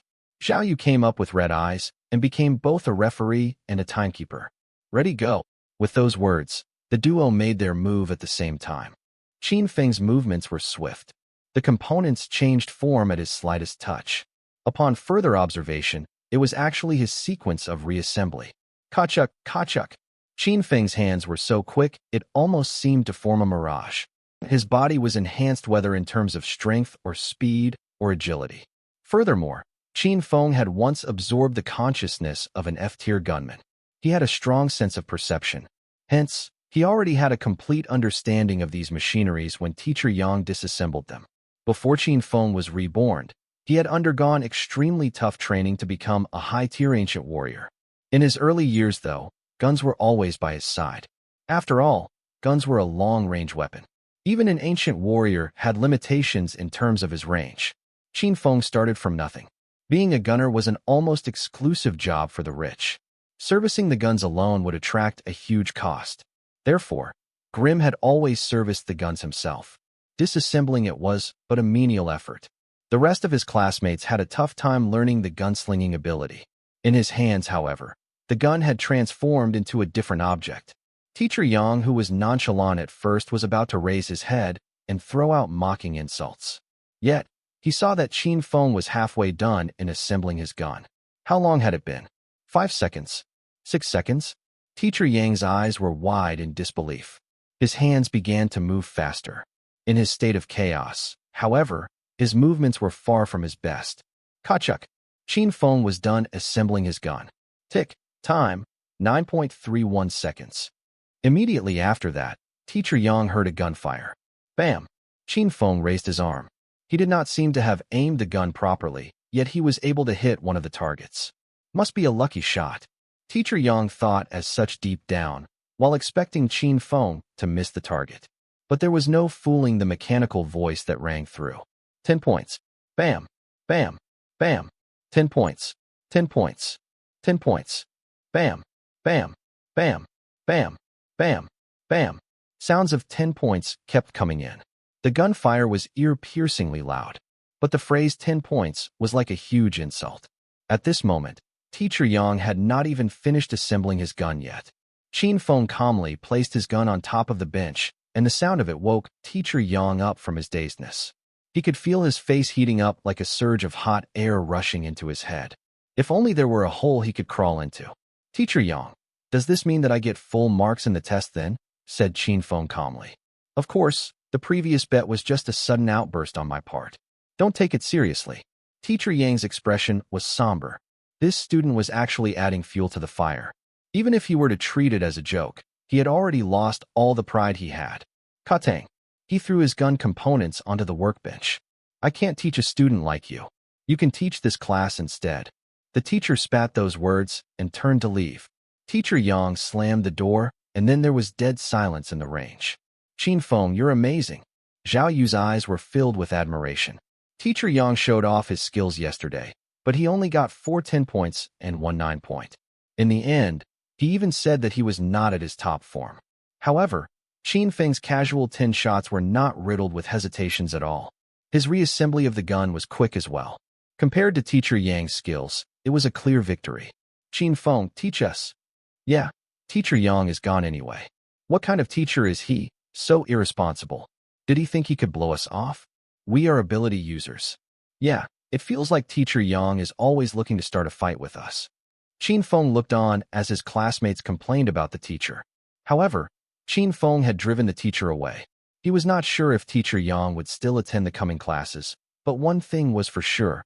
He was not coming back for today's class. There's still 10 minutes before recess. I'll show you the basics. The crowd cheered when they heard that Qin Feng was going to teach them. However, some of them were quite dismissive about it. They felt that Qin Feng was just trying to show off. The ability users came from a wide range of personalities even during their middle academy years.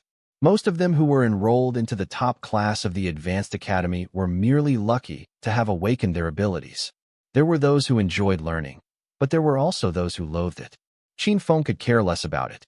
You're just going to need to practice assembling and disassembling the gun. However, shooting makes up a big part of our advantage. Ability users do possess some naturally awakened consciousness in them and can often become better than gunners. The gun is just a tool. The most important part is the user. Qin Feng explained to them how to inject their own conscious energy into the gun. The crowd became adept within a short period of time. Some of the students with higher consciousness could hit 8 points consistently. Since the teacher was not there was no limit to their use of ammunition. The students fired away excitedly. Even those who were previously dismissive of Qin Feng had fun shooting away. The afternoon class was an introduction to geography. Qin Feng returned to the library without hesitation. Yet, he was called to the counselor's office by Cheng Chao. Although Cheng knew that he was hard-headed, he did not know that he would be hard-headed to such an extent. It was only the second day, and Qin Feng had already driven the gunner teacher away. I heard that you used only 9 seconds to completely reassemble the T1 pistol, and your shots were all 10-pointers. Where did you learn that from? Asked Cheng Chao. Qin Feng replied bluntly. I didn't learn it from anyone. I have a photographic memory, and isn't it easy for people with high consciousness to hit the targets? Cheng Chao was speechless. He knew that Qin Feng had an S-rank consciousness level. Sir, I have some questions to ask as well. Qin Feng would never miss a chance like this. He asked away all the doubts he had encountered while studying about runes. Some of them were highly difficult. Cheng Chao began to answer his questions that kept on coming. As time passed, the alarm bell for the school's dismissal sounded. Sir, sorry for taking up so much of your time. I'll buy you dinner tonight. Tisk, are you trying to bribe me? Go home. All right then. Thanks, teacher. Qin Feng did not mind being polite to Cheng to leave a good impression. Cheng Chao had a gentle nature, but he was serious and reliable. He was definitely a good teacher, but he was too kind of fool. Cheng Chao was still thinking about Qin Feng's questions even after he had left, which left him startled. Didn't I call him over to talk about Yang Feng? How did he brush them off? I even gave him tuition. Cheng Chao did not know if he should cry or laugh. At the other end of the school gates, Qin Feng and Zhou Hao had met up. Come on, psycho. Tell us how to join in the hunt against the Corpse Corps. I've been gathering information about that in the past couple of days. Simple, just show them a G-tier aptitude user badge. Qin Feng started up his car. Zhou Hao's mouth was wide agape. Perhaps Qin Feng's suggestion was workable, but still. Could we do it? Zhou Hao was not confident. Zhou Hao already had the capabilities of a G-tier. But when it came to fighting the creatures from the rift, he had only encountered them once when they fought the Razor Fang infants. He even hit a Razor Fang infant with a baseball bat. Still, the G-tier trial would require him to slay 200 G-tier Ultra Beasts for him to be certified. With me here, you won't have to worry. Qin Feng consoled Zhou Hao. Zhou Hao started mumbling. Don't make me sound like a piece of trash. I don't buy it. It's just 200 Ultra Beasts. Qin Feng smiled gently. He did not argue with Zhou Hao. Qin Feng and Zhou Hao entered the Great Hall of Certification in the Chunbei colony. They both looked very young and attracted the attention of many around them. Getting their certification at such a tender age? They're probably just trying out. Tisk, they're not going to pass the test. They're here to burn money. Don't care about them? If they do succeed, we'll just get them to join us. Let's see how it goes. These people were looking for party members in the Great Hall of Ability Users. There were also small-sized mercenary groups and headhunters from large companies. Qin Feng and Zhou Hao went to register. Getting an ability user certification was serious business. Once they have registered, they would have to fork up 10,000 yuan. They would not get a refund if they were to fail the test. That's expensive. Zhou Hao felt a pinch, although Qin Feng was the one who paid. I'll ask my dad to reimburse you. At this moment, Zhou Hao did not care any longer. Qin Feng casually waved his hand. After tonight, you won't even care about such an amount. Zhou Hao thought that Qin Feng could confidently pass the G-tier's test. If they really were to succeed, they would officially become recognized ability users. Even if they were to not do anything, they could earn 10,000 yuan per month by just putting their names up on the board at the colony. As their strength grew, and as they kept getting more certifications, they could earn 90,000 yuan every month if they were to reach the tier of G9. This was just the base rewards. There were still many other benefits to take into account. These were all tactics employed to retain the ability users in the colony. The colony needed these people to ensure their safety. Strength test, number 231, come forward. It's my turn. Zhou Hao went forward and threw a punch at the testing machine. He actually did a test 3 days ago. At that time, his punch scored 516 points. Boom. The number rose rapidly in one punch. 678. In just 3 days, his strength had increased by more than 150. Even Zhou Hao was surprised. He did not do any special training these past few days. All he did was practice Qin Feng's Obsidian Gale. Zhou Hao was overjoyed. This was evidently the work of practicing the Obsidian Gale technique. Although he knew of the power of the Obsidian Gale, he did not expect the effects to be that good. He thought that he would have to train for another 1 or 2 years. After that was the speed test. His speed had been doubled compared to 3 days ago. The increase in speed was much larger than the increase in strength. The Obsidian Gale technique was an internal kung fu that emphasized agility. You have passed the test. Please hand in proofs and recordings of 200 Ultra Beasts in 3 days' time. If you fail to complete it after 3 days, we will regard it as a forfeiture. The next period for submitting your registration would be 1 month after that. Zhou Hao, who was overjoyed at first, turned pale. 200 Ultra Beasts in 3 days. That would be a tough feat, even if they went looking in the wilderness. Qin Feng had also passed the test. With the power that he possessed right now, a single punch would probably score more than 10,000 points. Hence, he restrained himself and threw a gentle punch. He only demonstrated a little bit of his speed to pass the test. Let's go. Qin Feng tapped on Zhou Hao's shoulder. Go where? Zhou followed Qin Feng as he asked eagerly. We're going to kill Ultra Beasts. Now.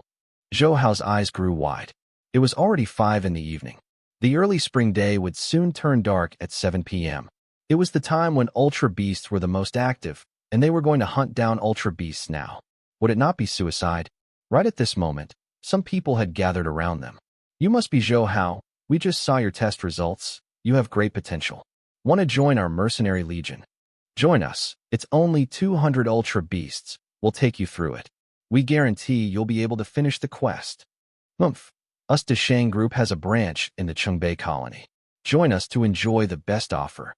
The smaller mercenary groups that were persuasive at first could only abandon their hopes. After all, it was a big corporation they were talking about. They did not expect a big corporation to recruit them. But then again, Zhou Hao's potential was for all to see. Hee, sorry guys, I've got other matters waiting. I'll go on ahead. Zhou Hao apologized to them and started running. Wait for me, Qin Feng. The human resource executives of the Deshang Group had a stern expression. They coldly said, Zhou Hao, don't get cheated by your friend. You've got better talent than him. Zhou Hao waved his hand and let out a bitter smile. Better talent than Qin Feng? Are you joking? Qin Feng is an ability user. Zhou Hao hopped on the co-driver's seat. As the hover car made its way to the wilderness, he could not help but get excited. His mouth did not stop yapping along the way. It's my first time going to the wilderness. I'm a bit excited by the thought of it. Hey, Qin Feng, do you think that the Deshang Group really wants me? We're heading out of the city. Qin Feng smiled gently. He was in a good mood as he drove the car. The energetic Zhou Hao made him feel comfortable. It was the kind of perfection he seeked for in this life after rebirth.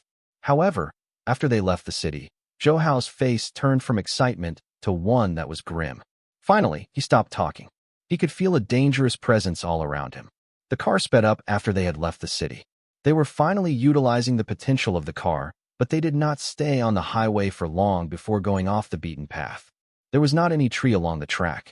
One could even see a faint dark green rust. It must be a road from the olden days. The road would have been very wide then, pristine even. Else, it would not have made it until today. This road leads to the copper mine of Greenhill, said Qin Feng. Zhou Hao's eyes changed from confusion to bewilderment. After attending university, geography lessons were no longer about the 5 great oceans and 8 great continents of the world. Instead, the lessons started to teach about the areas starting from Qingbei Colony. These were all roads that they would take in the future. The copper mines of Greenhill. This was what Zhou Hao had just studied. His face turned pale. You're not thinking of killing the monster bats in the Greenhill copper mines, are you? Oh, you knew. Qin Feng was surprised. We just learned about it this afternoon, answered Zhou Hao. Qin Feng just realized that although they shared the same course structure, he did not go to the class. The Greenhill copper mines cover a wide area, but they haven't found a need to gather all its ores. The colony has no plans to tame the area. The mines have always been inhabited by the giant bats. Killing 200 of them would be a piece of cake, else we would have to spend more than 3 days just to look for ultra beasts. Qin Feng explained briefly. Hunting down thread snakes over at the plantation area was not a bad option as well, but Qin Feng would not hear any of it. There would be an overpopulation of giant rats that would cause tremendous damage to the crops. Zhou Hao's face was sallow. Why are you so calm? We're not merely talking about 200 ultra beasts. It is said that up to tens of thousands of bats live in the Greenhill caves. Each one of them are G3 tier. How can we defeat them? Qin Feng was unshaken. Believe me, if we can't overcome them now, the corpse core is going to be much worse. You won't even be able to step foot there. Zhou Hao gritted his teeth. He was now more determined. I guess you're right. Let's go. Qin Feng's car was in hovercraft mode. The ground surface was untraversable, so they could only hover forward. The sun had set after an hour when they finally reached the Greenhill copper mines. There was a large hole on the ground that led to the copper mines. There was still a railway track that had rusted away, which was used to transport copper ores. Here, put this on. Qin Feng took out a silver-colored body armor and an energy gun. It was the Beast King armor made by Qin Feng. Qin Feng's body was now parallel to an ancient martial artist that had a fortified constitution. Naturally, he did not need the armor. This? Zhou Hao was astounded. It was a silver runic gear that he had never encountered. Even a touch of the armor made him grow attached to it. How about you? Don't you need this? Although Zhou Hao was touched, he did not put it on immediately out of concern for Qin Feng. Quit yapping. These giant bats won't do me any harm. I'll be wearing them then. Hee hee, if people knew that I have a shiny armor like this, they'd die from envy. Zhou Hao wore the armor inside his shirt, and he felt much safer. A while later, they had reached a dark region of the cave. Whoosh! A fire lit up. It was Qin Feng's fire ability. He was able to see in the dark, but that did not mean that Zhou Hao could do the same. It was better to have fire to light the way. Qin Feng then took out a crossbow and walked ahead. I'll catch one for you to kill in a while. Remember to use Obsidian Gale Kick. Okay, remember to switch on your recorder. Right, they needed to record their hunt. How else could they prove that they had slain 200 ultra beasts? Zhou Hao had a grim expression on. He was no longer smiling as he gathered the internal forces around his eyes and ears. It gave him a boost in his senses. Shortly after, they could hear the flapping sound of the bat's wings. Here they come. Zhou Hao clenched his fist anxiously. Qin Feng was much more tranquil than him. After all, these bats were only at G3 tier. They could not do anything to him. Swoosh! Qin Feng pulled the trigger. The bolt traveled into darkness, hitting 2 bats at once. Flop! The bats were hit in their heads and fell to the ground. Another bat circled midair for a while after it sensed that something was amiss. But in a short moment, the bat charged toward Qin Feng and Zhou Hao's position. I'll leave this one to you. Zhou Hao could finally see the giant bat. The videos he had seen did not do the bat justice. It was much more terrifying in real life. The bat had a huge body. Its body was almost half a meter long and looked like a rat. The muscles were stout and powerful. It had a wingspan of around 1.5 meters. The bat looked frightening. The bat's bloodied eyes and fangs sent shivers down one's spine. Obsidian Gale Kick. Zhou Hao leapt upward and swung his leg on the bat. The giant bat evaded his kick and flapped its wings. Its claw scratched Zhou Hao's shoulder. If it were not for the silver light armor, his flesh would have been ripped apart. Aim for the wings, stay calm, and look for an angle to go in, Qin Feng said in a low voice. Zhou Hao circled around and found a good spot. His kick landed right at the center of the giant bat's wing. Another kick followed, rupturing the bones in the giant bat's wing. The attack incapacitated the bat. Try flying, you scum. You're gonna die anyway. Zhou Hao pulled out the energy gun from his waist. He aimed the gun at the giant bat's head and pulled the trigger. The shot pierced through the giant bat's brain. It was dead. Collect the blood in its heart and the wings. The tail as well, Qin Feng reminded him. The most prized item of the giant bat was the blood in its heart chamber. It was a simple potion that could strengthen a person's constitution. It had better efficacy than a G-tier strengthening potion and therefore should not be wasted. A pair of bat wings could fetch about 2,000 yuan. It was not that appealing to Qin Feng. For Zhou Hao, however, it was considerable wealth. The tail was of the smallest size. It was used to turn in the mission. Zhou Hao took out his dagger and a syringe to collect the required materials. The battle had given him great confidence. But of course, it was due to the strength of his silver light armor as well. As the two of them went in further, the number of giant bats increased as well. Qin Feng would leave Zhou Hao a bat to deal with every time. Zhou Hao's killing speed became faster. Zhou Hao had strong talents. He was also using a B-tier internal Nigong and a martial arts technique. He had no problems dealing with the G3 Ultra Beasts. 3 hours later, Zhou Hao became exhausted. He could no longer proceed. His internal forces were not strong enough, and he had hardly ever used them. He was at his limit. We'll stop here for today. All right. Zhou Hao did not put on a brave face. He carried his loot and was ready to leave. However, as they went back to the car, he became excited once again. I think I've just killed 50 giant bats just now. Zhou Hao counted his kills briefly and realized that he had managed to achieve a great outcome in just 3 hours. Also, his frantic manner in the beginning had obviously wasted some of his time. At this rate, the mission to slay 200 ultra beasts did not seem that hard now. Zhou Hao suddenly felt that the test was too easy. Had he suddenly earned the ability to survive in the wilderness? Right at this moment, Zhou Hao felt that his world had changed. The world was now a wider place. It was only 12 at night when they reached the colony. Qin Feng brought Zhou Hao to the Wanzhong equipment store. Wanzhong operated 24 hours a day. As soon as Qin Feng entered the store, he saw a little son in a smart-looking suit. His hair was neatly combed.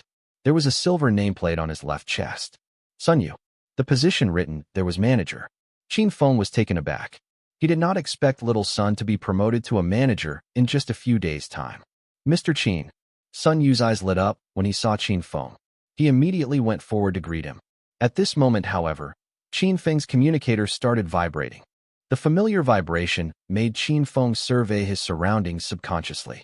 Even though it was midnight, there were still trades going on in the Wanzhong equipment store. People trade in the evening and fight during the day. There were still 5 people inside the large store. Qin Feng glanced at his communicator without showing any expression. Attention bounty hunter. Criminal confirmed, Lu Jiaming. Attention bounty hunter. Criminal confirmed, Lu Jiaxing. Attention bounty hunter. Criminal confirmed, Lu Jiafu. It was not Qin Feng alone that was looking around. Even Zhou Hao raised his hand and started panicking. Zhou Hao had downloaded the bounty hunter network as well after Qin Feng's episode with Viper. As Zhou Hao was about to say something, Qin Feng signaled him with his hand. Zhou Hao became silent. Little son, it's only been a few days, and you are now a manager. Congratulations, said Qin Feng. Sun Yu immediately replied. It was all thanks to you, Mr. Qin, that my sales increased by leaps and bounds. Sun Yu was able to become a manager because Qin Feng had ordered a silver light weapon, the verdant Emperor Saber, from him. Qin Feng spent more money afterwards, which contributed to Sun Yu's sales and made him stand out. The Wanzhong headquarters immediately decided to make Sun Yu the manager. By doing so, it not only affirmed Sun Yu's capabilities, but it was also because of a customer like Qin Feng. As Qin Feng became stronger, his spending's wound increased as well. A normal salesperson might not have enough access to some wares, and Qin Feng might feel underappreciated. They would not want to lose him as a customer. This was how Wanzhong maintained its edge. The previous middle-aged lady storekeeper had to force a smile while showing wares to the other customers. She was demoted from her shopkeeper position due to her incompetence. If it were not for her relative that was an ability user, she would have been let go. No need to thank me. You did a fine job. I'm here to sell some stuff this time. Qin Feng pulled out a large parcel. Even though the wings were foldable, Qin Feng had killed more than 100 in one night. It was more than enough. All right, I'll ask my men to count them. Good, my friend has some as well. Please count them separately. Understood. The workers started to get busy. The price of giant bat wings often fluctuated. If they were sold individually, one would fetch around 2,400 yuan. But Wanzhong would buy them at a cheaper price at 2,100 yuan per piece. The workers quickly finished counting the stock. Mr. Qin's wares can sell for 275,100 yuan, while Mr. Zhou's can sell for 111,300 yuan. Is there anything else you'd like to purchase? Sun Yu asked. Qin Feng pondered for a while. I'll have a T7 battlesuit. The T7 battlesuit was much more expensive than the T3 battlesuit at 150,000 yuan, but the quality was much better as well. Qin Feng's battlesuit had worn out during his fight with He Li in the laboratory. Zhou Hao was not in the mood to buy anything. I'm good. All right. Qin Feng tried on the new battlesuit, and he nodded in satisfaction. After deducting the price of the battlesuit, Sun Yu closed the deal with Qin Feng and Zhou Hao. Let's go. Qin Feng gestured to Zhou Hao. Zhou Hao wanted to say something to him, but he did not argue with Qin Feng. The two of them left the store. Once they stepped out from the door, Zhou Hao could not hold it in anymore. Qin Feng, why didn't you do something? Those 3 were only at G tier, said Zhou Hao. Qin Feng had killed even Viper. What were these 3 to him? Qin Feng shook his head. He replied, they were looking at guns. Before Zhou Hao could reply anything, Qin Feng continued on. I'm sure they wouldn't dare to rob anything from Wanzhong's store, but the guns are loaded. We would be jeopardizing the lives of innocent people if we were to do something. After all, the employees in Wanzhong were just ordinary people who did not know how to fight. The salesperson who was serving them was just a 20-year-old woman. Zhou Hao subconsciously looked back to check the condition of the store. He was subtly concerned. And then he saw the 3 men coming out. They looked like they were not paying attention, but they were actually headed for them. Zhou Hao was a bit startled. Huh? Qin Feng laughed gently. Did they take them for an easy meal? Qin Feng was dressed in branded casual, while Zhou Hao was in his school uniform. The two of them did not look like combatants at all. Instead, they looked like rich people or procurement personnel for some mercenary groups. These fugitives would never believe that Qin Feng was able to gather all those items by himself to sell. They would naturally believe the first possibility, because this was the real target of the Liu brothers. Kidnapping. The trio often employed kidnapping as their tactic according to the bounty hunter network. They would then defraud their victims' relatives of their ransoms. After the relatives had transferred the money to them, they would kill off their victims. The modus operandi was an effective one. The trio was already involved in many cases. Here, Qin Feng whispered to Zhou Hao. They did not go back to their hover car. Instead, they went to a side street. The trio looked at each other. One of them drove a car, while the other two rushed toward Qin Feng and Zhou Hao. Afterward, the head of the Liu brothers, Liu Jiaming, brandished his sword, and he was about to slash Zhou Hao. Zhou Hao could no longer hold it in. He gave him a back kick. Bam! Liu Jiaming flew 3 meters back after being kicked by Zhou Hao. FCK, you little beastard. Liu Jiaming did not expect Zhou Hao to resist at all. He let out a furious scream. Zhou Hao did not give him any chance at all. He reached for his energy gun at his waist and fired. Arg! Liu Jiaming wailed in agony. A bloodied hole emerged on his thigh. Teacher Yang from the university was right about one thing.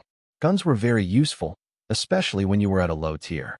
Therefore, even a practitioner of the ancient martial arts would carry a gun with them when they were just starting out. Next to him, Liu Jiaxing was about to reach for his gun as well. But Qin Feng would never allow that to happen. Qin Feng appeared behind him like a ghost. His hand fell onto his opponent's shoulder. Kachuk! Kachuk! Arg! His opponent's shoulder was immediately ruptured by his grip. The last fugitive, Liu Jiafu, who was driving a car, was about to turn around and flee. Still thinking about running away? Too late. Qin Feng gave a cold smile. He pulled out the energy gun at his waist. It was not the gun he bought from Xue Xingfu. It was one of the loots from Healy. Bam! At the sound of gunshot, the bullet pierced through the car's back window and made a web-like crack. In the next moment, the bullet pierced through the head of the final fugitive. He lost control of the car and crashed into a pole. The car finally stopped. They were not fighting in some far-off desolate place. People started screaming and running away terrified. For ordinary people, although the colony was safe, it did not mean that they led a peaceful life. Fights could break out at any moment within the colony. Fights between humans were inevitable. More ruthless, even. Anyone could be involved easily without any warning given. Out of the 3 fugitives, one was killed by direct gunfire while the other 2 were incapacitated. Zhou Hao excitedly called in for a request. Within moments, Zhang Haoyang showed up with his people. Normally, they would not show up for a G3 ability user. However, since the Liu brothers had committed many crimes, their victims were often rich or noble young people. Hence, although the ransoms were not much, the bounty on them was tremendous. Some of them offered a huge bounty, while some of them offered less. They added up to 20 million yuan in total for the 3 brothers. Zhang Haoyang smiled bitterly when he saw Qin Feng. Oh, it's you. You can earn a fortune this time. It's not bad. Qin Feng smiled. He knew that bounty hunting was not profitable every time. However, he was delighted to see Zhang Haoyang's bitter face. After arresting the fugitives, the mission was complete. Qin Feng and Zhou Hao each received a reward of 10 million yuan. Qin Feng, I'll transfer 5 million to you. Zhou Hao knew that Qin Feng contributed the most for their capture. Without Qin Feng, he would not have dared to fight them. It was hard to blame Zhang Haoyang for being surprised to see Qin Feng, as he felt that the world was small indeed. There were many ability users that were linked to the bounty hunter network, but they might not necessarily take action. After all, if they were to fight, nobody was able to guarantee a victory.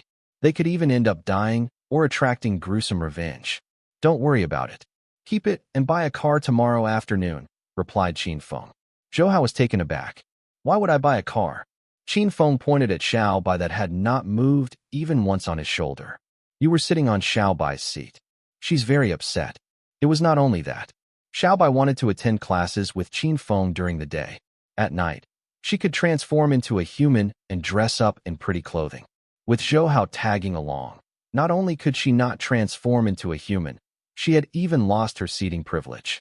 The Beast King's territorial instinct kicked into play after her seat was taken by someone else.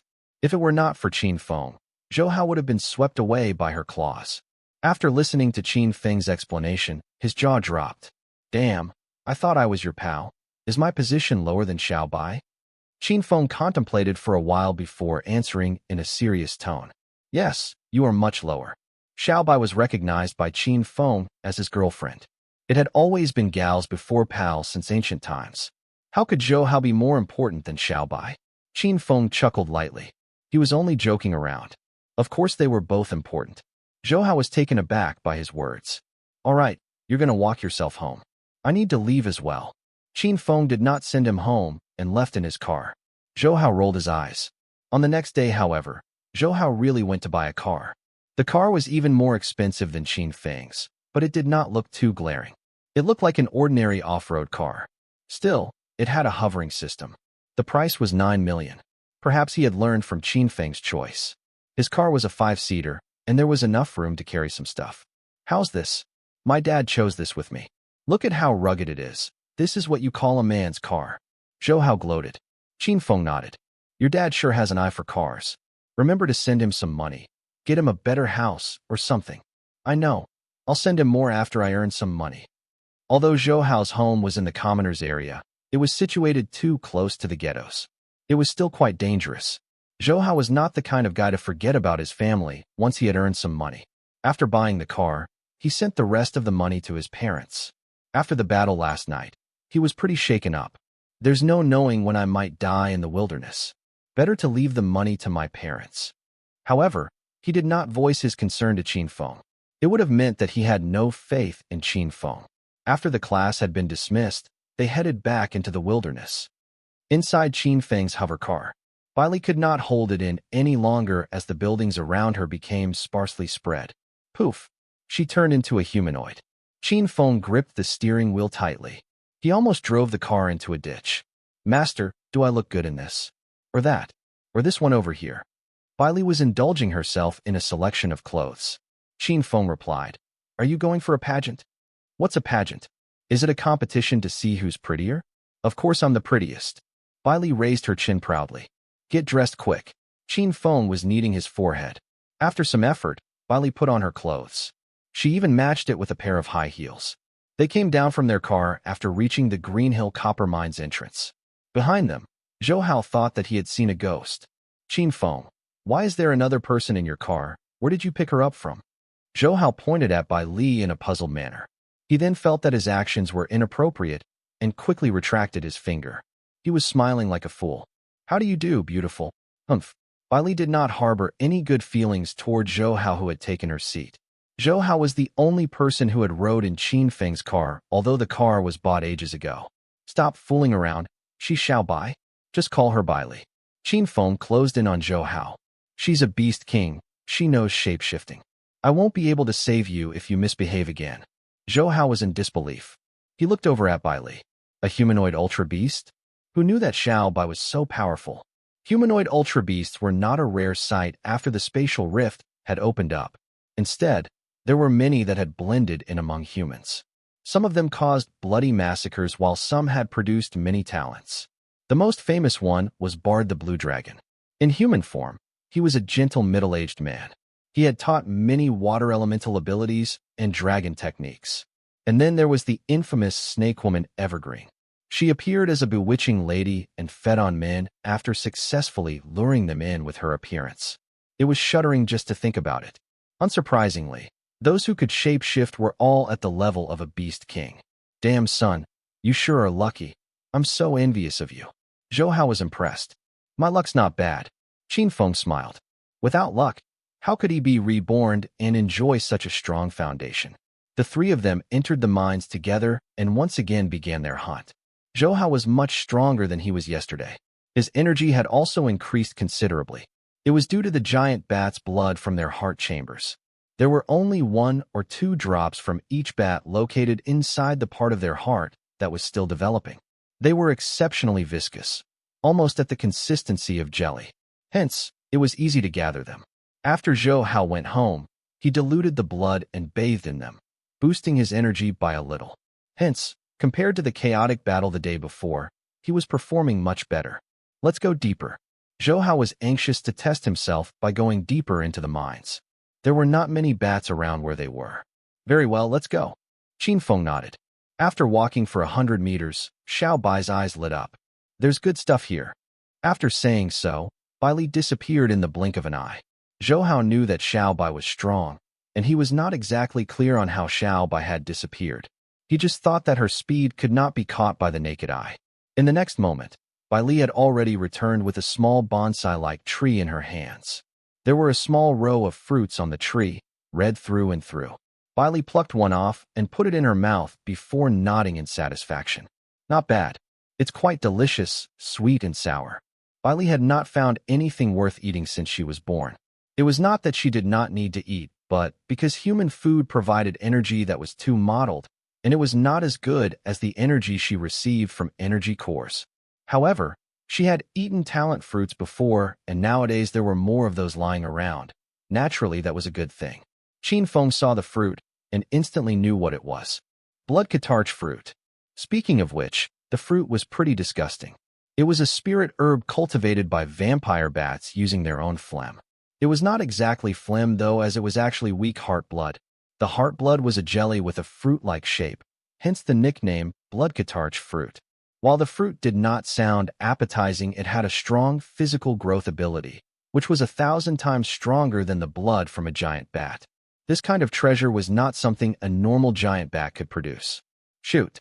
Qin Feng's face became pale. Zhou Hao had also just realized what it was. After all, he had only gone through the course about Green Hill Mines the day before. It was said that the place was giant bat territory, where there were ultra beasts such as vampire bats producing spirit herbs like nicksweed, sonic blooms, and of course, blood catarch fruit. To think he would unexpectedly come across these today. It was just then that teacher's words came to mind. As the blood of many bats are needed, the production of blood catarch fruits are overseen by higher rank ultra beasts, forcing the lower rank ultra beasts into cooperation to nurture them. As such, when this kind of fruit appears, we need to be aware of our surroundings. Powerful beast generals may be nearby, or even a beast king. Thinking of this, Zhou Hao's face also waned and beads of sweat formed on his brow. Move! Qin Feng shouted. Zhou Hao picked himself up and bolted after Qin Feng. Xiaobai had no idea what was going on, but gracefully chased after the two. Despite wearing high heels, she had no problem keeping up with them. If one were to look carefully, the person would be able to see that her feet were not touching the ground at all. Why are you running? Bai Li was oblivious. Then there came a cacophony of noise. All the sound of flapping wings seemed so dense that there was no way to make out the number of bats causing the ruckus. Qin Feng's face hardened. He took the opportunity to look behind him and, in the darkness, saw hundreds of bats flying over. If it were not for the cave not being very big, the numbers would be even more. Xiao Bai in front of me. Qin Feng pushed Bai Li away and hysterically urged his consciousness to come forth. The satellite near the crystal orb suddenly burst into a huge rune. Zhou Hao felt the light behind him shining brightly. Not knowing what was happening, he could not help himself but look behind him. He saw Qin Feng shrouded in a mysterious rune. The runes were all black and red, rising up from around him, and there looked to be thousands upon thousands of them. Qin Feng raised his hand, and a fireball appeared in front of him. It was only about the size of a fist until hundreds of thousands of runes flooded toward the fireball, quickly making it grow in size. In the blink of an eye, the fireball turned into a huge ball of flame more than 3 meters tall that almost blocked the entire tunnel of the mine. Go! Qin Feng pushed forward, and the fireball thundered forth, charging toward the swarm. Like being burned to a crisp, the bats who were in hot pursuit were all burned by the flame. Even if they did not die immediately, they would have been knocked out. A fireball in this kind of channel would be able to kill anything in an instant. Zhou Hao stared on, dumbstruck and his jaw hanging. Ability user. Is it really that powerful? Zhou Hao murmured. The display of power was terrifying. What are you doing? Run. Qin Feng pushed Zhou Hao, and the two started to run again. The fireball had disappeared, and the sound of flapping wings could be heard in the distance. This time it sounded more frantic, as if it was gaining speed, as a sharp shriek came toward their direction. Zhou Hao felt a stinging sensation in his ears. It's a beast soldier giant bat, G5 rank. This was not good news for Zhou Hao. He had the ability to take down a bunch of ultra beasts, but that did not mean that he could take on a beast soldier. That was well out of his capabilities. Fortunately, the tunnel exit was right ahead. Qin Feng, that's a bad idea. If we run out, they'll keep chasing us. It's dark out, Zhou Hao frantically said. Qin Feng calmly replied, relax. Zhou Hao was suddenly full of questions. But after hearing Qin Feng say that he could only put more power into his legs and keep going forward, it was a good thing Qin Feng gave him the obsidian gale leg ability, or else the bats would have caught up by now. Xiaobai, take out the box of bombs, Qin Feng said. Xiaobai raised her hand, and instantly the box appeared. Even while running for their lives, she was dependable and stable. It was completely filled with bombs. Not just any bomb, but extremely powerful time bombs. Qin Feng got them from He Li's space rune equipment, massive destructive power, and was saving it for a future occasion. He did not expect having to waste it on a G5 rank giant bat. Qin Feng knew that not using it would be a bad idea, just like Zhou Hao being worried yesterday. There were an innumerable amount of giant bats within the Greenhill mines, now under the command of some unknown rank giant bat. If they were to rush out now, the consequences were unthinkable. You go on first. Qin Feng stopped 50 meters from the exit of the tunnel, opening the box directly and quickly planting the bombs on the wall. He was surrounded by 20 to 30 powerful timed explosives, enough to completely destroy the whole tunnel. Qin Feng, hurry up, Zhou Hao called out from the tunnel exit. Move. Qin Feng commanded Bai Li to take him to the exit of the tunnel. 50 meters was just the blink of an eye. As Zhou Hao saw the two appear, his heart was finally able to pace itself. At this moment, the violent flapping of wings could be heard again. Have fun. Qin Feng tossed the remote control to Zhou Hao, who immediately slammed onto the red button. Kaboom!